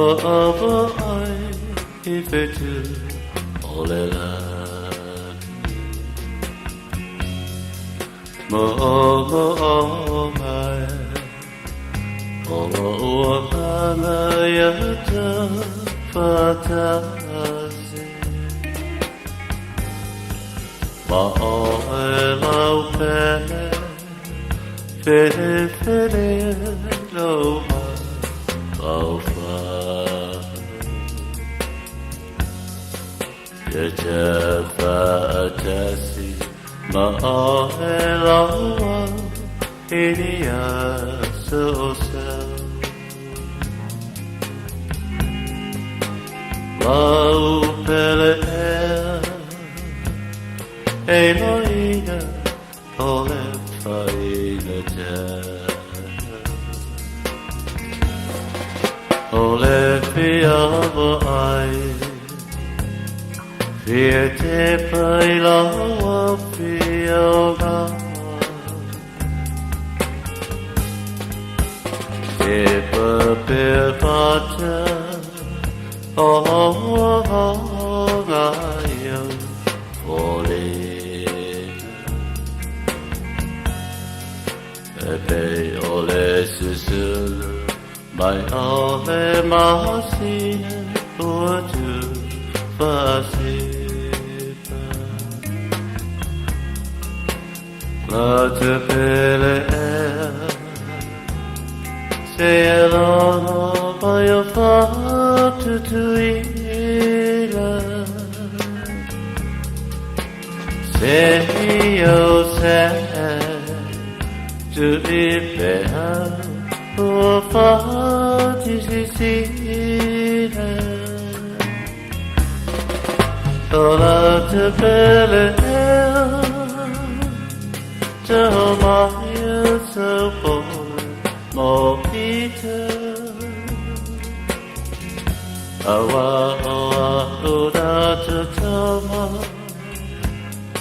Ao aeria na te lia E lava ia le na io e ma va po pena sa le kimu a se fo mani o le pe ni no te fau io e no fo va ai pe tu le la o la kai me kali mai ai ko ki pa o mai ti munga ya ngo pe ko ia ma le velo ko pai te mi tole mai le o to e los fo minute ona tale o le tu las putasi tasu tasi au na tato tala I vai pa noa e na ngana pe o tania ia tani tu las pulua mai lo ao batu lo lima tato tau ma vai to tala no po le ma le sunga por talinga ya po mua talinga por sala pai se umano Francis Yohane pe tani tu las pulua le patis mai le pole o le Parkinson Bosco le sunga ya teri se pai po se tala ila to po e nanga pe on Silvia ma pa mnato e pele o to ngalo mo tato loto pai langi tu ngasi ya lo pa penala monta pena na to ia ma pa mnato e le taimi ma le taimi ya le lama lo fa fonga tu langa ia foi me o ia la to fa o lo tanga ia le la tala mai ia ma ma ia fo ia la one Terry welcome to the programs and I look outside the weather is overcast today. Talofa lava to you and all your radio listeners there, Taito. Pleasure to jump on board this morning. I like it like this. It's nice and overcast. You won't get burnt. And you got my point, Jay. Nice breeze when I got up this morning. Yes. Very good. Very good. How's the morning been, Jerry? Busy or quiet at the moment? Bit of both. Keeps you on your toes, so to speak. But it's been good. Look forward to the weekend, to be honest. Okay. Before we go, how often you're sipping towards the Pacific Island, Jerry? I like to try and go out. Me personally, I like to try and go out there at least once a year. Once a year? I think that's too long. What do you reckon? Yeah, needs to be more frequent. Yeah, I agree with you. Yeah. Thanks, Terry. And who is Parkinson Bosco and what services do you offer, Terry? Parkinson Bosco, they are They're a New Zealand trusted memorial company that specialises in headstones. Right. So we offer services like additions to headstones themselves, whether it be for cremation. So we do bronze plaques, we do tablets, we do headstones of certain sizes, colour and styles for one plots or double plots, etc. There's assortment of services we offer in that area, and just a matter of getting in touch with our local managers to help you along with what you envision as some form of memorial to acknowledge your loved ones. That's really good. Really good, Terry. And how much do these headstone of memorials cost, Terry?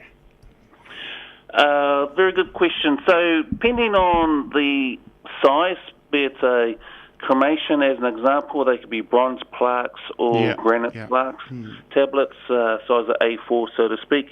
They can range anywhere from 700 up to, say, 1,500 as an example, depending on what people would like on the plaques, be it a photo, the amount of inscriptions, etc. And then we've got medium-sized headstones, which can, small to large, I should say, from, say, 3,000 up to 4 to 5 for medium-sized ones. Once again, it depends on the colour of the stone as well, because they come in obviously different shades of colour. And the large ones can go from anywhere from 8,000 to double headstone plots, 13,000 to 15, depending on, again, size and colour. Very good. And how long does it take to produce a headstone nowadays? It's between 2 to 4 weeks to get something done. At the moment, like many other establishments in this industry, we tend to be booked out 3 to 4 months ahead. So we ask clients and all your listeners, if you're looking at getting a memorial done, to obviously come in at least 5 to 6 months prior, as we'll tend to be booked out 4 months ahead. We also ship to the outer islands, the Pacific Islands as well, and with those you want to come in at least 8 months prior, because we tend to want to put them on shipments, make shipments 2 months prior to the unveiling in the islands. So just to cater to any unforeseen shipping delays that's out of our control. I think that's... sorry, go ahead. Sorry. No, just on that. So it's give or take, it's 2 to 4 weeks if we were wanting to do it quickly, but our schedule dictates our turnover time. Yeah, that's very good, Jerry. I think it's more time that's very good for you guys. Advantage. It's more time to prepare. Otherwise, short notice is no good for you guys. Anyway, where are your showrooms and how can we contact you, Terry? Sure. So we have 5 showrooms in Auckland. So I'm here at 153 Wiley Road, on the corner of Wiley Road and Puhanui Road. And we have our Lisana at our Otahuhu branch on the corner of Mason Ave and Great South Road. We have Debbie and the team with Adele at our Onehunga branch, 106 Onehunga Mall Road, on the corner with Nelson Street there. And we have Stephanie and the team out at Great North Road in Glen Eden, just opposite Waikamiti Cemetery. And we have Gina looking after our North Shore branch at Albany on Bush Road, covering that for Sharon. So Gina's there as well. And then we have another store that's down in Tauranga, with Louisa looking after the branch on Greerton Road. And the best way to contact us is either via our website, which is parkinsonbicycle.co.nz, or our toll-free number 0800 733 433, and call us anytime. Terry, thank you so much for your time available this morning for our program. Always appreciate it. Look forward to hear from you guys next week, and have a great day, Terry. Papatai lava there, Tato, to you and all your Radio Samoa listeners. Thanks again. Thank you so much. Bye-bye. Bye-bye. Ole sungaya Jerry lenga pe pa pongal malo le Tato tunu tala no le o iba no tu iba o manunua e tala noa tūranga umam wha manu lama o le manu lama o la tau e mau fo ilo fia te ni anga i maota malawa ia mo maa wha manatu mo e pele o tau pina ngano mo tātou loto whai i langi to ngā sea ia le lama o le lama o le taimi a wale wha apea po le wha apea o le anberi a whai le vai aso le a e anu nge iai e le mpainga prepare mai le headstone po le mo le tasi le aso o tātou e hoa le last minute ano pa manatu e le o ia lau po anta mpainga ia mo le anu luma fia uma tātou le lamba o le taimi e po nis taimi to e sui e wha moe a le lamba o le taimi e le lamba o le taimi e wha i loa ia i lātou ia me sport taimi e sui le anta ia matulanga pe na o upu e le ala manino i luma e fia lātou fia po i o tau e le lamba lau tala noa le o iwa lupito iwa o parulua le tautua le Parkinson Bosco ia nau silfia umalava ai manino lātou Francis fo lele i nei Auckland Saute West Auckland ia North Shore ia manino me uma pe atal no iai tabi tula mai su tolu minuto o Natale o le tula su tasi au ina tātou tala i vai whanua ngā pero tānia ia na whanga solo po leo tātou po klan ai hewa kasi mai asa uka moe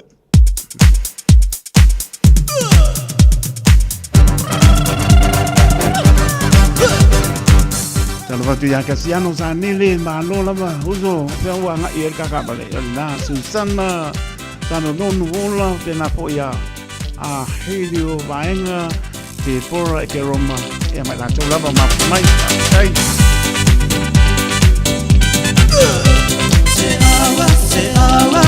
se vai mai tama musika manie va tawi ai tama tama matene se va alele tawi na nei ile api we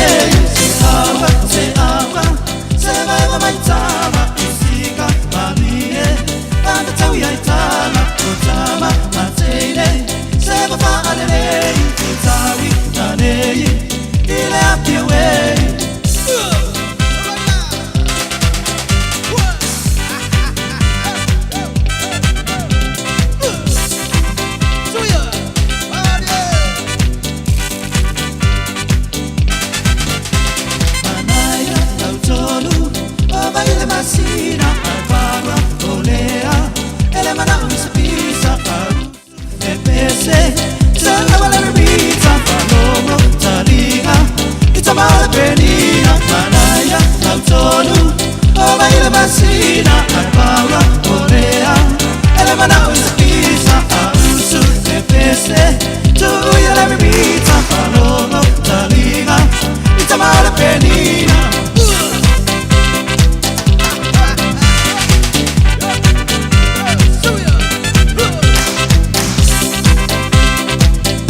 ese Malo le whafonga Samoa Malo fo le vai le musika Radio Samoa #1 New Zealand akoa Simpson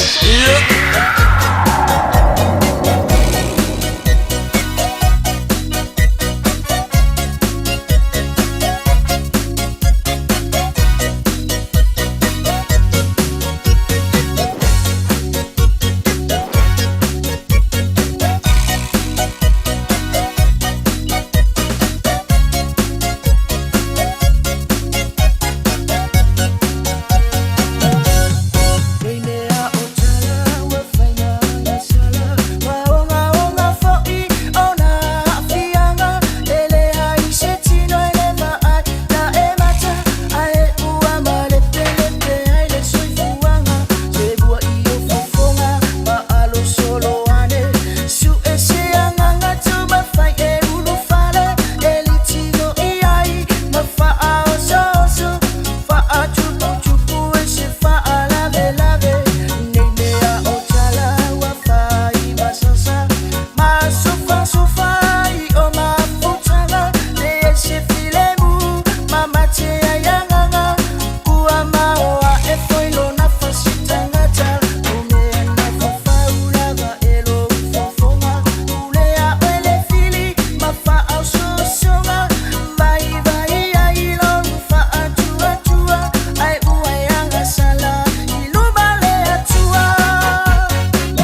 lau karangoa. Rue man se waka waka waka waka eh.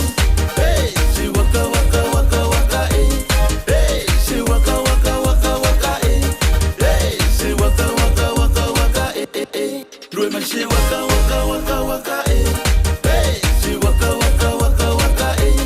Hey, se waka waka waka waka eh.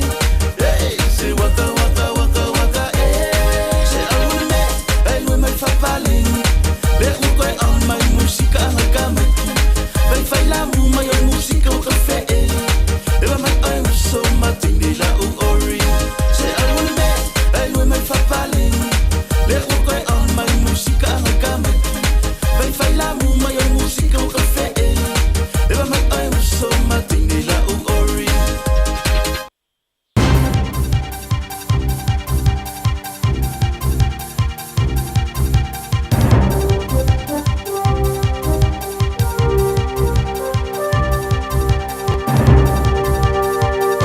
In this update, the prospect of 4-year parliamentary terms will be put to referendum. Justice Minister Paul Goldsmith's announced legislation supported by all the coalition parties to select committee stage.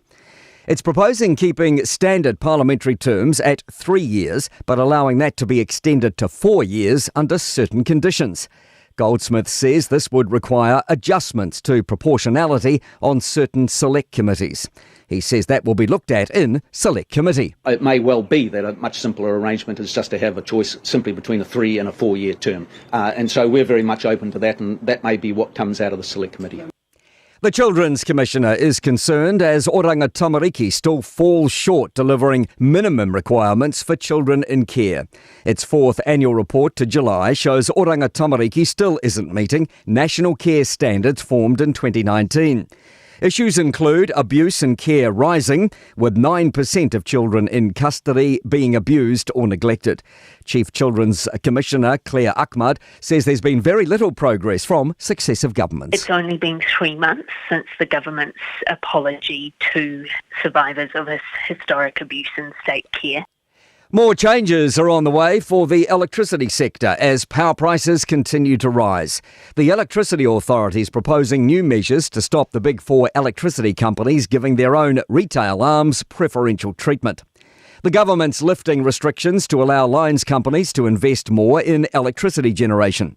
And Meridian Energy Chief Financial Officer Mike Rohn says the sector's also looking at how they can shore up energy supplies after being caught out by the gas shortage. We're scrambling, so we're going back, dusting things off that have been looked at 10, 15 years ago.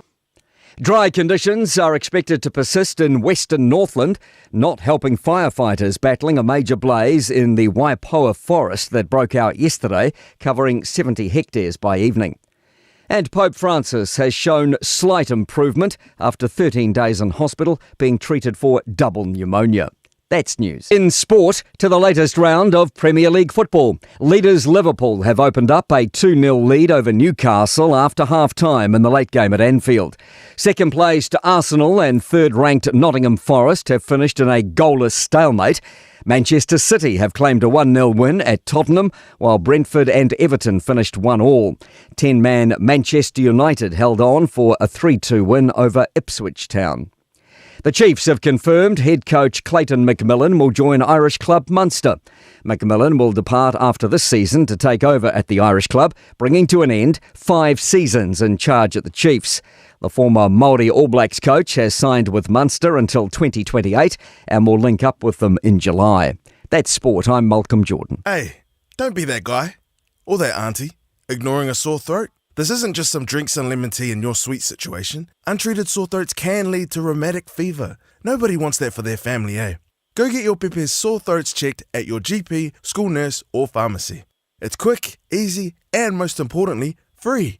So come on, whānau. This summer, take care of your tamariki. Get it checked and get it treated. For more info, hit us up on socials at Stop Sore Throats or visit stopsorethroats.nz. Oceania Career Academy, Saudi! Kako oi, kaule kaua! Hei ana whai! Wāste no mga i maguia! A whaia sa ili se la asanga whau moe, a waloe te no whai, o le OCA e au tauina ai o e imtata e sese. Maua visenga whau fale, vali fale, palasa, male soifua maloloina. O le nei avanoa e anga wa ai tangata no fo mau masiti seni New Zealand o loo halala i au kilani. Le sitala nei loa i le OCA i le go.oca.nz/apply po le vili mai i le o varselau ono lua lua valu fitu tasi. O varselau ono lua lua valu fitu tasi. O esi la fia e iwa tesi ma le tolu wha miliona tala le se leni a le UTOS ua toe whaasafua atu i ona sui whai unite i le lua o lua wha. Whai sau teo ngā tupe e teo wha whainga luenga ai lau se leni ina ia vave wha tau nuu se wha moe moe ta ua a lau ainga wha pe e ka le sia. Wha o ngā au nanga le ANZ po le talofa voucher, le M tala, ma le My Cash e ala i le Click X. Wha afso tai mai le ono valulima lua ono iwa wha iwa, le www.utos.ws, po le e-maili o le info@utos.ws, po le Facebook, le UTOS, le wha aputu ngā tupe teo wha whainga luenga o le mawaenga tau sia Samoa, teo wha whainga luenga e mātau lau seleni, ai sele sele e oe le manuia. Radio Samoa. Taslima Ivatolu. Amo. Talaflava o David Tua nei o lo e whaafonga mai pēi le Radio Samoa. Taslima Ivatolu amo. Samoa i amanuia le nei aso.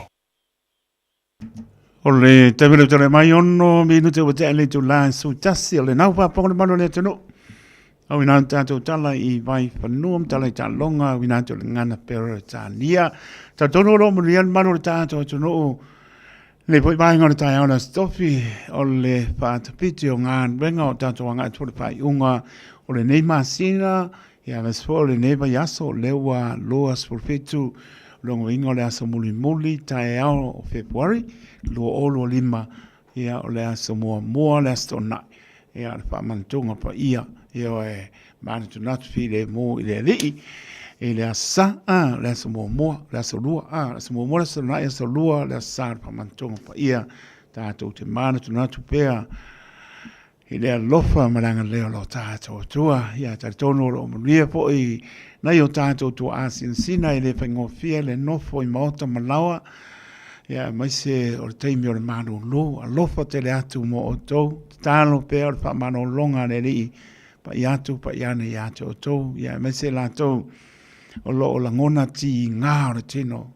so se mauta ngā se ngā se mauta malawa tari tonu e neise me lilo le sil whangaro tātou o tua ia ma o ia lama o le fō mai o fō mai o lo whātua tua e te mano lo ai o api i tā mpang tā pe mai api tu leni mai mea o le soi fō mane ona pe mai e tau nganga i fō lao le wha moe moe e sola manatu e tu pe sili langona ai sea ona o le ti ngao me o mai ano so i fore li e mapu ai tātou te langona pi tāmpang tāe tau wasa i forang ia tātou te pā tua matari son e le tu la po ia no to so i fua maro tātou wola i a au lofo le li na alofi na ngano ale roto teito e pia sila sila i ailo tātou tua o feo e anga i elo sa i linga.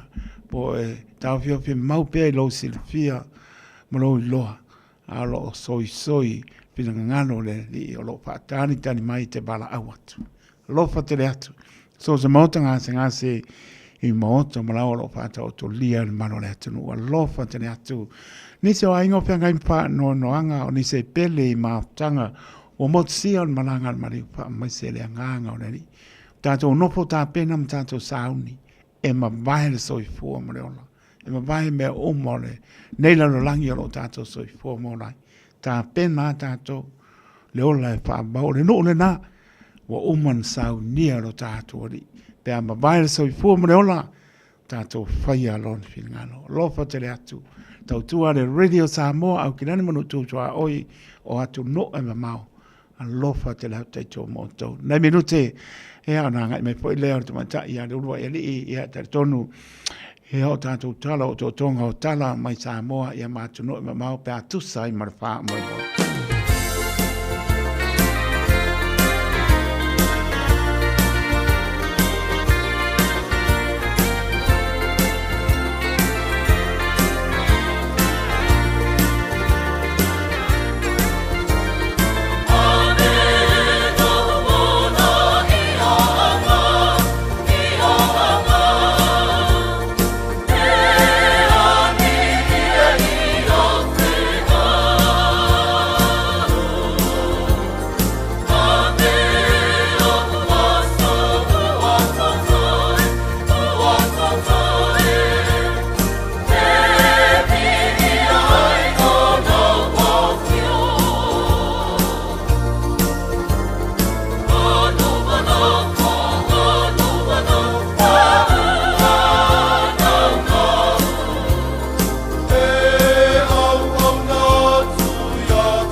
whaiolo sa ili se a o ngā a mata molo walo. Aua loe te toi popole o le Galaxy Childcare e tele o na la lai au ki lani I saute. E toa tele whaia o ngā waa o le a o ina le whanau e ia inga whapitoa pe a le sitala lo walo. Tolus fulu I tū la, free. A vanoa le vēna le a onga mo whemalanga inga le whanau, free. Maua mea aia le whanau, free. E ia inga whapitoa. Mo nisi whamatalanga, whafso tai le o lua tasi, o valu tolu, lua fitu, lua iwa fitu. Hei! Aua na ia vea oe pei o isi tangata e manatu maa I le wha iti ngā. Ele na o le inu le vaiti polo na seki ai lea. A le vave tonga fitia le wha iti ngā. E ono o le tūlanga e maua I le fever rheumatica, ma e le ai lava se tasi. E mana o e o se pele le nā tūlanga. Aia. Ave loa na I o walo, e whaile siaki le fō mai whale ainga, o le tausi mai le aonga, po le whale talavai, e vave, whaingo o fie, ma le mea sili o na tāua, e le toto ngia, e ma whaifoia na whaile tui o le baisilin, e ki lia atoa ai, saula ia Samoa, I le neiva I tau o le tau mawhanawhana, ia tausia le leina I o tātou alo ma whanau, whaile siaki, ma whai loa le tonga fitinga, mo nisi whamatalanga, sa iliana I lunga le social media, Stop Sore Throats, pe asiasi I lunga le upenga ta whailangi, Stop Sore Throats.nz. Jalo whanawha tia roa, ua te tawaina neile o unanga e veni, mo whaktaunga I au ki lani New Zealand. Numero tasi John Coulter Drive, I le Auckland Airport Shopping Centre. Tau whatawhatonu lava le Warehouse ma le Countdown. Lau whale o fula wiloa le e veni, Auckland Airport Shopping Centre. 24 hours a day, 7 days a week. Radio Samoa streaming live on www.radiosamoa.co.nz. Taimi tula mai sul whamara minutu wa te ane tula su tasi tautua le Radio Samoa sun lima I matolu a mor programa Fifi mai show e a tautua mo se pa I pole tula e se fulu mane lua fatis mai po lea le talenga ya se manu Francisi ane e a po le talenga po ya ponga mua tau te maputa se ia pa ia po I se taimi po I o le aoli e a pe lava le po I ua silpia mano le tātou tunu le ua o mare taimi. Sei pāpong po le mano le tātou tunu le tātou porkame o tonga o tala mai Samoa ma tunu o la langi ia le o tau nuu mai ia le tau sala o le mau mahoa o i o la langi ato. O le ua ia li ia o poropan pataro patu ngare ngano a soka sei ia e matango pie ia lo sei le ne foi tai au ia sumaya a pio mai mitala mai au ia malorta wasa mai le fango fie le fe ngai fo I male traffic lunga le awala ia a saunga le mu mai e ngona fa tau ba o tangata ia wai le ese poto le ese manosi a le lofa o le ri so sorry mai le wata ma puta lunga pe amu ngano le patalo pat ia sa le avalau sa le lau tu sai foi malo fa sol neta ia o sunga le au taito ia fatalo fa tu foi ia te oe, ia e whenga ia foi muti utile nei foi tu lao le aso, whatalo whatu foi le mamalu se tātou wātu nuu, ia o lo o whapena o na whaafongfonga mai, ia o whaalongolongo mai, ia mamaua ma le tāpo kalamil nei foi tu lao o le aso, ia o le nei foi aso tofi, ia whaatawhiti foi o ngā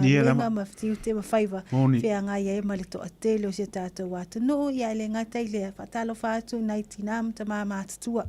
O lo fai a pele fai o le tap wai mai I maota malawa ia I lea I tu o lea foi tafa po lea po fia lava le tafa la langi o lo maua mai le tapo kala me fata lo fatu foi ia I lato uma lo maua mai o fia o lunga le awala ia o maota malawa ia ai mai se foi ia lato o lo o fa pena o fia lava le tu o lo nga ai ia o lo maua ma le tātou po kalame nisi foi lato o lo o whapena o na whea ngai mati te me whaiwai I tonu ofisa ia maso se I tū lava I te taito ma lo lava le seifua maua ia te oi leo mwhenta ma futa le neita ia ma lo pa tai ia le I se at por ta por kalame ni avea mo se au ona ave fe au fa ni tonu ia lo moni mai ona fa anga o tia o le wo lo se por lima na ia tia pe mai moni ato lo fa anga ia tau sala ia e mana tu atu po ia le tano ia pa pena lava e le ngalo atu ia o tia e wa atanu o kilo ke le po kilo ke fongi po kilo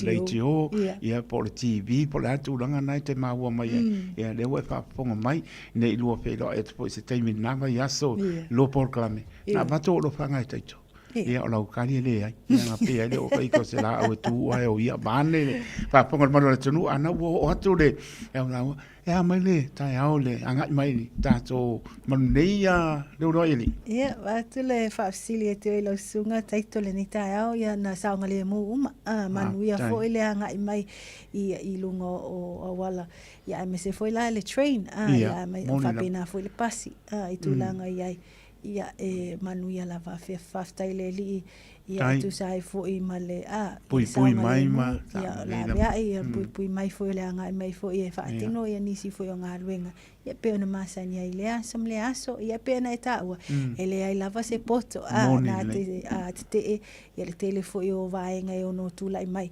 ia o le vinga lava e fa foi le li ia le tato tapa ausili ia ilona pui nga malana lava ai foi le tato wola le mo fai tato mafuta i le asam le aso Mano pa tai mon le nama le sa no langona e tai me fo e pa ta la ponga e ta to to e ai langona e ta to le lo fo le i a woni ingalo le tanga so i fo o fe la ta to tanga e pe lima fo pe pa pe se pulo fo pe ta to le mpa ya sa me o la wa ta la na e ano wa ta to te fesilia le e te le fesili lo le e anu lo ngata o mapopo ai pe sili le te mi uma o te pa mo la pe mai poto mo ia po le poto pe mai o te pa mo i lo lava ta mai ai pa ngo lango le ngang pa ia o so sani sili le e le pe pa ngo mai ki nge me e le pe pa mai a ko ia e pa pe na lava ai ma e ava tu po e se po me wo e no tala ngata la o ai ia o ke le po o ku nga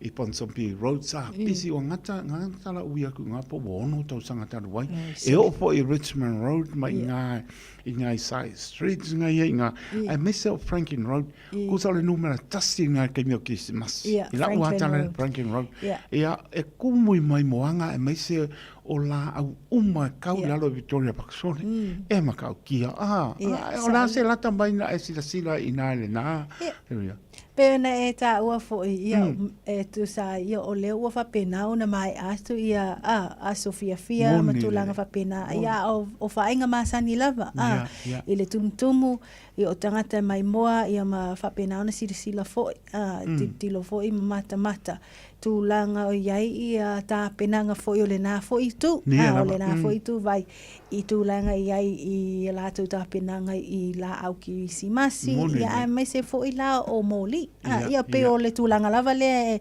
e lo ai fo le mata ina ma le mata ngo fio tu langa o ta penanga ia o moli ia o Christmas lights e pe ona iai tu langa fa pena ia le ala le I fa pena ona fa pena ona malolo ai foi la to tele lava tangata mai le tu I saute ia le tu I sasae ia e anga ia tu tonu ia fa pena foi le tu si foi na nga ia tu o malava ia I le taulanga ia ma le tu foi le Franklin Street ia e mai moa mata sila foi le to tele lava ia o lato na mafai ona tu fa atasia ia vaenga ia wa le foi ia tala no ai foi le vaenga ia tele ana polo kai a wala o na o fia sila mal mai mo tata I tu langa matango fio ta pinanga ia o se tala na le foi vaenga a taito tu la o le ia Ponsonby Road ma o le uma lava me Richmond Road I tu langa ia fai lava io e fai lava sina pisi tele taimi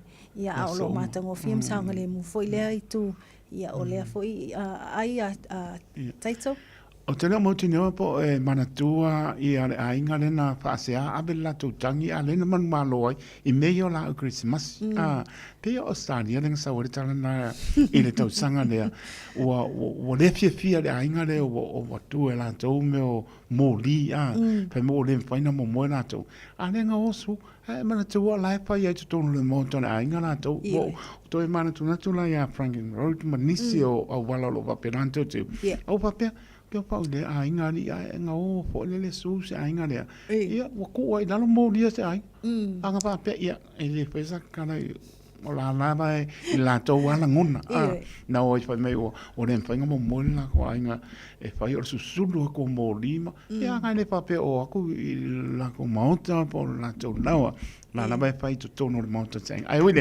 ia pa pena la so ifwa a tele fo o ka pala ia lungo I le ia o pa penga fo nga ka fo ku la ai oi le ia ma no na pa tanta wa sa mai a ne no ni 5 miliona ne tau le afia le tise fo ma fa leia o lea o nanga tau ia nai pe pa so a korpo ia o tulanga ia pe ona ia ta pinanga foi a le mtanga luenga ia o ngā luenga tele ia ma whilaua inga ia po le Ministry of Works, Transport and Infrastructure pe ona ia lalo whaululu ia le ta le minsta ia le to whaia olo fiti vai ia I tulanga ia me se lai vainga le pe ona ia a taitaina foi ia whaululu ia le whalaputongo le tise whalaputongo malosi whaeritise malosi ang whaeritise I tulanga ia po le EPC ia I tulanga la ina I ofisilingia foi ia nisi o vaenga I le mafuanga ia o tulai mai ai ia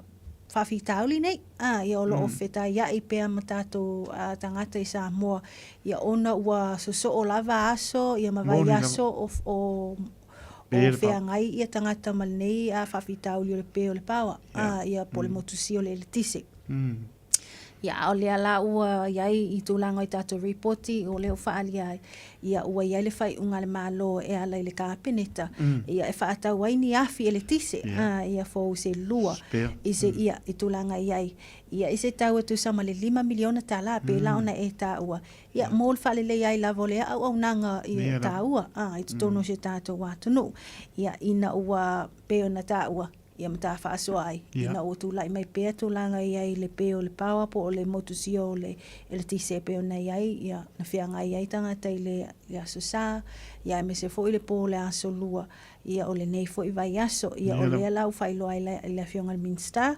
ia e tūlanga iai ia le lato le anga iai leo fuafuanga ia il whaale leo o whaale tonu nei wa awhiaila ia vaenga pe ona iai so onga waia ia malolosi o loo whaata auto I lalo palpala ia po cables ia pe ona iai ona watu ai whaasolo atu ai le malosi anga nei whaeritise ia e tūlanga ia I lalo palpala I lalo o loo fiso ta iai la no whanga iai le afi I whianga ia ma le afi I fulua sou ia o tūlanga la nā pe ona iai ua whamanino mai ai ia o le fuafanga le nā pe ona talia mai ai fo e le kāpeneta ia I la le malo ia I nei vaenga ia wa lava le whaalenga o lea fo I tū tau a wai e tātou a taratanu ai fo wa le iai se vaenga o le soifuanga le nei wa le alu le pawa wa le alu le tise ia o te le lava la o vaenga ia ua whapena ona whaalangolango ar to tele o si tātou wātunu ia pei fo ina iai ni usila ma to tele o atunu o le nei la langi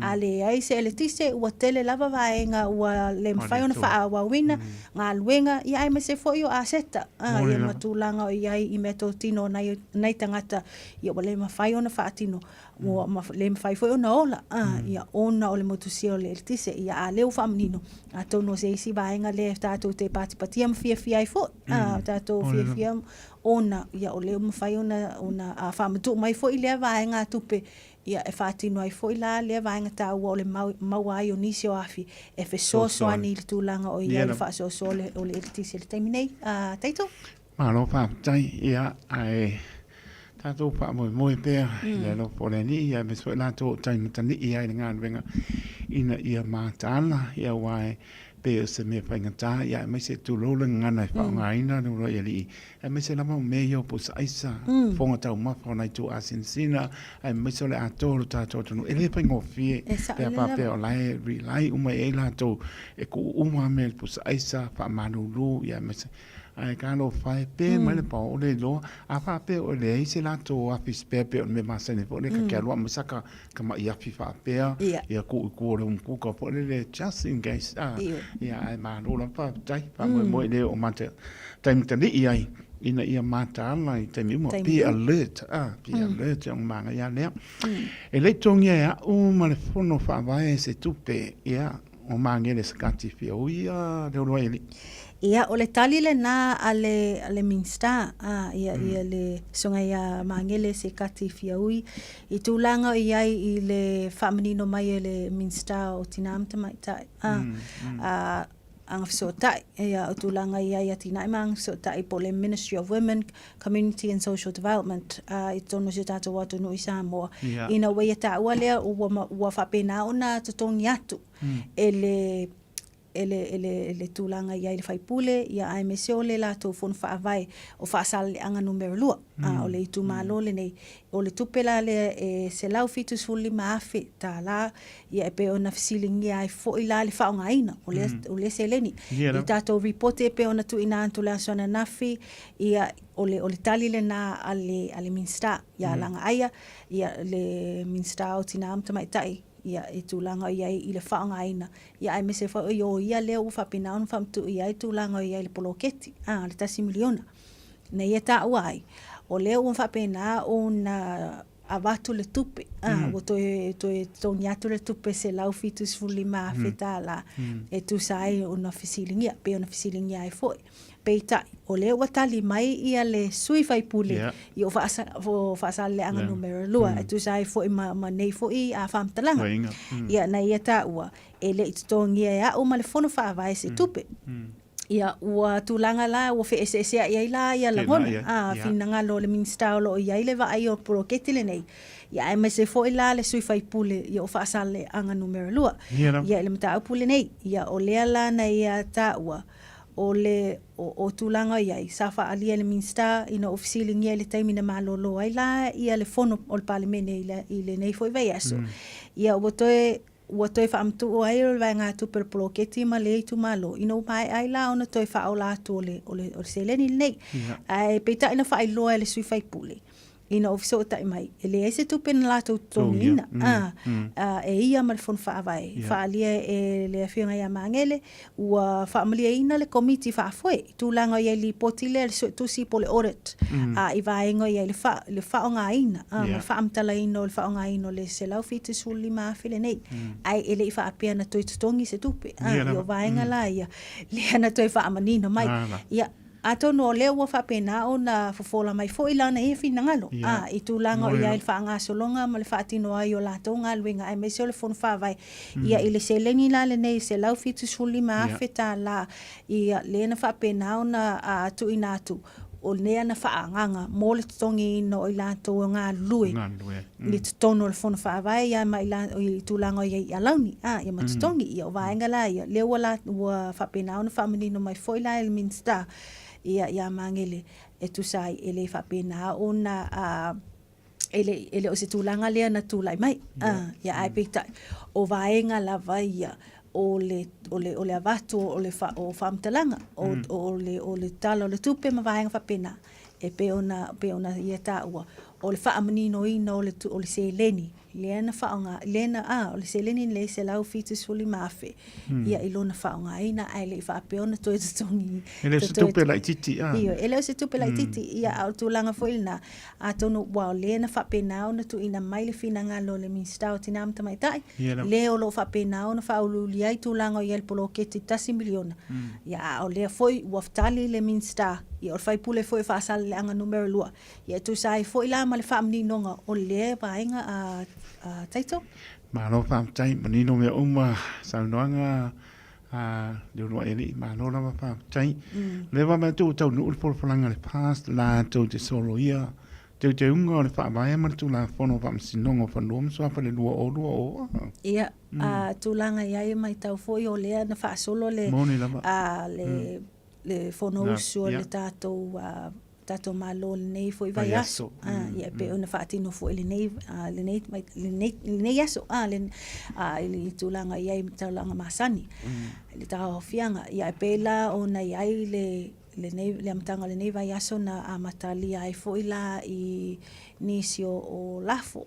Ia mai se lava. I le tala noeina ma whelafloa inga i tūlanga iai i teuteunga. O tūlafono pe ona iai lava o tūlafono tu mau ia pe ona tele ai foi on tapisar to tele.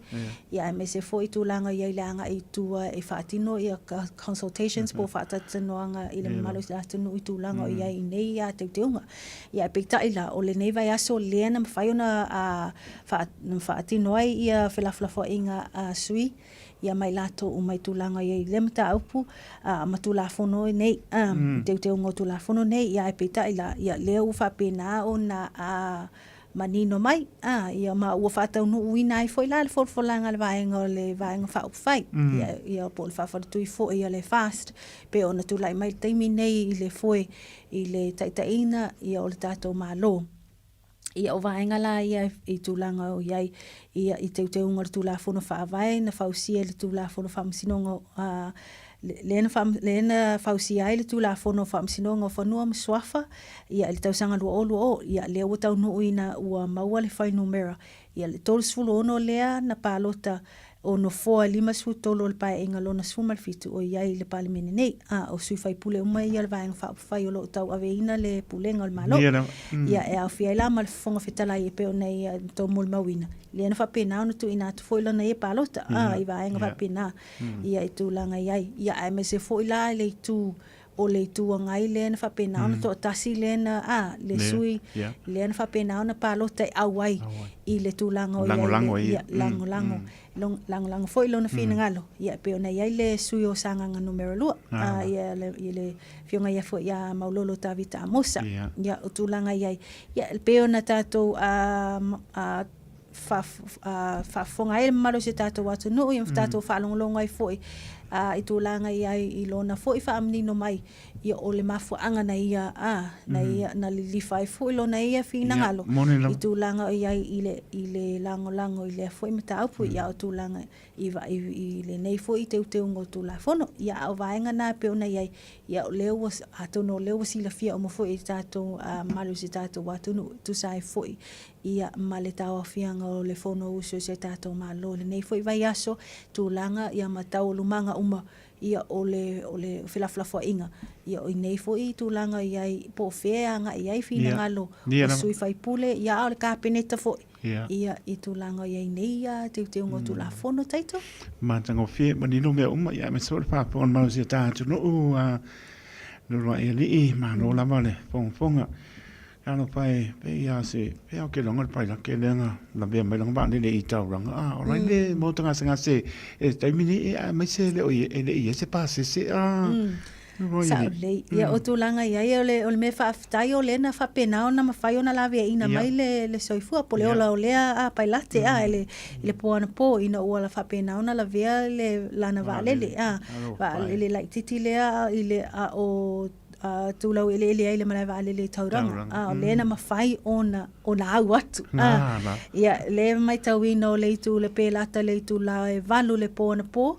le na fa pena ona tu la mai le fa fitauli ma le fa vlave ia ma na repoti ai i le tinei mu ia le fa pena ona sawa le afile fo va le ia ma na fa pena fo i ona fa sawa ina le pai late mai tono le vale ia o tulanga ia o leana mai tawina tu fa tsia o tatu telefone ni tai o lo mai tawina o le fale mai le pai late ia ma matulanga ia ato no siaki ma sani lava ia matirtilo ia po sanga le mu ma soifua maloloina le o ia ono tulanga sa ia matautia foi le vaenga ia wai o le faftai lava o le na fai on fa sauina lave ina lona soifua ia mai le foi fa lave ia o le faftai foi o le na tau no o tu lava i le malaiva le o tauranga ia lana va ia ma fa sauina ai o ia ia toi fo lo na inga me se lo ta po mai son pa to man no fa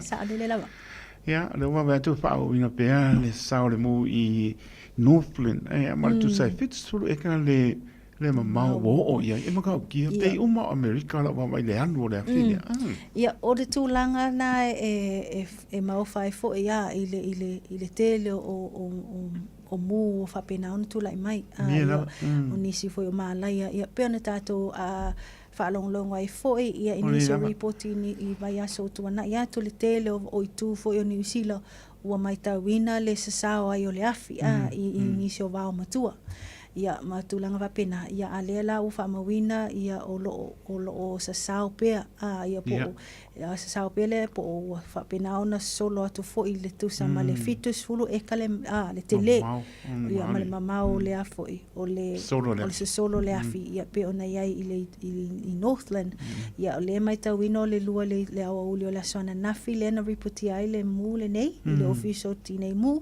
ma o lo o whaawau pea ia le ngaluenga e o mai le nei a itu, le nei a taimi, ia e le ngaluenga le tinei mu le tau tinei ai o le nei malaya po le afi, a itu langa iai, ia o lo o ngā lulue pea le malo e avesea, e tamawhai e whasawina mai latou, ai me se lava nei a ingo o lo ononofo la lata, i lea fo i tu, o lo tu lai mai ai lea whaalawelave po le nei mu, ia ma o lo whaasolo pea tu langa iai i le tau tineia o le malaya le nei, ia ina ia awalawa ne i o atu seisi tu langa wai a whapena e sao atu loa i le ova atu malfitus fulu ia atonu ia ua whainga tāfo i loa la ona a tautineia le nei a afi ia o lea la o lo whaasolo pea ngā luenga whaatino i lātou ai me se lava le tu langa i malo malo po mtanga luenga o leo ina e whaasawina o mai lātou o lo nofo latane ia le meo lo tu la i le nei a whaalavilavi ia ai me se lava o le tau tilo ia ile mafu anga fo ia ile amatai o le nei a malaya taito ia mona tu pa malo ma pa taine e se me to tau ta lai de ba ni pa ponga malo ta to no de no ia mona tu de pa malo pa tai ta pena ia me se lava o la ngolue fo i to no le ta to wala leo le radio Samoa ia pa ia mo di ngalo ta to tua ai pa tai so mai mtana mai au ia man via por tan nga so o por la vela ko mai ia la po atu pa mai se oficilia ia ana mama se rapo tu langa ia ile o o por wala ke halwa o le ngam me ia ola le tangata o i sa le la ba ko o vai kingo wa kaulo langa faisinga Maristino la quanto de una di ma no fa tai ia va tai te mo lo wa no ia mai tau fo ile maru se tato atu no o ma tato tala nei lunga o penga te failangi e fai tau manino fai tau sto ai lunga le Radio Samoa website ia me se fo ni se tato tala la ma fai ona tu ina tu lunga o le penga tato penga te failangi ia po le social media le Facebook page ia fai tau ia ile au te lenga ia o tato reporting nei mai Samoa ni usila nei ia me se fo ni se tala me fai ona tu fata sia mai Australia ia le Pasifika ia malalanga atoa ia whaftaila mamalo avanoa taito manu tele ina whaiwa o tutoio le nei aso ia e whapena fo le mamaru se tātou watu no a moa nei soifua mai manuia soifua ia ua mawhai o na aura tula polo kalame le leimo o ia so taitasi ona o le langolango malo si le whale maliu a se halo le aturuu o ese tātupu Funeral Directors i Manukau City o kalame le leimo oe talo falama sa fesili fafia poto mai atia o se tasi o tama onga. Po ia se tala leanga i le tusipa ia. E esa mai le tala le ia Yesu o le good news. O lo tala ina nei e tangata tali tonu ia Yesu. Na o tali atu iai. Ioe. O lo iai tala leanga i tonu o le tala le ia Yesu. E pe o tala nei. Fetala Yesu o le tangata e faulo na fale i lunga o leoneone. O leolanga nei. E ta ua leo le tangata valea. E le tu maulo na whaavai. E mahale pelepe lo na fale. E le o mea tu ule ngutu e le angai le tangata. Ai o le upu e sau le ngutu e le angai le tangata. O upu e sau me le ngutu o upu ia le angai le tangata. O manatu le anga o le whaisio tangata. O le muli lua, o le whaita anga, o le ngaoi, o le mole mau pepelo. Ma le upu le anga. Petala Yesu. O ai se na te tausu wai se tasi o ila tu nei. E whaatau waa. O e whaatu tua ia te au. E le le tangata pe ano noa se maaolo tele ilo na ua. Ma whaango toina o ia ile moana loloto. Lono winga whai mai Yesu. A e wha leanga, ma whai se me leanga i stangata. E si li ailo woti. Na tau tino e Yesu ia Nikotemo le tala moni, ai leanga ia Nikotemo. E moni, o te whai atu ia te oe. A leo to e whanau le tangata. Le ma whai ia, ona i loa o le maa loa le tua. O le whaatua tua wano fasala. Nei lava o ia, wa ele i whaatua tua e le swafa o le atali e to tasi o le tua. O wao ila tu uma e whai mea leanga e ino i lātou i le malamalama. O le isi tala le angale nei o lo tusia le tala le Yesu, ua ngā sala tangata uma, ua leo o fo i le vi inga o le tua. A wā o tongi o le anga sala, o le oti lea. O e uma e tausi, maola i le tū la fono, e oti manofo sala i le tū la fono. E le wha ala ina le tangata i le amiru lei, ma ngā luenga lei, po lona poto, male ata mai. Au wha solo atu, ia tala leanga, o lo i le tala lei. E pei ona fesili mai a ile li a onga tala vau. Sa wha pēr mai, ta awhi wha mole mole. Na ngule li i mo nai minute ona fesili mai le ia tia. E wha pēr whea ona o vetu na ile tala lei ma tala leanga ia ua e ta ua. Na o tali atu iai. O le tangata, e wha atonu wina mata itai i mana o le tino. Lona mawhau whau ma lona nganga. O tala nei e leanga ia te ia, o lo tusia le tala lei. Ai o le tangata ua pūlea, e le anganga o le tua lona mawhau ma lona nganga. O le tangata lea o lo ola i le tala lei o Yesu. Wha amana tu mai le apostolo Paulo, ai le talia le tangata wha le tino, o mea le nganga o le tua. O wa o mea valea ia te ia, nā te le mawhaifoi, o na iloa. O le tala le anga o lo tusia le tala lei, o le nātura moni leo le tangata, e iai o e mau. O le tala le lei a Yesu, o lo wha ari tino mai ai, le alofa tu no le tua, o le te tawai ona e talia le whaalotanga, na maliu Yesu i lunga le sa tauro mo oe mau, ma toi tu mai na ye woti. E ave ai oe matala le lei o le malo le tua, ma mana tua e le lei mo oe. O le ese tatu pu funeral directors o se fale maliu Samoa o le tali foilea o taimi whengata o na o le malanga al maliu maleoti e mawhaifoi o na latu awinatu ma awina mai tino maliu o e pene mai so se atu nuo lanolangi wala auno le ese tatu pu funeral directors i le lua no lua toru fitu o pea fiuane ele se fulu manebalu Norman Spencer Drive in Manuka City.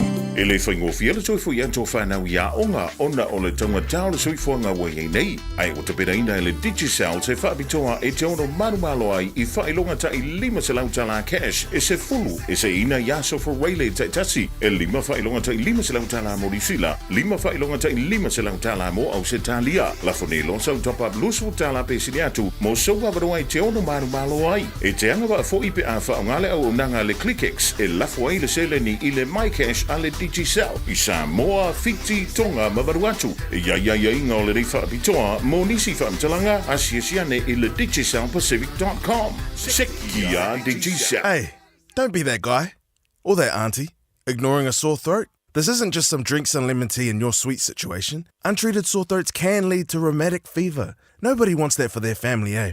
Go get your Pepe's sore throats checked at your GP, school nurse or pharmacy.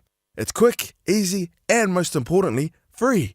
So come on, whānau. This summer, take care of your tamariki. Get it checked and get it treated. For more info, hit us up on socials at Stop Sore Throats or visit stopsorethroats.nz. If you're feeling on a rental se whaalau ilo antulana whaapitoa mole masino February mamati e los fulpasene ua pa umaulalo ai le tongi pe antolu aso pe silia tu foile whaongaina e te whaongaina i so se taavale ma mawailo avro i le se i e awhe tala Samoa i le whai unga o le masina e mawhai ora piki le taavale mai le malawa lele i whaleolo polo tanto ofisa au tu i ala fua pe mamuli atu foile whaletali malo o lo oe wha mautu ai ai ngā whaapitoa o lo iaia tātou insurance e te fili mai ai ina nei tupu se whaalawalawe ai o lo o iai le whaamama avenga ma tu olo iai le tātou account i New Zealand pe lafo sa fo i le moana e whaonga i le Pacific Easy pe whaonga fo i lau credit card e whaatino i le tongi no lo sa mori si whaamtalanga wala au le Pacific Easy i le ovalu se lau o tasi onono pe asiasi le tātou Facebook o le Moana Rentals o le upenga ta whailangi o le moanarentals.com Moana Rentals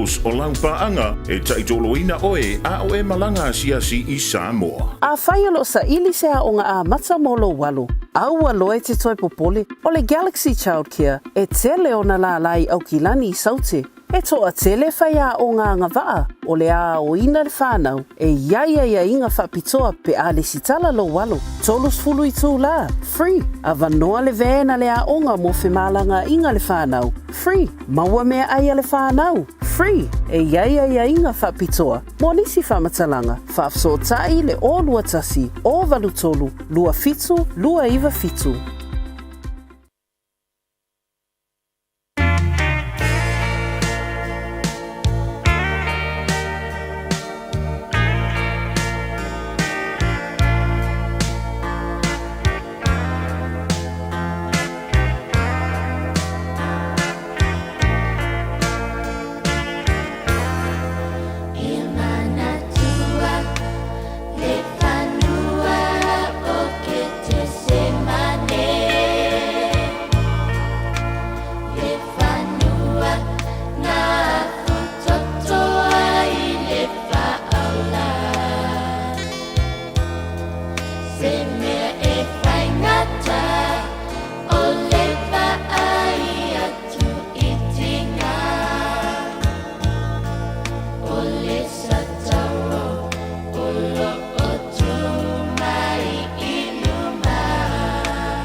Se pang malea Crichton family io e manatua Getsemani ele ngano Getsemani bang sa to loai lo ta to li fa ona so pong por kamel le mo oe mo li fa malo mo fa tai pasta so li lo longa yo so malo fa tai ta pena am dia le ngan vengo ngan we ai so pong por na por klame ile so ta hao iba minute ona ta no le July so lo le wat smile le pule ole o meka gas le sunga atong sia Bill Wilson ya se pa ponga ma ro ta to no ya to lunga foi pa pitinga wenga le ne foi ba yaso le ngang pa lo pa ta pa tu tong sia ma lo la va nga du vi ele ni ole fo ta to nga ya tu ele pa unga fo le ne ba yas ya nga la ba ya nga le le ni lo so fo a ona ia ua lava lo mna tu ta jo tunu pa ta fa tu nga fa no ia so fu mo bia nga po fa tai oi o bi inga la fa po ia sia nga fa tai le ni tai o tung sia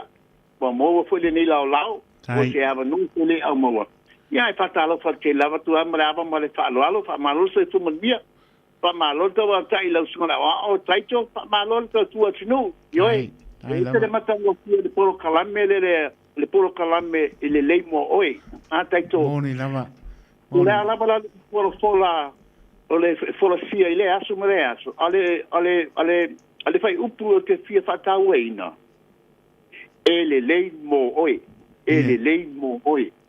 ole lava poro fola ele leimo oi al tangata la tovia pe ale te lina le fe au no moli mai e pasa ile asu mere asu ale nei tula ia di ile tua mol nei la a taito moni langona ia me se foi o lau pa marsi au foi o lae e manino ale pa ponga mai sa uso ya te tia e ve foi pa marsi au mo ia o ta oto ai o ia ona ti nga ile ne foi vai ngora tai au o le stofi ai ma no la male sa uso no tong sia ia la foto yo au ma fanfana sei pa ponga malo sia ta to no le tau tu ale o meka kas ia te pa malu tu te tu le ai ele nga te tia o la o ma pa o Marco no nga e fiu e fai le zumba e a me ala la mo le fa maongi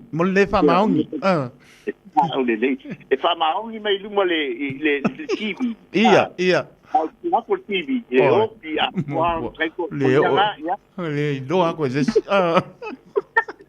e ma do tai mo le tu nga fa tai la sunga le nei tai au ia lava le tua le te ina malo soipua soipua tu ta to wa tinu te ina lava sa mo po fe lava tu fa le nei ke lope to tonu au te roa to tonu ta to la fa no sa mo o le bi inga lava fa fo e te ia wa te ina malo to soipua fa peso mato wala le nei wa ta to fe la i manu ai le o ma u por ta to tinu ya le la mo te nga fa tai la sunga ta to mo mato no fa ta lo fa pong anga sa mo o fe la ma won be nei pasa long fa business da to falta vale e to tu falta va alo mega car ia ile aba tele lava male fa alo e fa ta lo fa tu ai le pa ia mo lunga chota tu tu langa fa rupea ale nei tu la ni ala se lo le ba alo mega car la to ia wan fa longa ia tinani foi manu po ele teni le te te teni mai po fo nga po po kalame ale tifia mai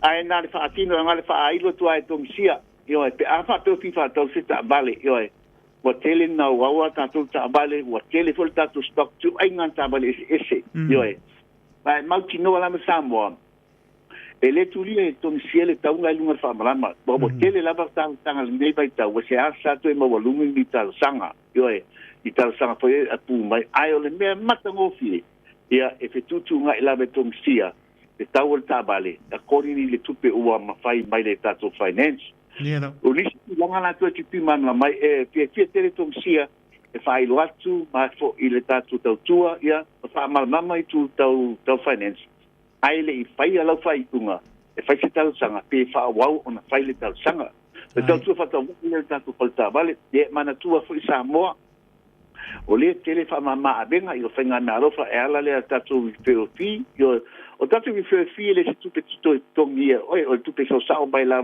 tanga ale tomaro e pulere a fo e o ninga de business e mo ni la ran e tong siel business ai o tu langa na fa pena e fe mo fi la ba mo fi la to ina yo e tatu vi fe mo tu langa nga ai fai la ba tato le fai kunga ia tato ta ba ma tato ta ba le misia tu langa na to vi sa mo au no foi tele no o ta ba le pelot dinga ta su mai mantala mai au foi tato family events o commercial events o tato mini events o mai SUV la po SUV que o lolo SUV la iti e nani foi tato pick up for Range Toyota Hilux Mitsubishi Triton o mai ona tutuina mai to sango tato ta vale la po nei amata mai to sanga lua fe sepul male ba che pa ia to sanga lua fe lua se fulu mane pa io nisi tu langa te filma mai sa mo tele fa mama venga tato mi fe ya pe lima se la to se ta vale lua fe pia tato piki apia me masania al familia o mo tulanga to finance e bo lo to ai ngai sa mo le lima se la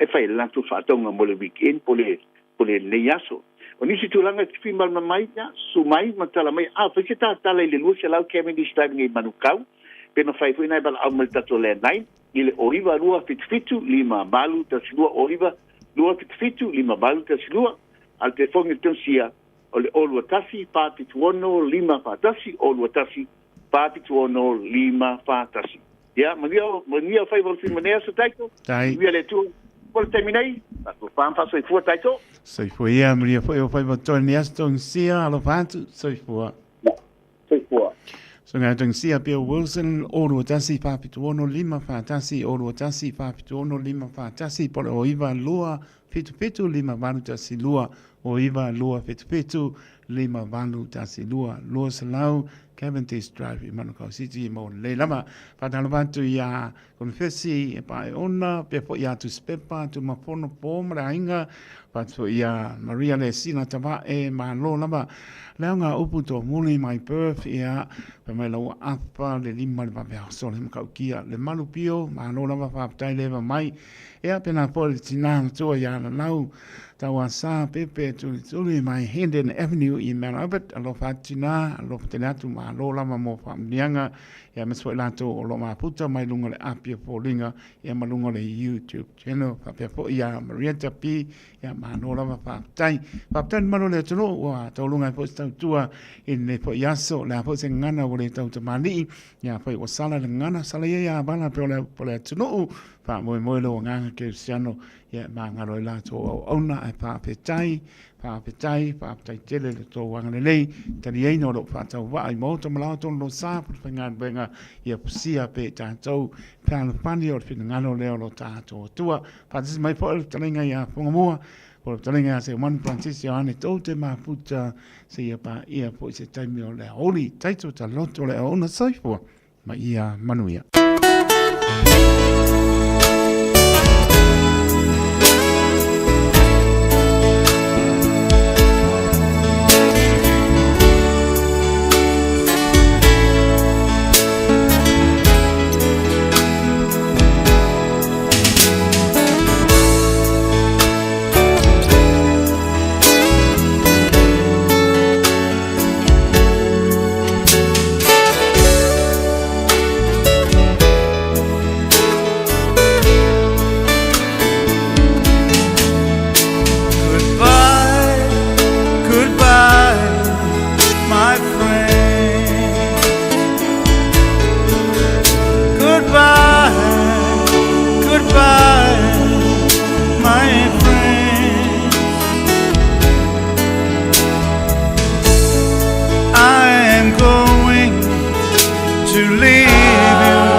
mai ina se fulu lima iva kolu Amor Radio Samoa Vevela Usi mai alau whaafafonga Talafong mai Samoa ya sa taitasi Wa au mai amo oe ona ole langolango mai ale talofa voucher O te whaatalofa ro tātu o tunu Tala mai Samoa usi mai alau whaafonga O iei nei le whai unga le malo e ala le kāpeneta e whaatau mai ni afi e le tise fau se lua. I se tau e tu sama le 5 miliona tā la. I le wha moe whaale le iai le maua peo le uila po le tise. I le tuana iai o le aso sama le po le aso lua le mai aso nei. Na motu sia umai lea au nanga i le motu o uponu. Wa whailo ai e le fionga le minstao ngā ruenga te tele ma whala wa inga. E au fi ai le wha alapu patonga le malo si tau e le tise lea wha ai unga le malo. Au ngā lulu e aida ufai ngā ruenga le wha alapu patonga e wha le leia. Le wha le tonu wa fi ai so onga waia mana losi. O loo wha ta oto i lalo le palapala. E peo na feso o ta iai le no fuanga o iai le afi e le tise fianga. Ma le afi e le tise i fulu o sau. Whalia le minsta le tō whaolo a 450 wa ai. O le mafua anga leo le pē whaafua se iai o le tise. I le aso sā, ma le pō le aso lua, i le motu au ponu. O le kulanga kongu lea e ka oko i whale tonu keiminge. I mankua fo i o le lua fes fulurua ea. Ia, le nga whaka oko i kako ngā ruenga le whianga. O lo i kako kei po malolosia le sa o i kako erikise mai ka i whianga nga i fulu o sau. O ina tonu la lea o lo o wa whaina au kua tupo i le whale tonu o le erikise. Mai peang sila fia e le so onga i kongol malai kapolo le sa whakingola ko ngā ruenga. O so onga ngā sa kakau o ngā whaifa le le kaimi. A whakingoi le whapi ingo mea ia le ngā kausanga. O le mea ukula i mai. O me masangi lava ia mo waia e ki se malosi. E kau ngā aru kongo paipaunga fo i e sefe auanga ia o i se vai. O le so onga le nga whai mai ngei i le kulanga le nga maua. Le se paipanga whaunga inga. Ki le kaime the first installation. Le alai mawhakia ngei i er kako au whainga ruanga kaime ngei. E kau ave ese le vai ma kulanga uma me whapenga. I so onga ia sa whakingo. Mai uma ku fo ila io le so onga le i kokongol malai kapolo ia la fo we isi so onga ia mai ai fianga me maule ia le sa ka mai le la wa vaku ia la fa konga la o fa nga overhead lo lai fa alu lunga ia kako waya le o ngai le makingo fo pe ke okupo mai fo isi si fa le kongo i se isi fo iso onga nga inga i fianga me mau ale ka mo fai ka ko fanga luenga e koso e lunga overhead si lenga i po inga ia awanga i ko kula i mai se fa le kongu ai ke kalo aku malo wanga fa alo malo tatu tunu ia lava pale malava on sai e ka fo i onga ka ko walo lo fa i ka ia lo mfanga o nga luenga i kula i mai se fa le kongu e le ngi meo e ki se le fai ngo fie e le kawanga fa ke fa kingongo nga ngo se sia nga ia ai fa maruru ko e kulanga pe on kula mai fo ianga po sana no fio ai le stat pata no nga so tona e ia file mo tanga ngai to o mai la se va ve o tanga e no fio ia e le ngai ngoi nga va ve o lo fatino e pe ngo fa ia o lo lava le supply ka ko afi lo o yengi ka a le wo mo kingo ngai de kulanga fa le kong ia o so ka inga lava le o fianga ma furu so a o la le ngofo fo ka ko fa nga malo le wa umanga a mai le ma kalia mai ka penge ka le fo ia ka sa mai ngi se fo se lua ia fa le o ia lava ma ko koe ia se malusi anga fo ile langa o le mea o le lava e alu lunga ia le whaonga inga e ka ngaka o kako kungu o le erikise lunga unga ele mawhai onga mako ngofo iai ka uanga nga o le mili kako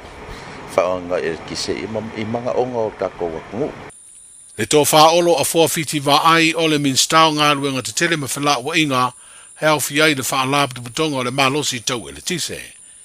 O le fuafuanga e peo na whaeroa le minstai le tai lea i lunga o poumoli o waia malolosi. O loo ta oto nei lalo le palapala i le vao le afi fulu o sou, ma le afi fianga. O se ngā luenga wa whaeroa i e le pulenga o le malosi tau e le tise, i se whaasila silanga whalawa i tele. O le a amata i le asa freire o le vai o so nei lea ngā luenga. E 2 kilomita le umi o le leina malosi le palapala, O le asuia i le leina malosi, e tasi tesi ma le fitu kilomita, o le ata i le ilunga ma o le a whaatino lea leina, i se vaenga lata i le malai tāpolo i whaleata. O wha malulu wai le minsta ma le pūlenga o le malosi tau ele tise, ia i lato umana a fia, i le tūlanga na motu si ai le au nanga ma le naunau teinga, o le a lava papale malangolongo atu lo tātu mutanu, a o whaatino ngā luenga uma mo le toe whaale leia, o le whao i nā atu le tise i lawa mauta, whapea pisi nisi uma i lo tātu mutanu. Ua whaitau se ese whina ngalo le minstalo i eile wa ia o le polo keti tasi ni miliona tā la, le tō whālanga ia ti ai tū au tufunga, ma se whina ngalo le sui whaipule o le tū malo whapalota, o whaasale le anga numele lua, le fio ngā mangele se kati fia ui. I le mata upu le vai ngā tupe se lau fitu sfruli maafe tā la na whasiringia, e le komiti whaafoe o le polo keti lona whao ngā ina, mai le tufanga leo le miliona tā la mua. Sa whailo e le minstai na ua whasiringia, i le teimi na malo lo ai le fono le pāle mene le solua.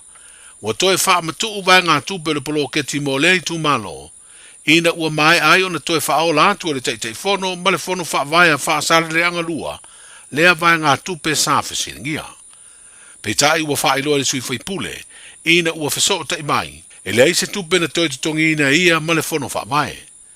Whalia le fio ngā mangele, ua whaamalia ina le komiti whaafoe le lipoti le sui tusi na tu inatu, ua whaamatalau ili ai le whao ngā ina, o le salau fitu sfruli maafe tā la, lea sa whao ngā e tutongi ei alauni o le komiti o le fono whaavae, ma tutongi le au whai ngā luenga, whapea le loto i whane o le ofisa o le fono whaavae.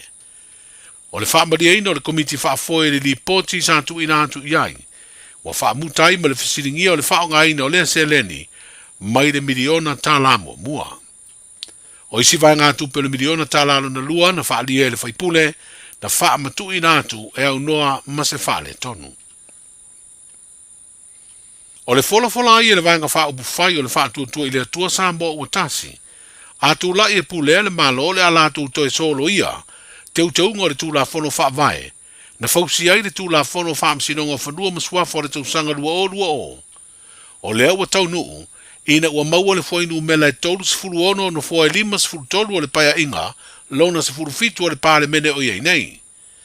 O sui fai pule uma ia o le vaenga wha upu fai, o lo tau veina le pulenga o le malo, e au fiai le fufonga fitalai, ma le sui fai pule to tasi o le itua ngai, le to wha maulolo ta vita a mosa. Sa palota lango i lantou, e ave sea ia tu la fono e peo na si le fia na mafu ai, ni fete na ingo manatu mawhina ngalo whaali o le tātu utanu. Ai mai se le sosa i te alo ia i Samoa. Whapea le tātu whaamsinonga, a o te pena ia tu la fono ma teu ngor whaavae tu inatu. I le fono au, i le paya inga taluai po le paya inga lelo na sfuruono o le pale mene, a o tu la i le vaenga wha upufai e pui ai a te tau tangata, i le pulenga o le malo ma le atinu.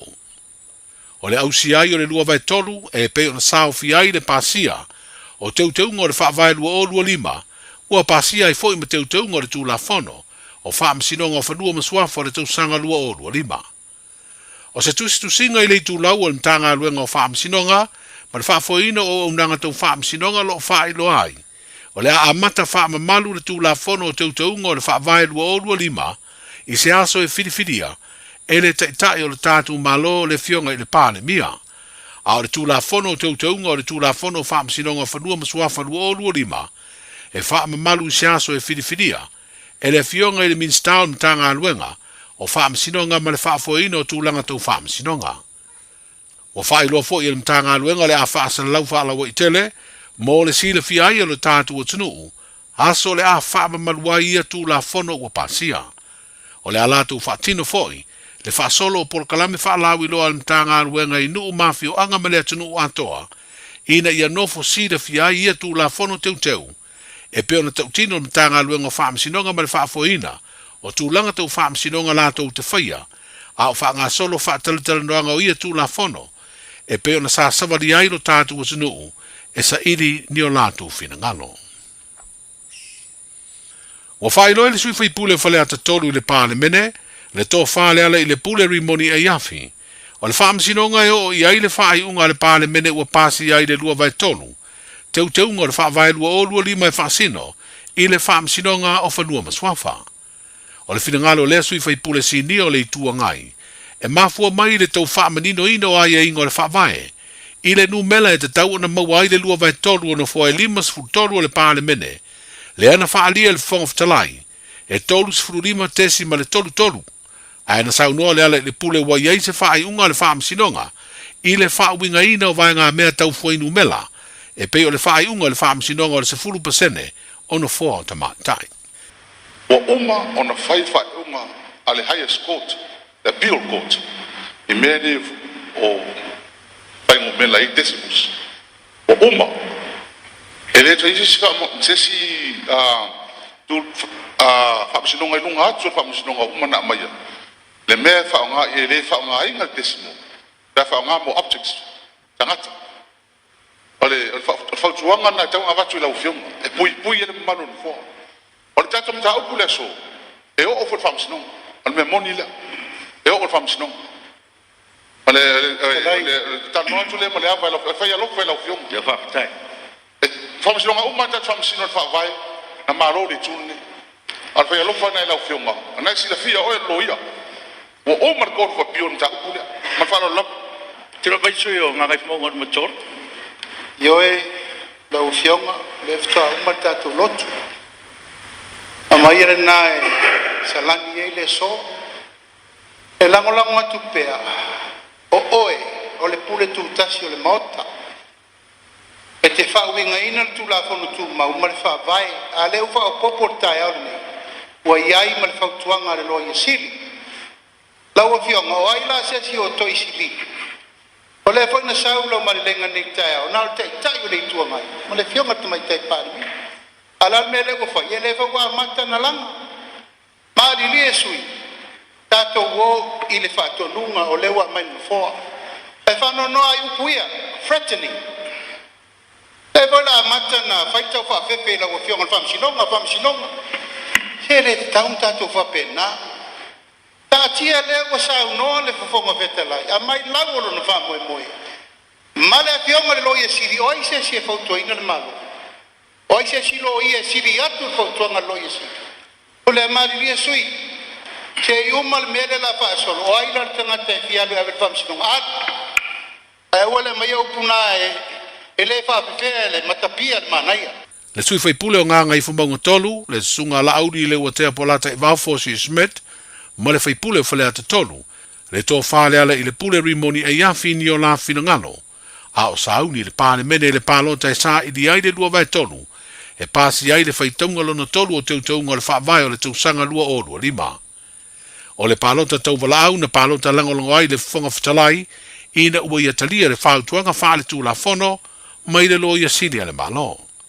E tō asifuru ono sui fai pule o le tuangai na pālota te te i teu taunga le whaavai, ma na latu te ena fo i le fesili, mai le fafonga fitalai mo le pasi eina, o teu teunga o le tū la fono whaam sinonga o whanua masuafa o le tū sanga lua o lua lima.